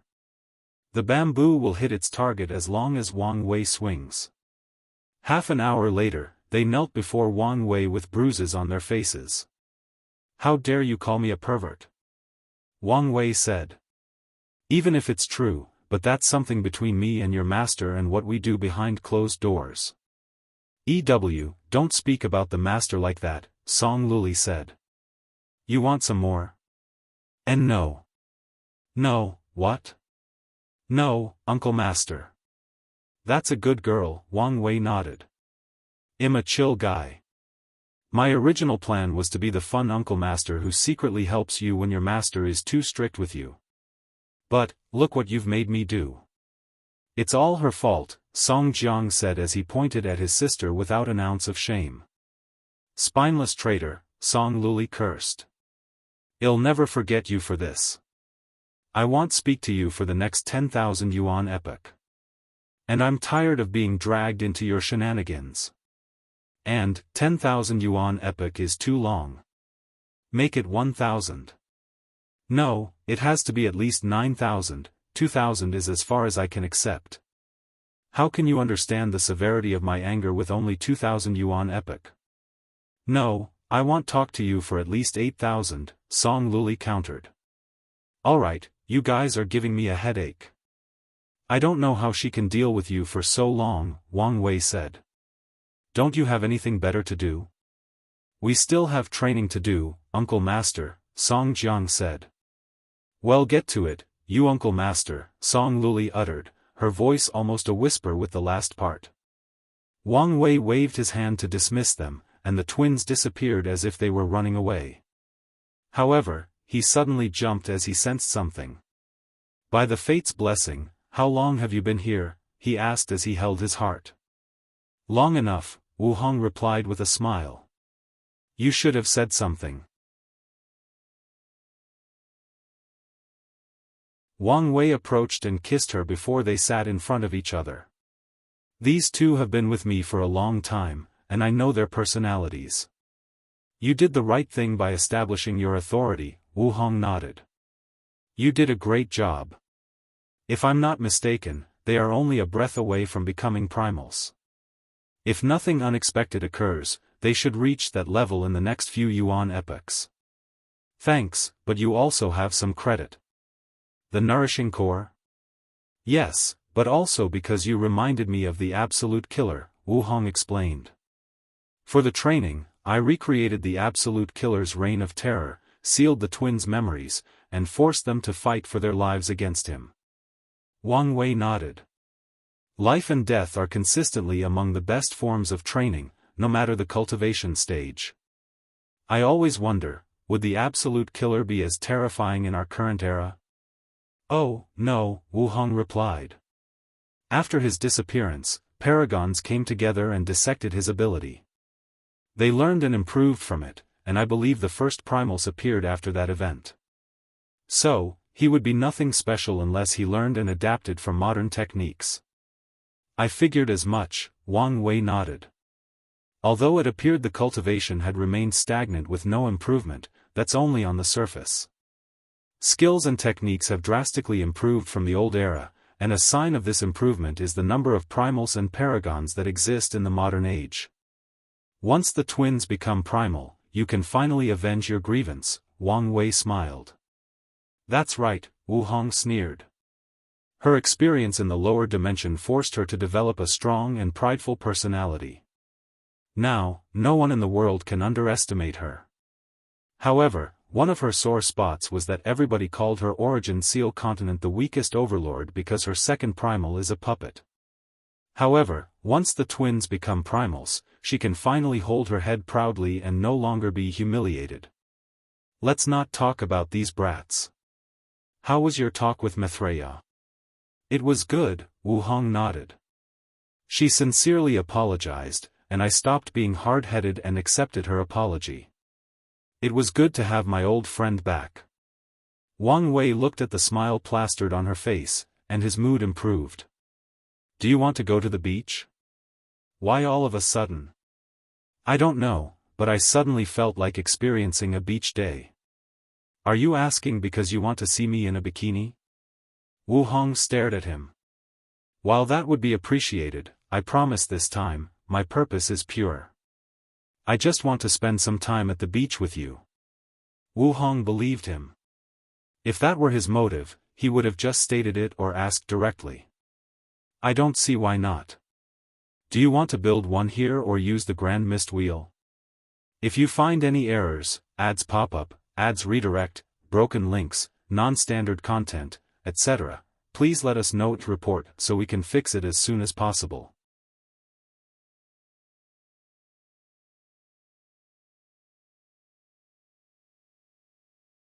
Chapter 15-17. Taking a significant step forward, Wang Wei and Wu Hong walked in the sand with bare naked feet while holding each other's hands. They felt the sun hitting their skin, the smoothness of the sand, and the gentle caress of the waves. The atmosphere seemed perfect for a simple date. "It's indeed beautiful, but it's not the same," Wang Wei said. "You can create other people and make it livelier if you want," Wu Hong suggested. "I know, but it's not the same. Are you feeling nostalgic for an authentic beach experience from Earth?" she asked. "That's right. I think this is the first time since I was young I missed home so much," Wang Wei nodded. "You can visit now that you're a paragon." "It's too dangerous."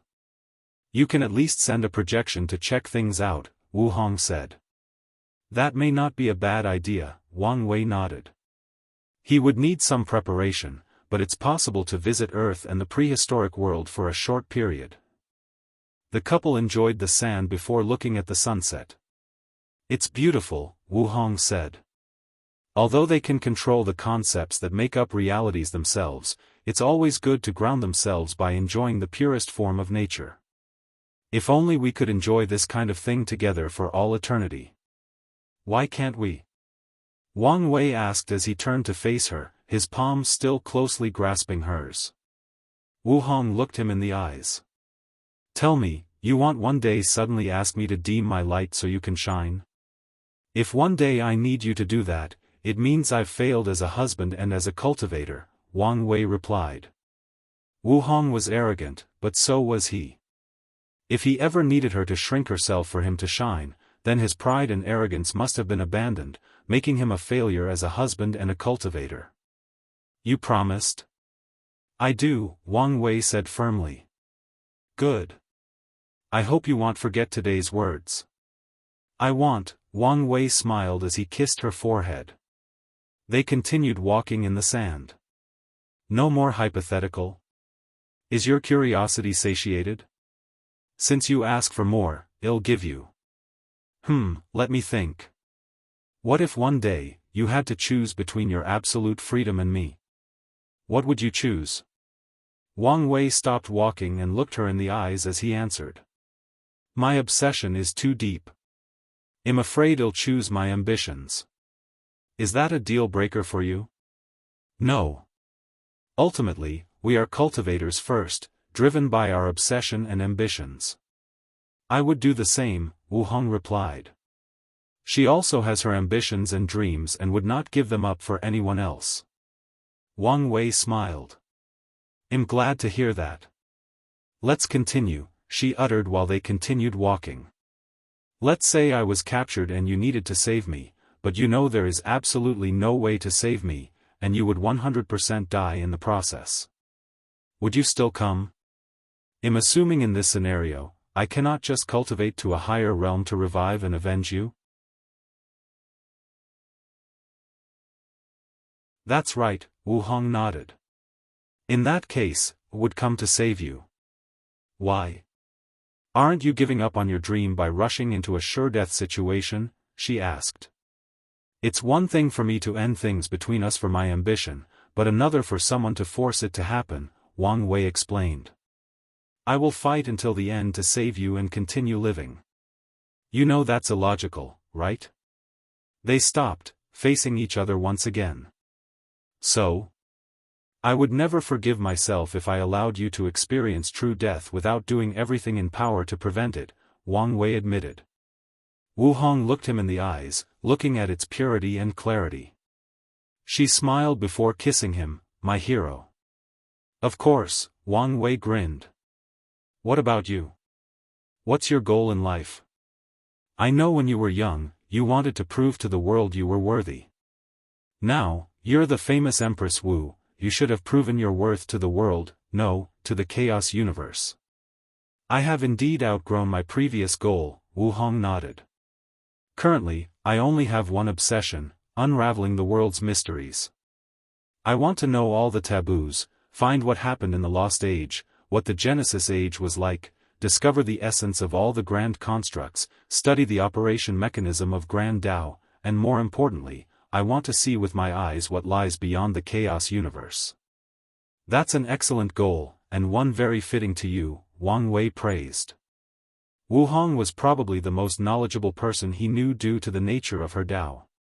So, it made sense that she would be interested in discovering all the secrets and knowledge of the universe. Of course it's great. Don't you see whose goal it is? She replied with a proud smirk. Wang Wei looked at how adorable she was, and he suddenly had an idea. He knelt on one knee and summoned two small boxes, one with a diamond ring and the other a jade bracelet. This ring belonged to my mother, the one from Earth. It's a family heirloom that she promised to give me, but in the end, she went back on her word and gave it to my little brother. I've created it and planned to give it to you in the lower dimension, but felt it was inappropriate. Wang Wei looked at the ring as he momentarily lost himself in his memories. The jade bracelet is from my mother. It's not a Yu family heirloom of anything, but something she made for her future daughter-in-law. Apparently, she made it as soon as she was pregnant with me. Well, look at me rambling. I didn't expect to be so flustered. What I'm trying to say is, would you spend eternity with me? Wu Hong glanced at him, and for a brief moment, she saw their life until the end of time and beyond. She smiled because she was more than happy with what she saw. I do. Wang Wei's beating heart finally eased as he exhaled deeply. He slowly put the bracelet and ring on her finger. You may need to refine them again to prevent breakage during battle. The last time these things were updated was during the Great Emperor realm. I feel they would lose their sentimental value if I modify them. I think I'll wear them as is and put them away during fights, Wu Hong said. It's up to you, Wang Wei nodded. By the way, do you want a wedding? And if so, on what scale? Something as small as we did in the lower dimension or something extravagant? It has to be extravagant. Grand weddings are the best way to amass resources from all the factions, Wu Hong said. Are you sure? Given the current situation, this may not be the best idea, unless you want to rush the wedding as soon as possible. However, I was hoping we could wait until I became a primal. What? Feeling the pressure? How can I not? I'm just a little nobody marrying the beautiful and powerful Empress Wu, Wang Wei smiled. Wu Hong shook her head. Grand weddings require time to prepare. Since we expect others to give us lavish gifts, the wedding must be of a certain caliber. Wait, I just had a brilliant idea. What if we had a heavenly wedding? A heavenly wedding? That's not a bad idea, Wang Wei said. Heavenly weddings will be blessed by heavenly Dao, and they will receive luck and merit, which is crucial with the existence of the scroll. However, you would need a karma position first. Wang Wei is a three-realm emperor, which is a karma position, meaning he's fine, but that's not the case. It should be easy to get a guardian position from heavenly Dao because of the Hong protection system. You're right, but do you think it's a good idea to bind yourself to the eternal ascension world when a catastrophe is coming? It's not as serious as you think. I've just updated the system for the invasion, and such an achievement is enough to get a position with too much karma attached to it, Wu Hong explained. That's fine, but there is still the time issue. We don't know when the catastrophe will happen. You'll start preparing for the wedding, you focus on becoming a primal as soon as possible, and once you've reached that level, we will send the invite. As for when the wedding will happen, well, decide then.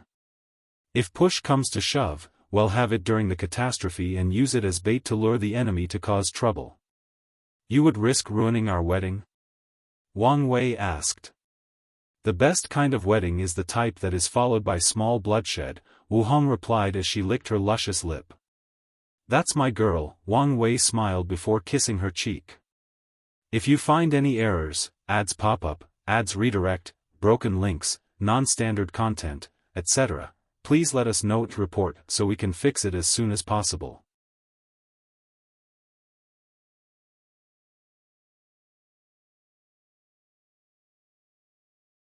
Chapter 15:18 Kong's Blessing. Emperor Kong sat on his throne, calmly looking at the ambassador before him. Being Wang Wei's friend had many benefits, but there was also the downside: karmic debt. He sighed to himself before waving his hand to condense a talisman. Master Wang Wei will be pleased by your decision. Xia Huan bowed before slowly leaving. Emperor Kong sighed to himself a second time. The sad part is that he still owes some debts after paying this one due to the use of the scroll or Wang Wei bowing out and recommending him for the chosen one position. I didn't expect it would be interested in the stealers, Lin Fan, who was standing to the right of the throne, commented. He was not surprised Wang Wei had already heard the news and deduced it originated from their academy, but the latter's interest surprised Lin Fan. Our shadow agency has tremendous potential, Su Shi commented from the left. Most factions used invisibility or shadow for their faction, and a few had unique agencies like the stealers. His fate shadow guard is nothing to sneeze at. The fact that he wants our knowledge might indicate he plans to fuse the two's powers. That's scary to think about, Lin Fan uttered. The advantage of the stealers is that they can directly steal information or steal a person's identity to facilitate an easier time gathering information. He could imagine how much more efficient they would be if they had access to the power of fate. We need to start preparing to deal with them, Lin Fan suggested. Agreed, Su Shi nodded. In due time, Emperor Kong said. Let's continue our previous discussion. He teleported to a beige room where everybody sat on a cushion with small tea tables on the side. Emperor Kong summoned a scroll, the merit exchange list. Right before he was disturbed, Kong suddenly received this item from Heavenly Dao. Heavenly Dao is truly unfair, Lin Fan sighed. By now, they had figured out why the Dao opening sect allowed them to exchange rare and unknown resources with merit. You can say that louder, Emperor Kong thought. He was prepared to fight Wang Wei for the chosen one position for the upcoming catastrophe. Who knew Heavenly Dao did not even consider him until the latter rejected the offer. On top of everything else, Heavenly Dao gave them access to the list years ahead of him, the chosen one. Emperor Kong kept a calm exterior despite how he truly felt. There is no point in focusing on the negative. We have the scroll years before everybody else, and we must take full advantage of it. Our primary concern should be how to acquire more merits. After receiving the Dao opening sect's notice, Emperor Kong used all his merit. Most of it was from his actions at the end of the 2 Suns 7 Moons era, a small reserve from the academy, and by activating his luck in acquiring a fortunate encounter with merit. The merit has allowed him to reach a cultivation of 97% and a 98% soul. However, it's not enough since he had to share with his 2 talented disciples. In fact, he even had to sacrifice the benefits of Paragon 9 death. Besides a great contribution to heaven and earth, I can't think of another way right now, Lin Fan said. After Empress Wu started selling significant information about the catastrophe, all those factions used small methods of gathering merit, like helping the weak and poor. It could be argued that the Eternal Ascension world has never been so peaceful and prosperous because of these people's actions. That would be the ideal solution, Emperor Kong nodded. He had an idea, but it was still brewing. I think I may have a plan, Su Shi said.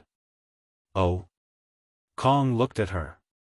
Both his disciples were bright, but Lin Fan had developed the habit of letting his wife think for him, serving as the muscle in their operations. By now, all the Paragon lineages know of the catastrophe, but it cannot be said for Empyrean and weaker lineages. We can contact them and sell the news for merit. Their reserve should be small, but if you consider the large number of these factions, it's still a significant number of merit. That's not a bad idea, Emperor Kong's eyes lit up. We can even take advantage of this situation to form alliances and partnerships with these small lineages, even investing in the ones with potential. Exactly, Su Shi nodded. Should we contact them immediately? Lin Fan asked. No, if we start moving openly, the other factions will stop or copy our method. It would be best to use the stealers to contact these factions secretly. That's what I was thinking, Kong nodded. One of you should take charge of this assignment. I have something I must do. I'll do it, Lin Fan said. No, I'll do it, Su Shi refused. Although the mission requires discretion, someone has to secretly meet with these factions, meaning you can't take the risk. You're worrying too much. After Buddhism's warning, the Grand Sect Alliance won't dare touch us. They won't touch the teacher, we are irrelevant, Su Shi warned. Su Shi's right. No need to take the risk, Emperor Kong said. Buddhism's words can protect him as long as he remains the chosen one, but the protection does not extend to other academy members. In fact, even he was not completely safe as someone might take his destiny. However, Emperor Kong felt reassured because Heavenly Dao was quite selective about the catastrophe, meaning not everyone who killed him would receive the destiny. Alright, Lin Fan sighed as a dangerous light flashed in his eyes. He was determined to become a primal and even go beyond that so he could avenge his little girl. More importantly, he needed strength so he could get enough merit to buy a true resurrection stone from the exchange list, which would allow him to revive his daughter despite the fact that she died during a supreme outlaw trial. Emperor Kong looked at Su Shi, asked if you need something. No problem, she nodded before suddenly pausing. I just thought of something. The Empress is not fond of devil cultivators. Do you think she sold the information to the Devil Caucus? The chances are low, Emperor Kong replied. It's common knowledge that Empress Wu is not fond of the devil race or devil cultivators, so it's possible she did not sell the news to the Devil Caucus, which is an alliance of all devil cultivators. The caucus has no primal, but they have a significant number of paragons. They should have a good reserve of merit, Su Shi analyzed. Maybe we can get it from their hands. You may be right, but these people do not trust non-devil cultivators. So, let's send 9 Death instead, Emperor Kong suggested. After the defeat of the primogenitor devil, the devil cultivators experienced a severe culling from the overlords and other factions. The process was so harsh that it severely destroyed their chi luck, resulting in their faction not giving birth to even one primal despite their large population. Su Shi nodded. She hoped her deduction was correct. Their academy looked safe, but that was only on the surface. As long as the Grand Sect Alliance has the means to resist Buddhism in the slightest, they will attack the academy. Normally, it would be virtually impossible for them to acquire such power, but the exchange list has opened endless possibilities for everyone. We need to improve as fast as possible, Su Shi thought. The only way to get out of the situation is for them to grow as fast as possible until they can fight head-on against the alliance without anyone else's protection. The meeting soon ended, and everyone dispersed. Su Shi contacted 9 Death, Lin Fan went to train his skills, and Emperor Kong started tinkering with his grand idea to gain merit. While alone, he began designing a formation. As soon as he started, he entered a mysterious state where things went smoothly for him. His mind was free, his creativity flowing, allowing him to innovate as much as he wished. Emperor Kong did not know this was one of the benefits of being a chosen one. Most things he does will go smoothly because of the blessing of destiny. Wang Wei did not need this benefit because he was a Dao overlord, meaning his mind was already in a state of freedom and creativity. However, Kong needed that slight boost. For this to work, I will need a way to link everyone, he thought. It would be too challenging to build an array that covered the entire world unless I get the Overlord's approval. The Grand Assembly might happen soon, I could propose the idea. However, there is a better way. What place can already connect all mortals' minds and souls? The Void Illusion Realm. Emperor Kong paused before smiling wryly. His idea eventually led to Wang Wei. His idea was inspired by the latter's mortal civilization.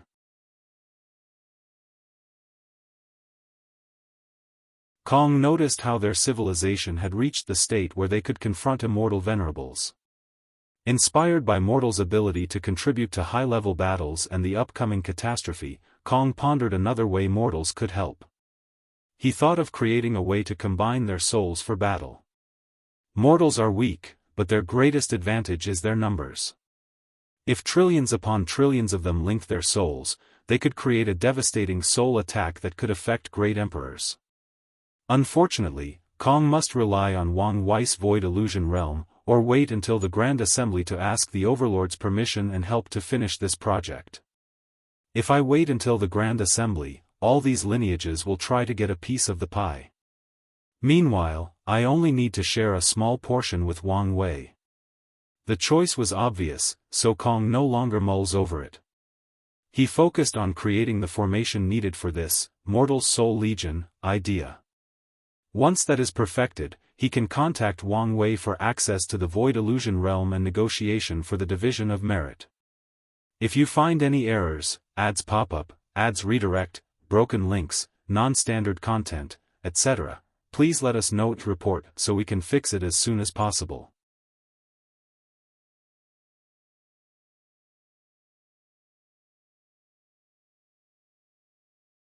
Chapter 15-19 What's the plan? Wang Wei and Wu Hong sat facing each other while looking at a cube between them. They were playing civilization chess. Wang Wei chose to make a race of vampires, or humans with blood manipulation abilities. In response, Wu Hong chose a civilization of werewolves, half-human and half-wolf demon races. They enjoyed themselves as they enacted this eternal battle between those two warring races. Really? A seal that targets all blood abilities? Wang Wei said. I haven't broken any rules, she replied. He shook his head before making his move. Since she wanted to target the essence of his civilization, he would do the same for hers. Wang Wei tasked someone to develop a virus that nullified all demon bloods. You never told me what happened to the Foundation techniques, he asked. You mean the techniques which were your idea, but you left all the work for me to do? I promised I'll make it up to you, Wang Wei SWFTLY said. I won't let you forget these words, Wu Hong snorted before answering the question. It's completed. Already? At first, I was going to invent them one after the other, starting with the 10th to the 13th. However, I figured it would be best to create the 13 Transcendent Foundation, and people who failed in completing it, if they have enough talent, can achieve the lesser versions. That makes sense, Wang Wei nodded. If someone fails at cultivating this technique, they could still achieve the 12 Ultimate Foundation, the 11 Hegemony Foundation, and even the 10 Supremacy Foundation.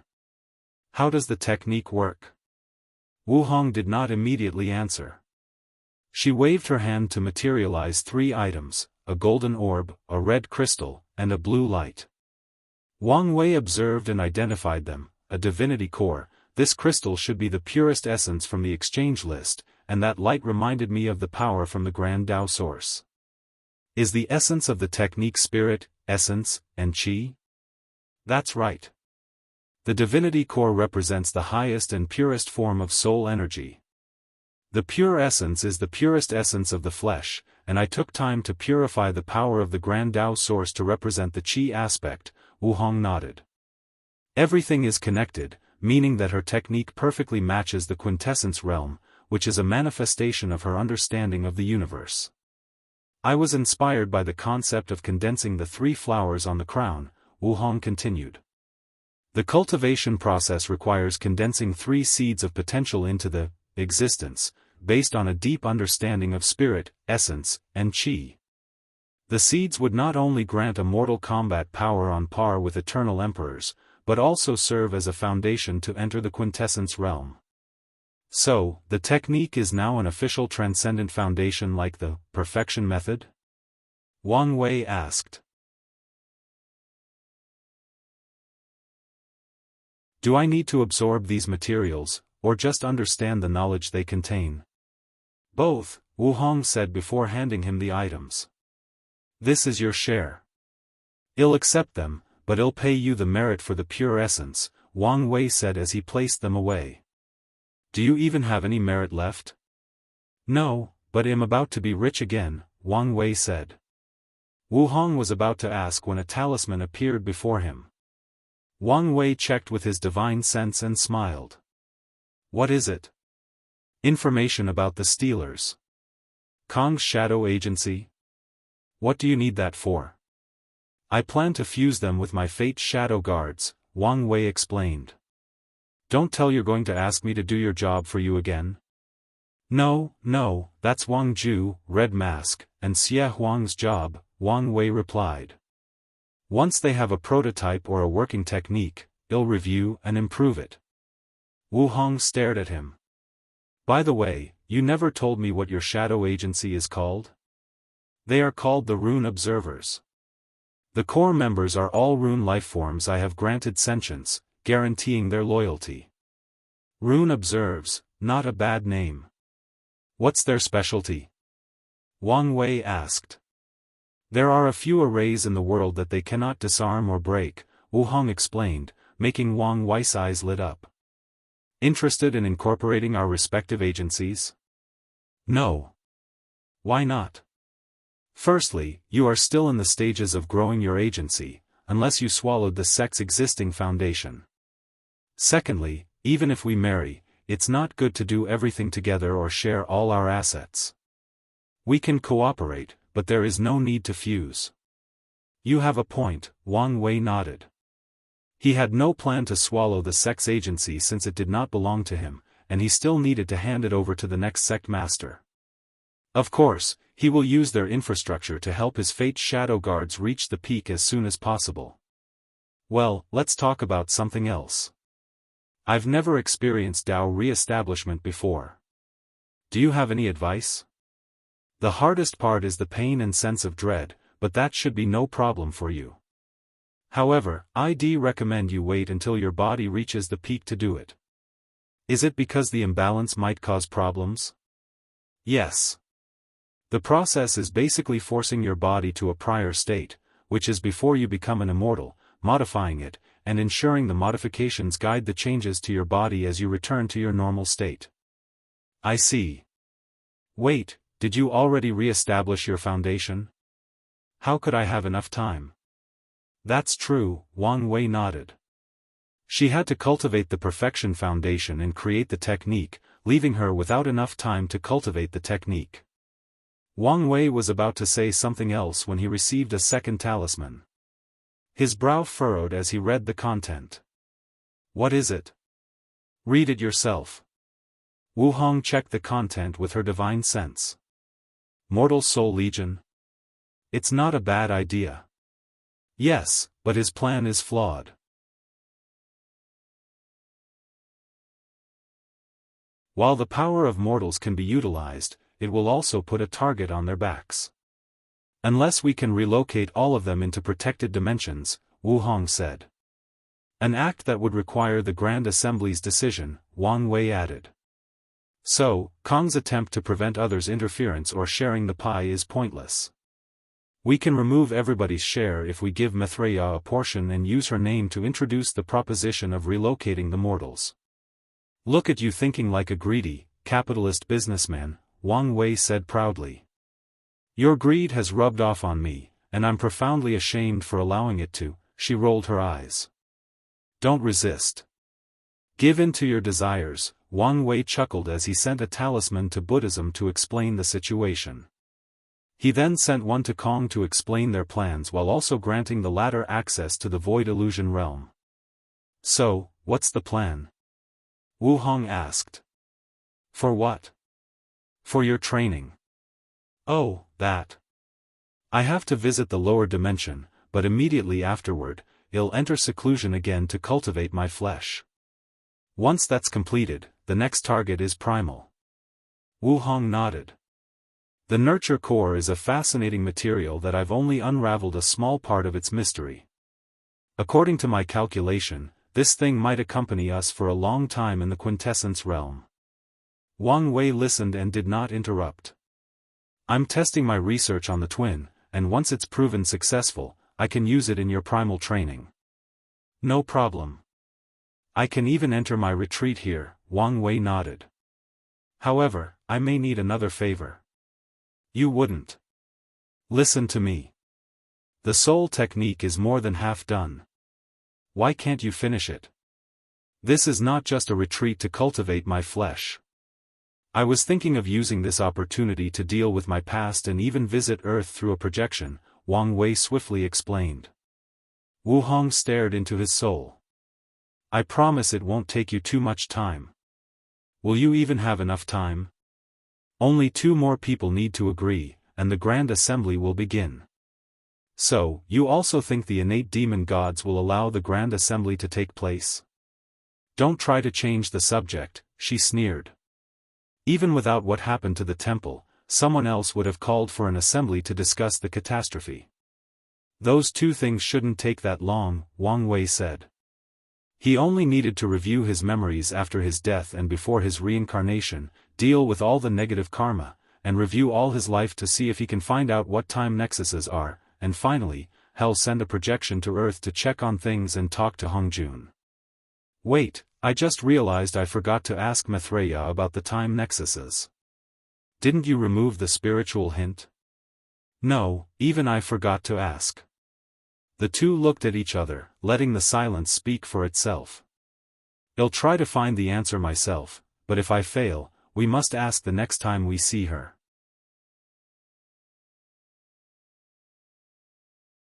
I'll put a mental note in my sea of consciousness, Wu Hong nodded. So, about that favor? Wu Hong glared at him. You're lucky that I think you're cute. Thank you.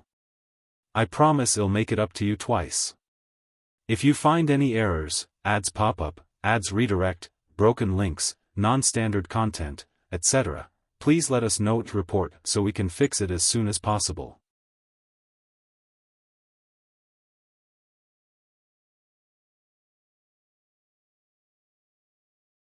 Chapter 15:20 Visiting old friends. While you're retreating, don't forget to think about the wedding. This is as much your celebration as mine, Wu Hong reminded. Of course. You know how flamboyant I can be when I need to, Wang Wei replied. Since they've decided on a grand and lavish wedding, he will go all out for the event. He already had a few ideas, especially for his entrance as the groom. Good. Do you think? Wang Wei's direct communication talisman trembled, forcing him to stop and check it. The people from the Skill Path Association came to see me again. Are they there for their artifact? Yes, Wang Wei nodded. What's the situation?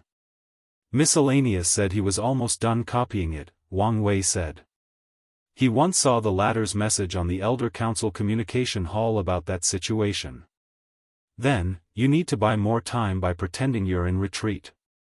They probably came because their spies noticed my appearance. It would be too suspicious if I entered seclusion just after leaving, Wang Wei shook his head. Then reveal that you're here. Are you sure? That might reveal our relationship. People are already suspicious, Wu Hong shrugged. She never underestimated the overlords or top lineages. The existence of her clone in the lower dimension was plenty enough for people to raise eyebrows. Then, it'll be bothering you, Wang Wei nodded before answering. He told you Kai not to hide the fact that he had left for the Origin Seal continent. The association might ask to deal with someone of higher authority, but the excuse that the ancestors were recuperating is still valid. Wang Wei kissed Wu Hong before teleporting to his cultivation room in the continent. The setting was no different from the ones in his transcending Fate Mountain, and it was even better in some areas. However, Wang Wei insisted on using his own third-rank Dao sources for the array. After sitting down on the purple cushion, he looked at the white walls that calmed him down before deeply exhaling. Wang Wei closed his eyes before summoning a projection to the lower dimension. The first thing he felt as soon as he arrived was how stifling it was. Wang Wei felt like he was an enormous shark forced to shrink himself so he could fit into a small fish tank. No wonder no one wants to visit this place, he thought. He felt that he might destroy the entire lower dimension if he snoozed wrongly. It also did not help that Heavenly Dao was staring at him ever since his arrival. Let's check the current situation of the Myriad Emperor world, he thought before scanning everything with his divine sense. He had arrived during the 27th generation of the Heavenly Emperor era, and after more than 20 generations, the Dao opening sect had finally chosen to partake in the Heaven-Will battle. So, this is the time that Kai Song ascends? Great timing, Wang Wei thought. Her talent for puppetry will be greatly appreciated for the upcoming catastrophe. Why can't I find Li Jun? And Dong Lifan should have already ascended, but there was no news of her. Wang Wei checked this world's past and future, but he could not see why the latter disappeared. He shook his head, blaming the 6 paths of samsara for hiding all his information. Wang Wei took a step to teleport to the guardian world. Yan Liling, dressed in a white robe, sat before a cauldron with purple flame coming out of her hands. She was deeply concentrated on the pill she was refining, not even noticing someone else was here. Of course, Wang Wei did not want to be found so as not to disturb her. Luckily for him, the pill was on the verge of completion, so he only had to wait a few days. Impressive skills as always. Who's there? Yan Liling roared as she summoned a defense and attack cauldron to surround her. Big brother Wang. She rushed to hug him, and Wang Wei made his projection corporeal so she could succeed. I didn't expect to see you until I ascended, she said with a gentle smile. Then, she frowned as she remembered something. Is everything all right? The sect said your soul lamp went out for a few minutes. I'm fine. I was facing a tricky enemy and had to fake my death. Someone forced you to fake your death? How powerful was such an enemy? I can tell you in detail in a little while. Before that, I need to know what happened with Li Jun and Dong Lifan. Juner was rewarded for his good services, and he's participating in some kind of program. I don't know much since he had to keep it a secret, but he did tell me the next time we met that his strength should enter the battle taboo realm. As for Dong Lifan? She ascended a while ago. Did something happen to her? It appeared so, Wang Wei nodded. He was glad that Li Jun was doing all right. He plans to meet his grandmother afterward and ask about Li Jun's situation. Dong Lifan's situation will be handed to the sect. If they don't solve the problem, he'll deal with it after leaving seclusion. Don't worry about Dong Lifan. Tell me what you've experienced while I was gone, Wang Wei said. They sat together, and Yan Liling offered her invented pill tea, which was quite delicious. Then, she told him everything she had experienced. His reign drastically influenced the Heavenly Emperor era. The cultivators have evolved to divide a Heavenly Emperor into 2 categories, primary Heavenly Emperors and secondary Heavenly Emperors. The title of primary Heavenly Emperor means a person is the strongest Heavenly Emperor and reigns above everyone else, just like Wang Wei did.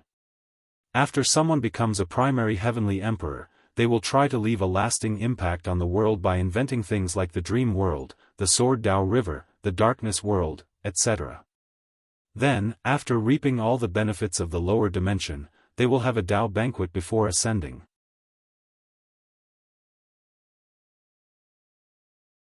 Yan Liling's position as the guardian was relatively free. Her greatest threat was the rebellions from the Hell Court, and a few heavenly emperors who allowed fame and power to get to their heads and attacked the myriad emperor world. But for the most part, she focused on cultivating and refining pills. I can see how much effort you've put into your craft, Wang Wei praised. He could tell Yan Liling's cultivation was the peak of the great emperor realm, and she was preparing for the taboo battle realm. Furthermore, it appeared she could refine Empyrean pills, but she hasn't done so because she lacked the materials, and these pills took too long to concoct. The peace and quiet have done wonders for my skill and state of mind, Yan Liling nodded. What about you? What have you experienced after your ascension? She was dying to know what he experienced or how strong he had become. Based on her current strength, all Yan Liling saw when glancing at him was an infinite emptiness. Well, that's a long story, Wang Wei said before telling her everything that happened to him, leaving out only a few secrets that were too important or something that her low cultivation cannot yet access. I knew you would flourish, but I didn't expect you to grow so quickly, Yan Liling sighed. her voice laced with a hint of sadness and a sense of inferiority. Do you want to end your duty early and ascend with me? Wang Wei asked. I've already prepared a clear and rapid path to the Paragon realm for you and Li Jun. According to Wang Wei's prediction, the 27th, 28th, and 29th generation heaven wills will belong to the Dao opening sect as Kai Song, Jin Mengyao, and Li Wenling. Yan Liling and Li Jun's reign will be in the 33rd generation, which is a short few 100 million years from now. With a bit of merit and Wang Wei's bargaining, he should be able to release her from her duty. How fast are we talking about? The greatest obstacle to cultivators is the Paragon realm. Even the most talented individuals will spend hundreds of thousands of yuan epochs in preparation before attempting a breakthrough. I have a method that will reduce the time to a few thousand years as long as you become a peak Empyrean. How long will it take to reach the Empyrean peak? You're quite talented, but you also need to achieve the Empyrean taboo battle realm. So, I'd say over 100,000 yuan epoch, but that's only 10,000 yuan epoch with time formations. Can I reduce that time if I receive merit and benefits from being a heavenly emperor? She asked. It would, Wang Wei nodded. Right now, merit is more extremely valuable in the upper dimension, so the more the better. In that case, I want to wait, Yan Liling said after mulling it over. That's fine by me, Wang Wei nodded. Her choice was the most optimal in this situation. If you find any errors, ads pop up, ads redirect, broken links, non-standard content, etc., please let us know report so we can fix it as soon as possible. You're tuning in to the Unparalleled Sword Will YouTube channel. Don't forget to subscribe and join us on this journey to catch the most captivating stories.